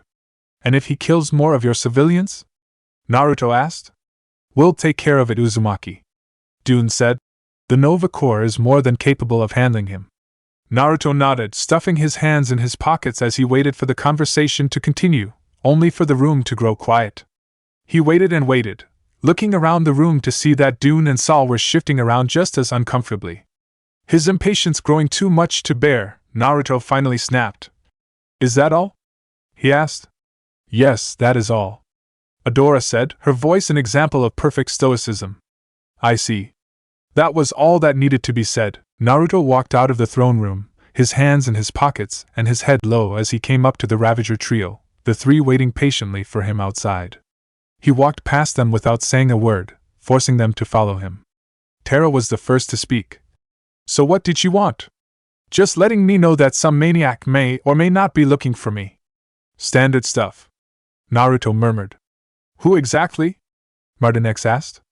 Desax something or other. Seriously? Terra and Martinex asked at the same time, the same kind of shock in their voice. Naruto shrugged. Yeah, so? The God Slayer? That guy is crazy strong. They say he's killed dozens of godly beings. Martinex explained. Stakar nodded. He's the kind of guy you ignore at all costs. No bounty is worth taking that guy on. The blonde ninja shrugged again. Yeah, so? He repeated. If he comes for me, he comes for me. I'll take him on like all the rest. Seriously? Terra asked in disbelief. How can you be so calm about the fact that one of the universe's biggest boogeymen might be hunting you down? 'Cause I really couldn't care.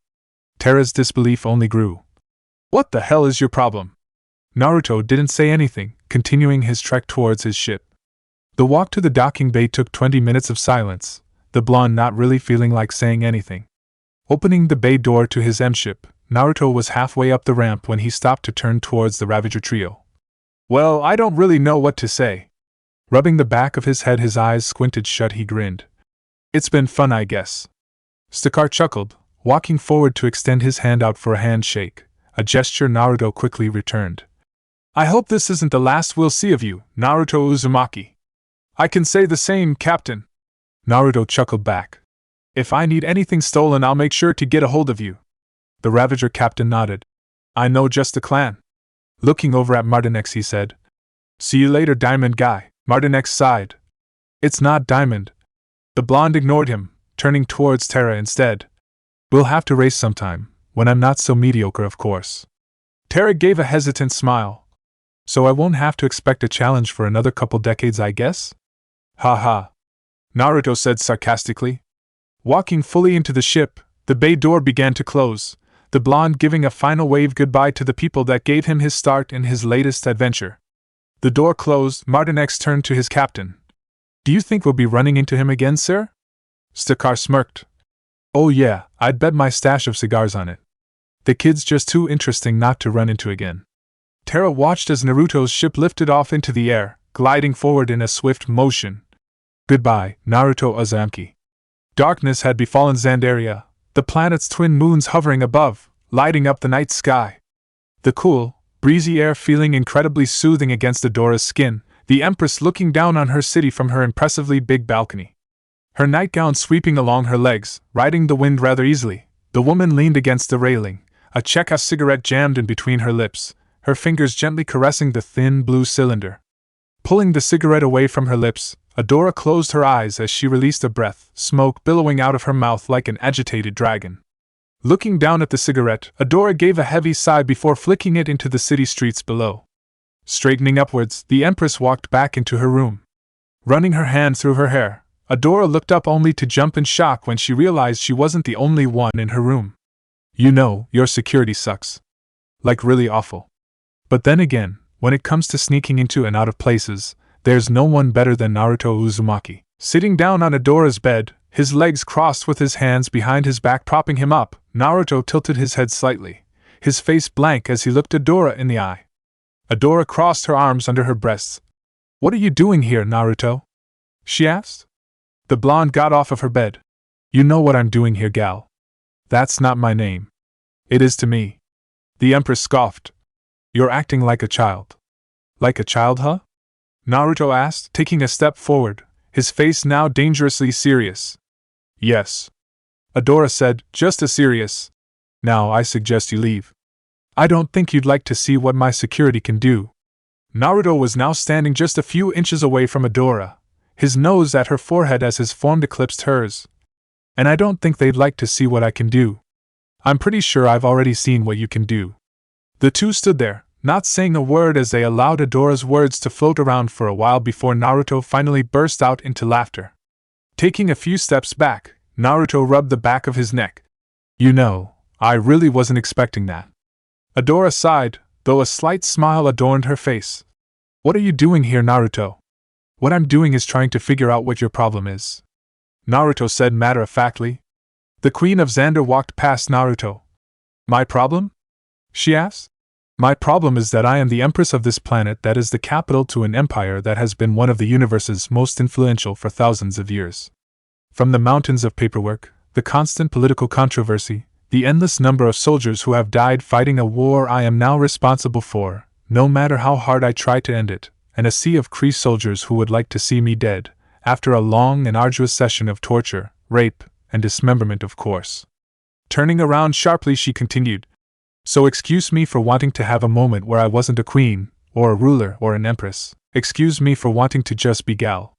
Naruto stayed quiet throughout her speech, his face a blank slate as he spoke. So, just wanting to be gal means getting a guy drunk enough that he won't remember having sex with you the next morning? You're taking this much too personally. Adora said. I didn't plan on what happened to happen. It was impulsive and foolish, and I apologize if you feel like I used you. The blonde shifted on his feet uncomfortably, one hand resting on his hip while the other scratched the back of his scalp. So what now? What do you mean, what now? Adora asked. What happened last night was a mistake, simple as that. Simple as that, huh? Yes. If it makes you feel any better, I'm sorry. Naruto sighed. Yeah, I didn't really know what would happen here, but I was at least hoping it would go, I don't know. Walking towards the balcony door, the ninja walked out onto the platform, resting his foot up against the railing. Turning his head back towards Adora, he smiled. See you later? Perhaps. Adora said, her arm wrapped around her midsection. Well, see you later then, Adora.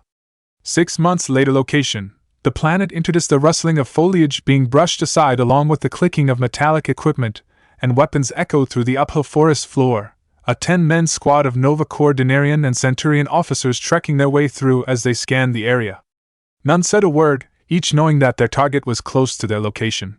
In front of the pack was a female Centurion, who raised her closed fist up, signaling the officers behind her to stop. This was due to the sound of a tree slowly falling to the ground. The loud crash drew their attention toward it for a split moment. A moment too long.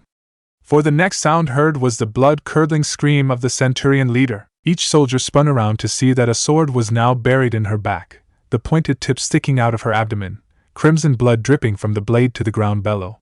Standing behind her was Desak, his menacing figure towering over her, the warrior gripping his sword in a death grip. In one swift motion, Desak swiped his blade upwards, splitting her apart like string cheese, blood spraying out like a water fountain, splattering all over Desak in a shower of red, further enhancing his menacing appearance.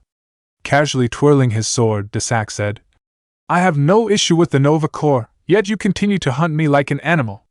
My eyes are on the man of flames only, not you Nova dogs. Pointing his sword towards the 9 Nova Corps officers, he growled out, Pray to your gods if you gave any, for you will be visiting them soon. And like that, he was upon them. Location. Idini's village of the planet Interdis. The small village of Idini's was surrounded by forest and foliage, the tree leaves covering the village residents in a constant shade. The small town was made of the very forest surrounding it, the chopped-down timber woven together into a variety of small-sized huts. People were littered throughout the area, some wearing homemade clothes made out of whatever it is they could gather, others obviously not of that region, their mildly outlandish uniforms showing they were Kree soldiers. Their dark green armor creaked and groaned as they stomped through the village. Walking through the village was a man in a brown hooded cloak, the figure doing his best to avoid the attention of the patrolling troops circling around. Each step was meticulously planned to ensure that he didn't in any way get on their radar, his eyes set on the bustling bar several yards in front of him. Finally seeing a clear path, the man nearly charged forward, and was just 2 feet away before he reached the door. Hold it! The cloaked man stopped in his tracks, holding his breath as he felt a hand clamp down on his shoulder. The hand pulling him over so that he was facing who spoke, the man saw he was facing 3 Kree soldiers. Yes? He asked. The middle soldier stepped forward, the one on the right being the one holding onto his shoulder. Do you have your papers, sir? The man gulped. Is there a reason you need to see my papers? Standard procedure. The soldier said simply. Right, of course. Slowly, the man began to reach into his cloak, sweat building along his temple. Just a second. His fingers wrapped around the handle to his pistol, desperation in his eyes as he knew there may be no way out of his predicament.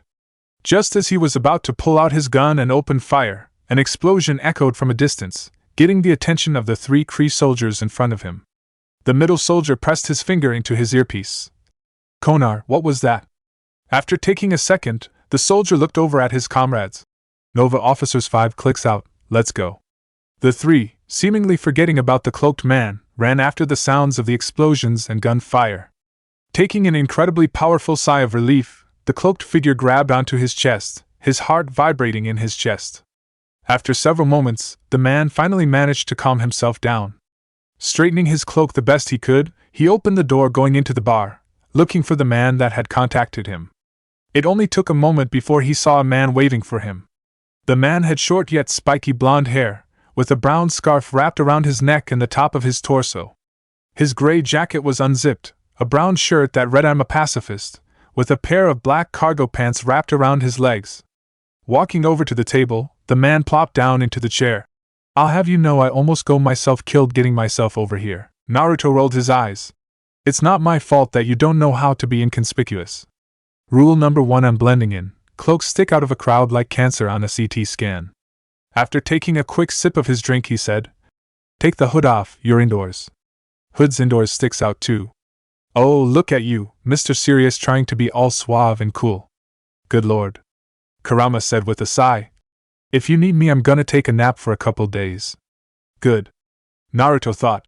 You've needed one for a while now, you cranky old bastard. You know, the sarcasm really isn't needed. Taking off his hood, the man was revealed to be a man, his yellow skin tone making him kind of look like a Simpsons character. Now, where's the uni-dash? Don't. Naruto interrupted. Now order a drink, can't have you look any more suspicious. The man sighed. I don't think we'll have to worry about that. I'm pretty sure all the troops have gone to investigate some Nova officers spotted nearby. I'd say we have an hour or so. Lucky us. No such thing as luck, Gog. Naruto said, taking another sip of his drink. Gog looked at him with skepticism. Were you behind it? Naruto's face was blank as he spoke. I have no idea what you're talking about. Tilting his head, he continued. Now, order a drink. I don't drink, Gog. Naruto said and edged to his voice. Order a drink. Giving a hesitant nod, Gog raised his hand up to get a waitress's attention. Giving his order, the yellow-skinned man turned back to Naruto. Now what about dash? Don't. This is supposed to be covert, dude. Now, while I don't usually do covert, these Kree soldiers skulking around makes it necessary. I sent what you want the moment you entered the bar. Now, let's get down to brass tacks. Naruto said, slight agitation in his voice. Gog frowned. Don't forget about that, there's a second part of our deal. Which is? You'll know when it gets here. Naruto scoffed. That doesn't sound suspicious at all, he said sarcastically. Whatever, you know what I'll do if you try and double-cross me, or whatever. It was kind of hard of Gog to tell if the blonde was truly being threatening or joking. Right. Gog said with a sigh. You're wanting to know about the infinite dash. Call them gems. Naruto interrupted. Right. Gog repeated with a nod of his head. You're wanting to know about the gems. He finished with a slight roll of the eye. As far as their location, the only known location is on Terra, or Earth as the people on that planet call it, though I don't know which one it is. The others are a complete mystery, though one was used in a war between the Asgardians and the Dark Elves of Svartalfheim, though it was hidden away by the Asgardian ruler at the time, a place eternity knows where. That's 2 gems, I need 3 more. Naruto said. 3? Gog asked. But there are 6 gems, not 5. Let's just say I know where one of them is. Naruto shrugged, a small smirk on his face. Ahu. Gog said. Well, there's a rumor. A rumor, huh? Well, in the words on a make-believe monster, facts can be so misleading, where rumors, true or false, are often revealing. Naruto said, quoting the character Hans Landa. The yellow-skinned man sighed at Naruto, nodding nonetheless. Well, I've heard around the waterhole that a certain purple giant has one in his possession, but I wouldn't put too much into it. Interesting. Naruto said with a nod, cupping his chin with his hand. Anything else? Well, this isn't a confirmed gem, but there's an object on Morag that is said to hold a lot of power. Could be one, though I kinda doubt it. The planet was practically destroyed during the war. Gog said with a shrug. He was about to continue when the waitress walked back over with his drink, causing the two to cease their conversation. Giving a quick thanks, Gog gave a quick sniff of his drink, his nose crinkling up in disgust as he set the glass down. Anyway, I have no clue where the last 2 are.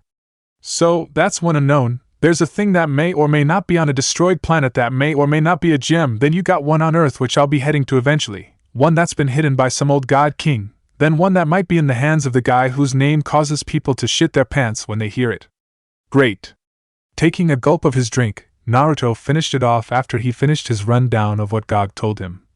You know, for a guy that's supposed to know a lot, you sure don't know a lot about what I need to know.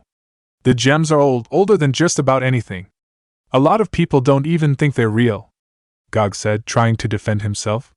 Yeah, whatever, Naruto said, waving his hand dismissively. Now what can you tell me about the war? Now that I can tell you about, Gog said. What exactly are you wanting to know? A quick overview will do for now.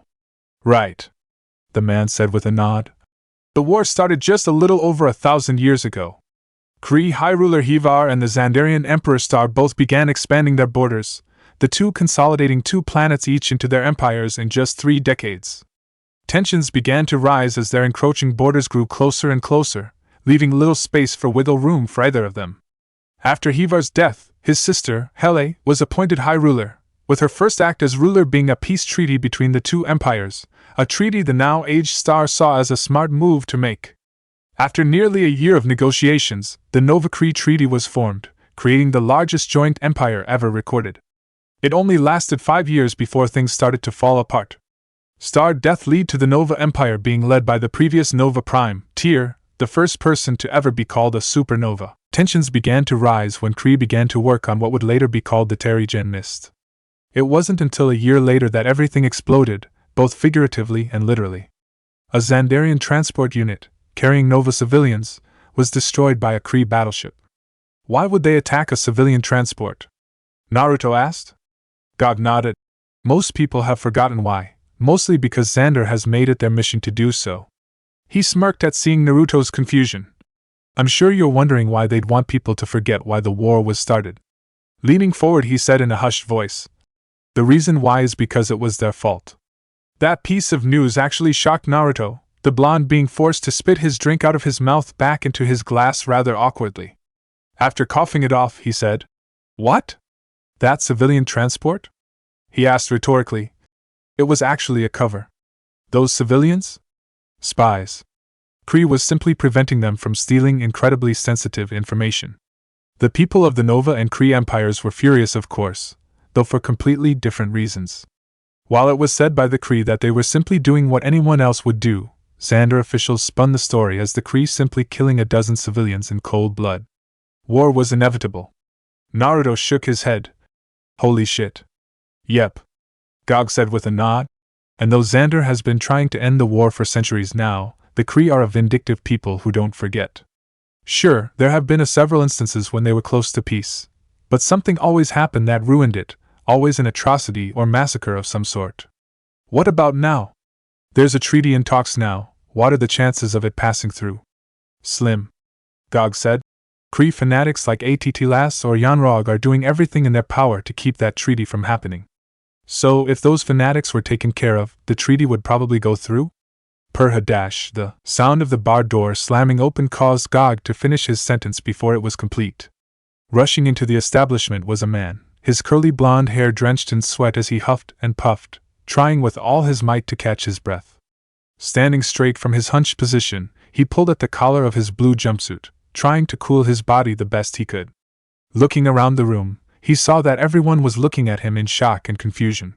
Fixing his crinkled clothes, he tried to make himself somewhat presentable as he walked over to Naruto and Gog's table. Taking the third seat, the man said, Sorry it took me so long, there are like 20 Kree soldiers outside the village. Something about Nova officers disappearing in a cloud of smoke. He finished with a sigh. Gog shook his head. It's fine. Naruto, this is Speed Cater. Speed Cater, this is Naruto Uzumaki. Speed nodded his head towards Naruto. Good to meet you. Naruto didn't bother returning the nod, instead keeping his eyes on Gog. Who the hell is this guy? I told you, this is Speed Cater dash, Gog, seriously. Naruto interrupted. He's the second part of our deal. Naruto raised a brow. How is that exactly? You will be transporting him to the planet Sovereign, one of the few planets in the system not a part of either empire, and is a neutral power. Gog explained. And why would he need to go into hiding on a neutral planet? Naruto asked. Gog looked to Speed, silently telling him to answer Naruto's question. I'm kinda being hunted by a squad of mercenaries who have been ordered to bring me in dead or alive, preferably dead. Why? Naruto drawled out. Because I may or may not have stolen a Kree relic. Speed explained in a rather hurried manner. Naruto looked mildly impressed. What kind of relic? The hydro gun used by High Ruler Hele, he said, his voice nearly a whisper. Hydro gun? Naruto asked, looking to Gog. Gog gave a side glance to Speed before saying. They were the preferred weapon of choice used by the Kree. They're outdated now, but back then they were pretty in demand. While nowadays you can buy one at any rinky-dink thrift store, this one is special for obvious reasons. The thing is priceless. Yeah, that includes the black market. Not even the broker from Xander wanted to buy it. Too high profile, they all say. Bunch of bull if you asked me, Speed said, finishing his sentence with a scoff. You know what the funny thing is? The damn thing doesn't even work. Naruto looked at Gog with doubt on his face. Do you seriously expect me to help this guy out? Seems to me like he deserves what's coming to him. Hey asshole, I don't deserve any of what dash, this was the deal Uzumaki. While you weren't aware of what it was, it's not my fault you accepted it before you got a clear picture. We could have waited for him to show up, but you went ahead and started the transaction the moment I entered the bar. So, it doesn't really matter if you don't like it, you will do it. Or does your word truly mean so little? Gog said, actual steel in his voice as he spoke. Naruto sat there for a while, his back leaned into the chair as he and Gog had a mild stare-off. Finally, the blonde relented, giving an overdramatic sigh as he said, "You are so lucky I'm a man of my word. Otherwise I'd have slapped you across this room and then tell you to kiss my glorious ass." Leaning forward, Naruto asked, "Are you sure these guys won't attack this sovereign place?" "Of course. My planet may be neutral, but it is strong. Both the Kree and Nova empires know this, and both acknowledge they have enough on their plate without having to deal with us."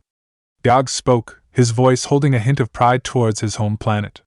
"Fine," Naruto said, crossing his arms over his chest. "We leave after this meeting. Though I still have a few more questions." "Of course. So what do you call this thing?" Sitting in one of the gunner's chair, Speed looked around Naruto's ship, an unimpressed look on his face. Naruto answered as he put in the coordinates. "Kushina." "Kushina?" Speed asked with a chuckle. "What is that your girlfriend's name?" "It's my mother's," Naruto answered. Turning to face him, he continued, "She's dead, in case you were wanting to feel like more of horse's ass." Turning back around. "What's a horse?" "Never mind," the blonde ninja said with agitation. Finishing up his prep work, Naruto started the dual engines, revving up the ship before lifting off into the air.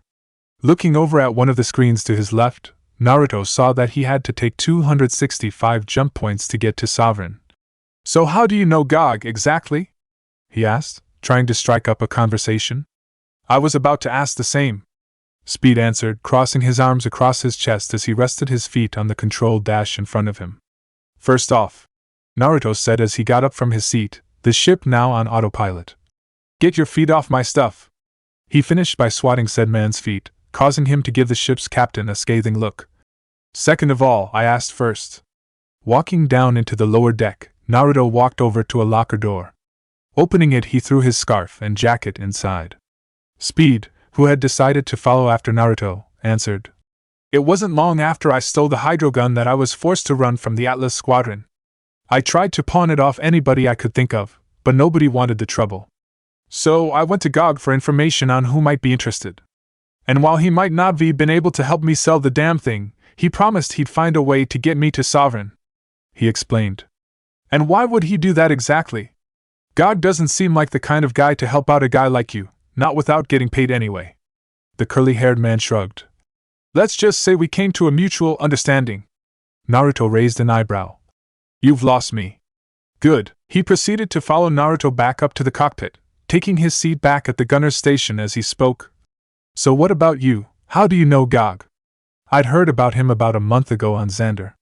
I sent him a message, we got in touch, we set up the meeting, we had the meeting, he fucked me over by making you my responsibility. And now here we are." Shifting the throttle forwards, Naruto took back control of his ship, piloting it up into the planet's atmosphere. Speed scoffed. "If I remember correctly, you said you could have slapped him across the room when Gog told you about the second part of the deal.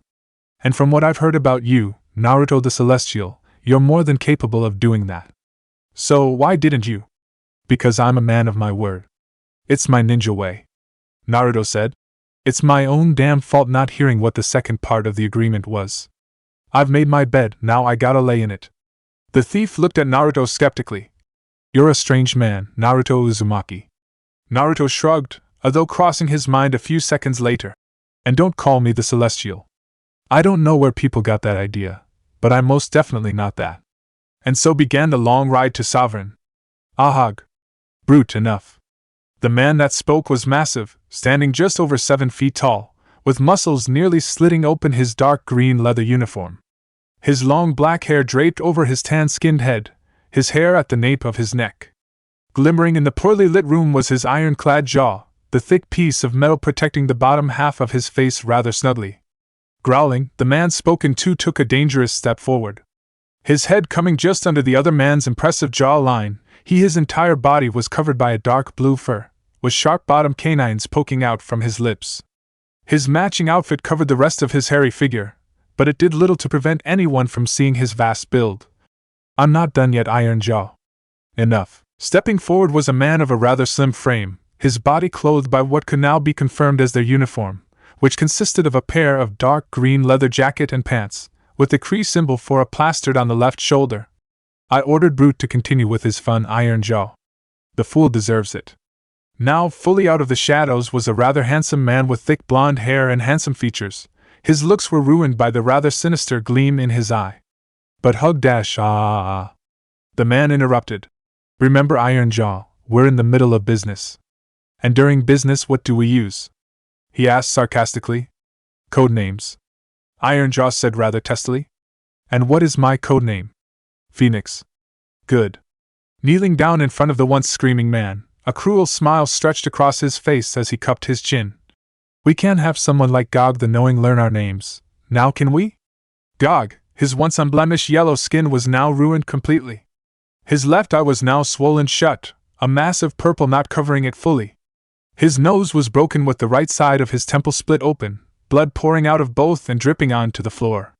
It got worse from there. From his trouble breathing and the black and blue spots along his sides, it was clear his ribs had been broken. His arms tied up above his body, the noose rope forcing his body to hang several inches off the ground. Blood covered his hands entirely, his fingernails torn out and the skin around his fingers flayed off. His pants were left on, the wet spot running along his crotch showing that he had soiled himself. Light suddenly entered the dimly lit room. "Sir, Captain Attilas is here." His head poking out was a rather thin-looking man, his turquoise-colored skin and fin on top of his head making him resemble a fish. "Getting back up," Phoenix answered. "Thank you, man-monster." Walking out of the room, the leader of the group was forced to shield his eyes from the interdis sunlight. Walking past a man with the build of your run-of-the-mill professional athlete, he nodded towards the fellow blonde, the resemblance between the two rather striking. "Cougar." Cougar nodded back. "Brother." Phoenix sighed in agitation at the fact that his brother had revealed that fact, the door to their little torture chamber still open, but said nothing as he made his way to the Kree cruiser. The ship was rather small, made for 2 or 3 people at a time, like a Nova Star blaster, only that it was more circular in shape rather than that of a star. As the hangar door opened, out stepped a man with traditional Kree armor, only his was a lighter green in color, and the armor around his neck and head was lighter and resembling more or a helmet, leaving only the bottom half of his face visible, similar to a Nova Corps helmet. His skin tone blue, much like most of his people. The man had a thin mustache on top of his upper lip. Walking in front of him was a Kree woman, her curly black hair resting on her shoulders, her uniform red in color, it being less armor and more spandex, with black shoulder paddings and gloves. Wrapped over that was a long and open green trench coat. "Welcome, Captain Attilas, Commander Minerva," Phoenix said with a mild salute. "We've managed to obtain the information we need." Minerva frowned slightly as she could hear screams coming from the shack a few yards away. "Then why does it sound like you haven't?" Phoenix's face shifted into mild disgust. "The little vermin admitted to having relations with the little thief while he was in his care." The Kree commander gave a quick chuckle. "Leave it to a man from Parramatta to have a problem with such a thing." Folding her arms behind her back, she continued. "What did you learn, Lieutenant?" Looking at for Captain Attilas for a moment before looking back to his commander. "The thief's name is Speed Cater, homeworld unknown, though he's spent time of the KYLN. He's a pretty standard thief. The fact that he hasn't joined the Ravagers is a little shocking, though I doubt very many of the clans that specialize in thieving would accommodate his lifestyle. He apparently landed on Hala, where he learned that the High Ruler's hydrogun was now on display. He then formed a crew, all of whom were killed during the heist and their getaway. He came to Interdis about 3 weeks ago after all the buyers he contacted refused to take his score off his hands, mostly due to our pressure. Gog allowed Cater to stay with him and help him find refuge on Sovereign, his home planet, in exchange for sexual favor. Cater is now in the current care of one Naruto Uzumaki. They left 3 days ago. That got Minerva's attention. That flash in the pan? I hear that certain planets have dubbed him the Celestial. He can supposedly manipulate the elements around him and can travel through space without the need of a ship. All stories more than likely, but his defeating of Blostar is nothing to scoff at. Phoenix scoffed. Please, that beast was overrated. Could you have defeated him? Attilas asked, speaking for the first time since his arrival. By myself? No. He nodded his head behind him in the direction his team was at. With them, though? Definitely. Good, Minerva said with a nod. Looking over at the shock containing the still ongoing screams, she said, "Deal with the sovereign fool. His screams annoy me." It had been 4 days since Naruto and Speed had departed for Sovereign, the long trip doing nothing to help the two blondes get along. "Will you shut the fuck up about the KYLN already? The way you make it sound it was a paradise compared to some of the places I'd been." Naruto screamed from the pilot's chair. "Boo-hoo, there were murderers there. Boo-hoo, there were mean guards there. Boo-hoo, if you did get a room you were forced to sleep on the ground in a massive cuddle party. Boo-fucking-hoo." Down, below deck was Speed. The curly-haired man got up from his seat, storming up into the cockpit. "Well, excuse me for trying to strike up an eternity-forsaken conversation. And what the hell would you know about staying in a shitty prison? I got sent to a prison that sealed off all my powers so that they opened a box that sealed away the warden's son, only for the unsealed son to be possessed by a demon that was also within the box," Naruto said matter-of-factly. "Bullshit." Naruto was kept from continuing when Kushina's left side was hit by what looked like a laser blast, the force of it rocking the ship slightly, the blast not doing much damage due to the shields activated around the ship. Pulling up one of the screens, Naruto looked to see who the asshole was that shot at him. From what he could see, it was a pair of ships that weren't much bigger than his, maybe a quarter bigger in overall size. Only while Naruto's was more of a jet in shape, the shape of these ships reminded him more of a helicopter minus the propellers and more square in shape and design. More blasts began to bounce off the hull, forcing Naruto to go into an evasive maneuver. Pulling up, Naruto did a barrel roll, the ship moving like a top at the end of its spin, before straightening out, the ship now upside down before he pushed the throttle forward, causing the ship to tailspin down wildly. The maneuver proved useless, however, as the attacking ship was still hot on Naruto's tail. "Damn it!" Naruto cursed.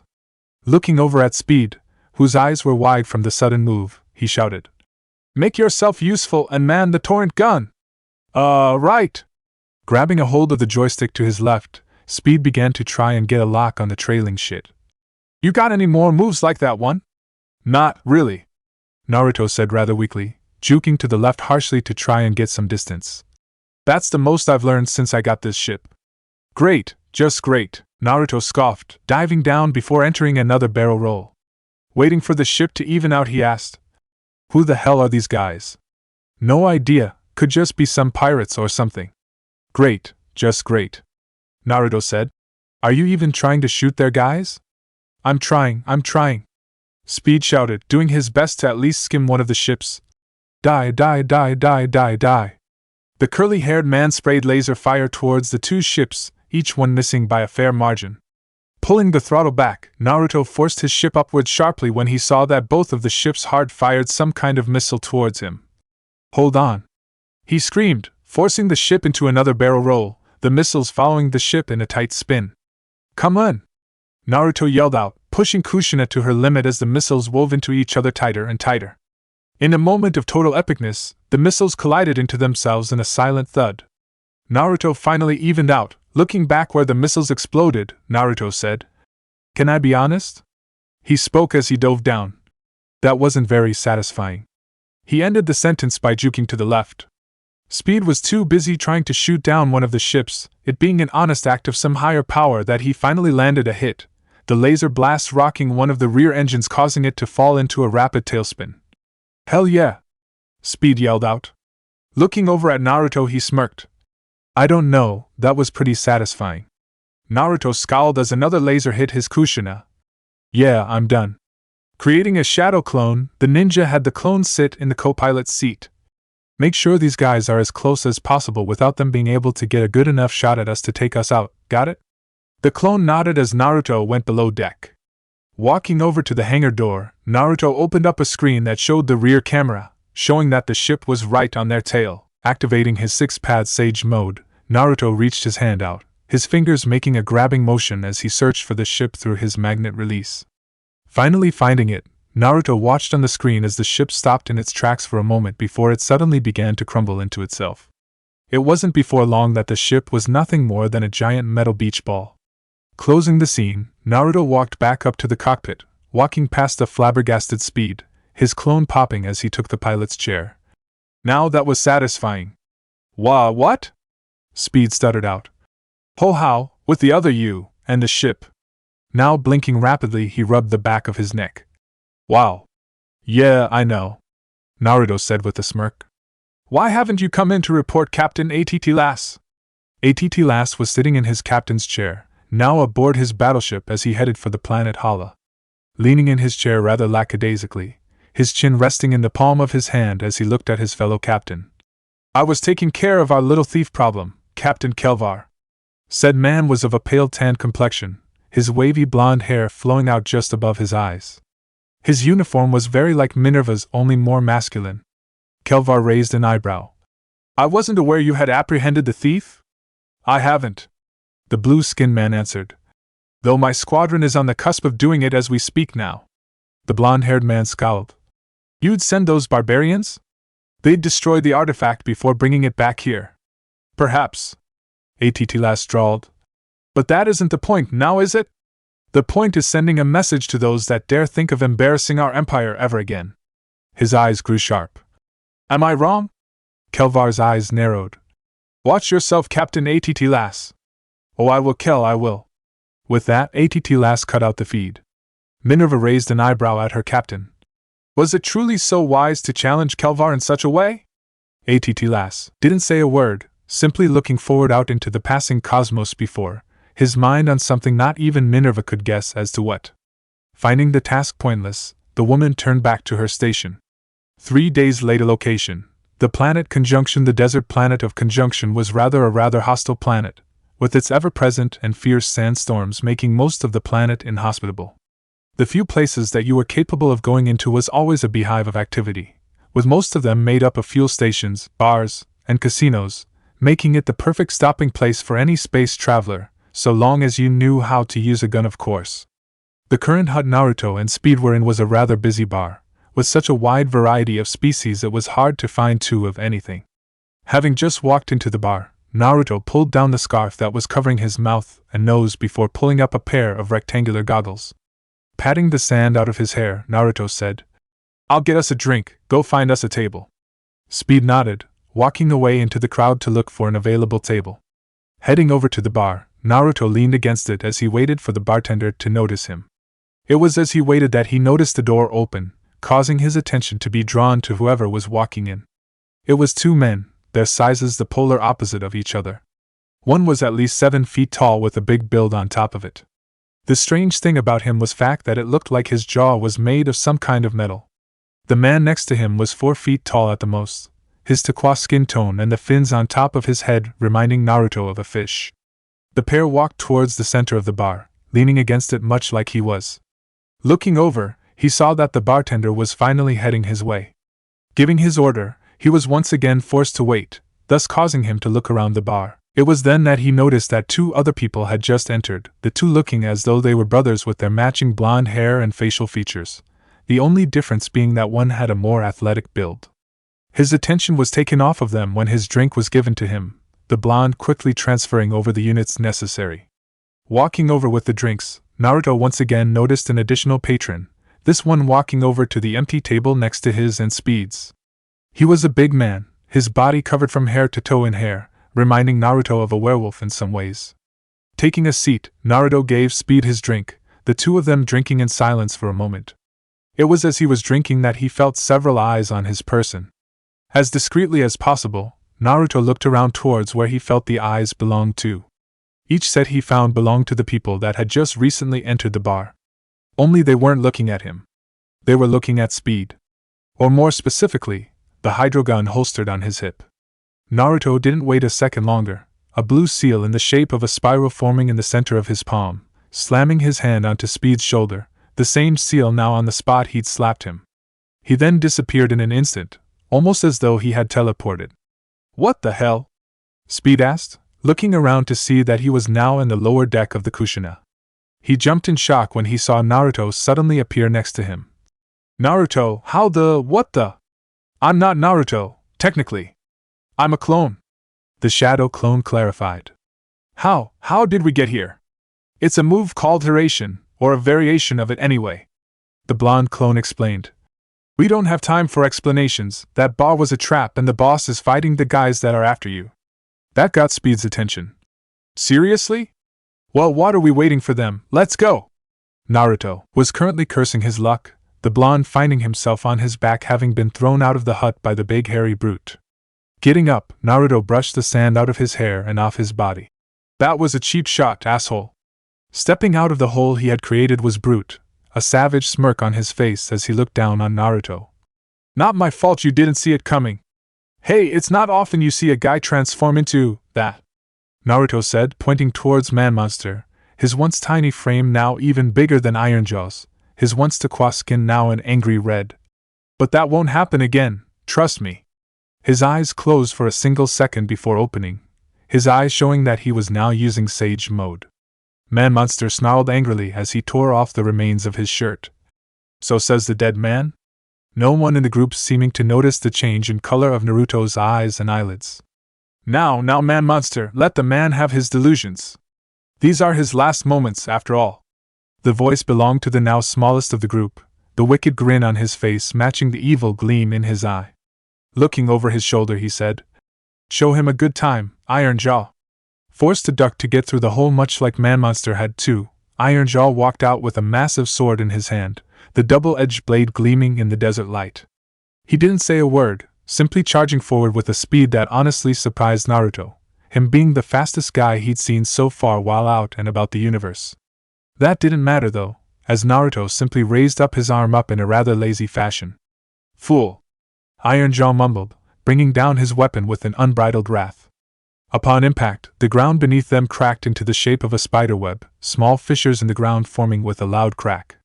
Alpha Squad couldn't help but be shocked at the sight before them. However, it wasn't the show of strength used. It was the fact that Naruto had caught the blade as though it were a simple club or pipe, with no sign of injury, the blonde simply staring up into the other man's eyes. Then, with one quick hand motion, Naruto broke the sword in half. If they had been impressed before, it could only be how they felt about the blonde grabbing a hold of the now airborne blade. With a quick rotation and the simple addition of wind chakra, Naruto threw the bisected sword into Man-Monster's throat, severing his head from his body all in one fluid motion. The ninja wasn't done with that, however. Having continued his rotation, he quickly began to gather boiled chakra along his arm and elbow. Finally reaching a full 336-degree turn and now fully facing Iron Jaw, Naruto released the built-up chakra in his arm. "Boil release, erupting propulsion fist," he called out.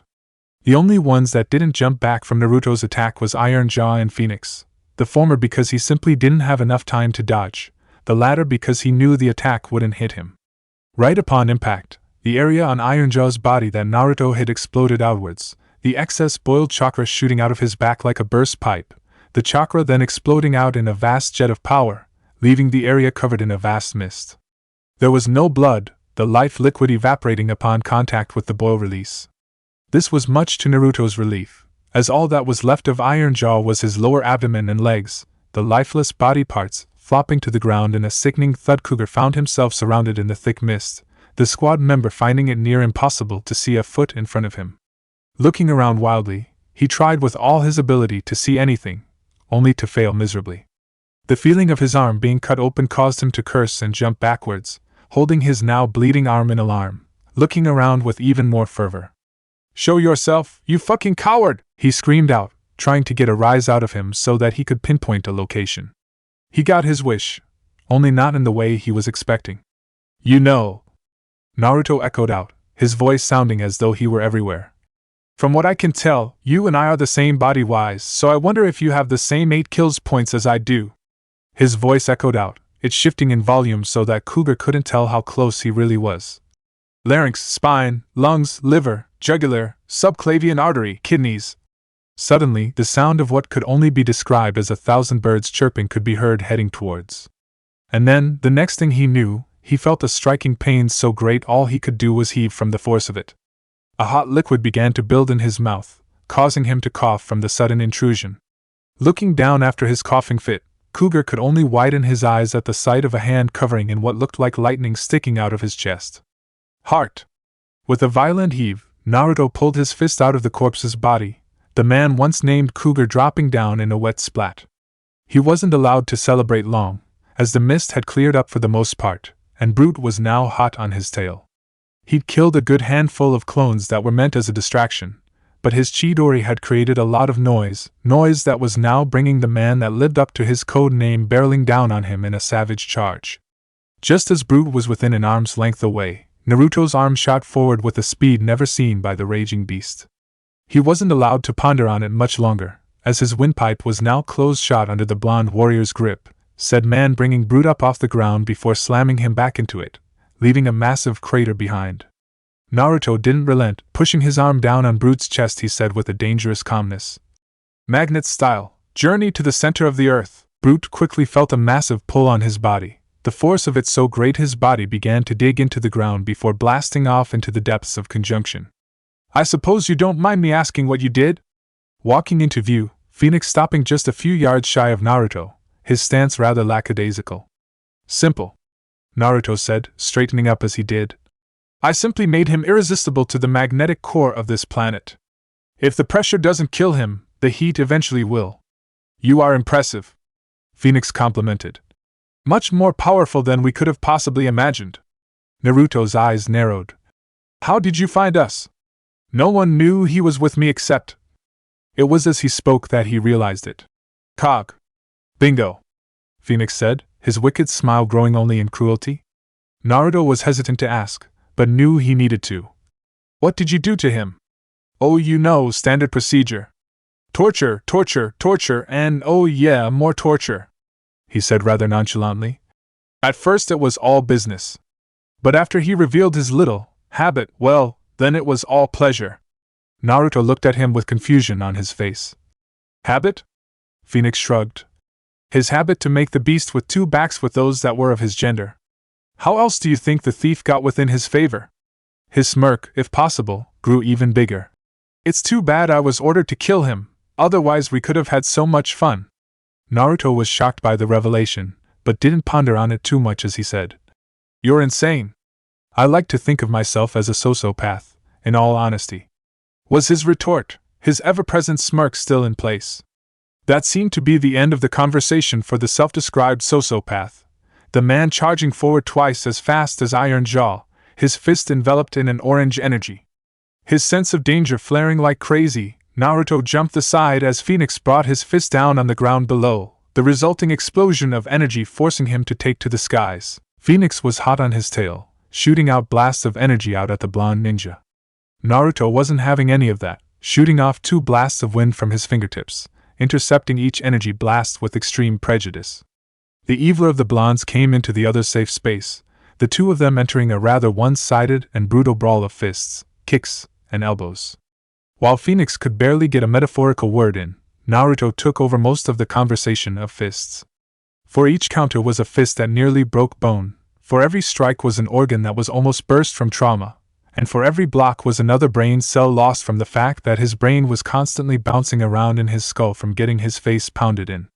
After several minutes of this, Naruto grew tired and decided to finish his little massacre.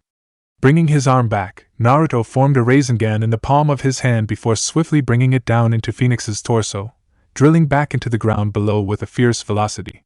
He didn't relent with that, as he was suddenly surrounded by a cloak of lightning. Raising his leg up over his head, Naruto allowed himself to descend onto the prone man below. "Guillotine drop!" With an unrivaled ferocity, Naruto slammed his heel down on Phoenix, the force of it exploding out in a fierce explosion of debris and chakra. Jumping back, Naruto waited for the cloud of smoke he'd created as his lightning armor dissipated. Naruto sighed as he put his hands in his pockets, watching with a blank face as Phoenix pulled himself out of the crater his body had formed. Getting up with a wobbly step, Phoenix's grin was still in face, blood flowing from his open mouth. "Heh heh heh, you're strong." He nearly collapsed before catching himself, his body hunched over as he fought with all his will to stay on his own 2 feet. "But one of these days, you're gonna attract something you can't stop, something you can't beat, and I plan to watch from wherever it is I end up after death, and laugh as you end up like I am now." Naruto's face remained calm as he brought his hand up, his fingers forming the shape of a gun. "Whatever you gotta tell yourself, asshole." Phoenix began a slow chuckle that quickly became a maniacal squeal of laughter. This went on for several seconds, that is until a wind bullet found itself drilled into his skull. Naruto sighed. What a mess. Kurama gave off a long yawn.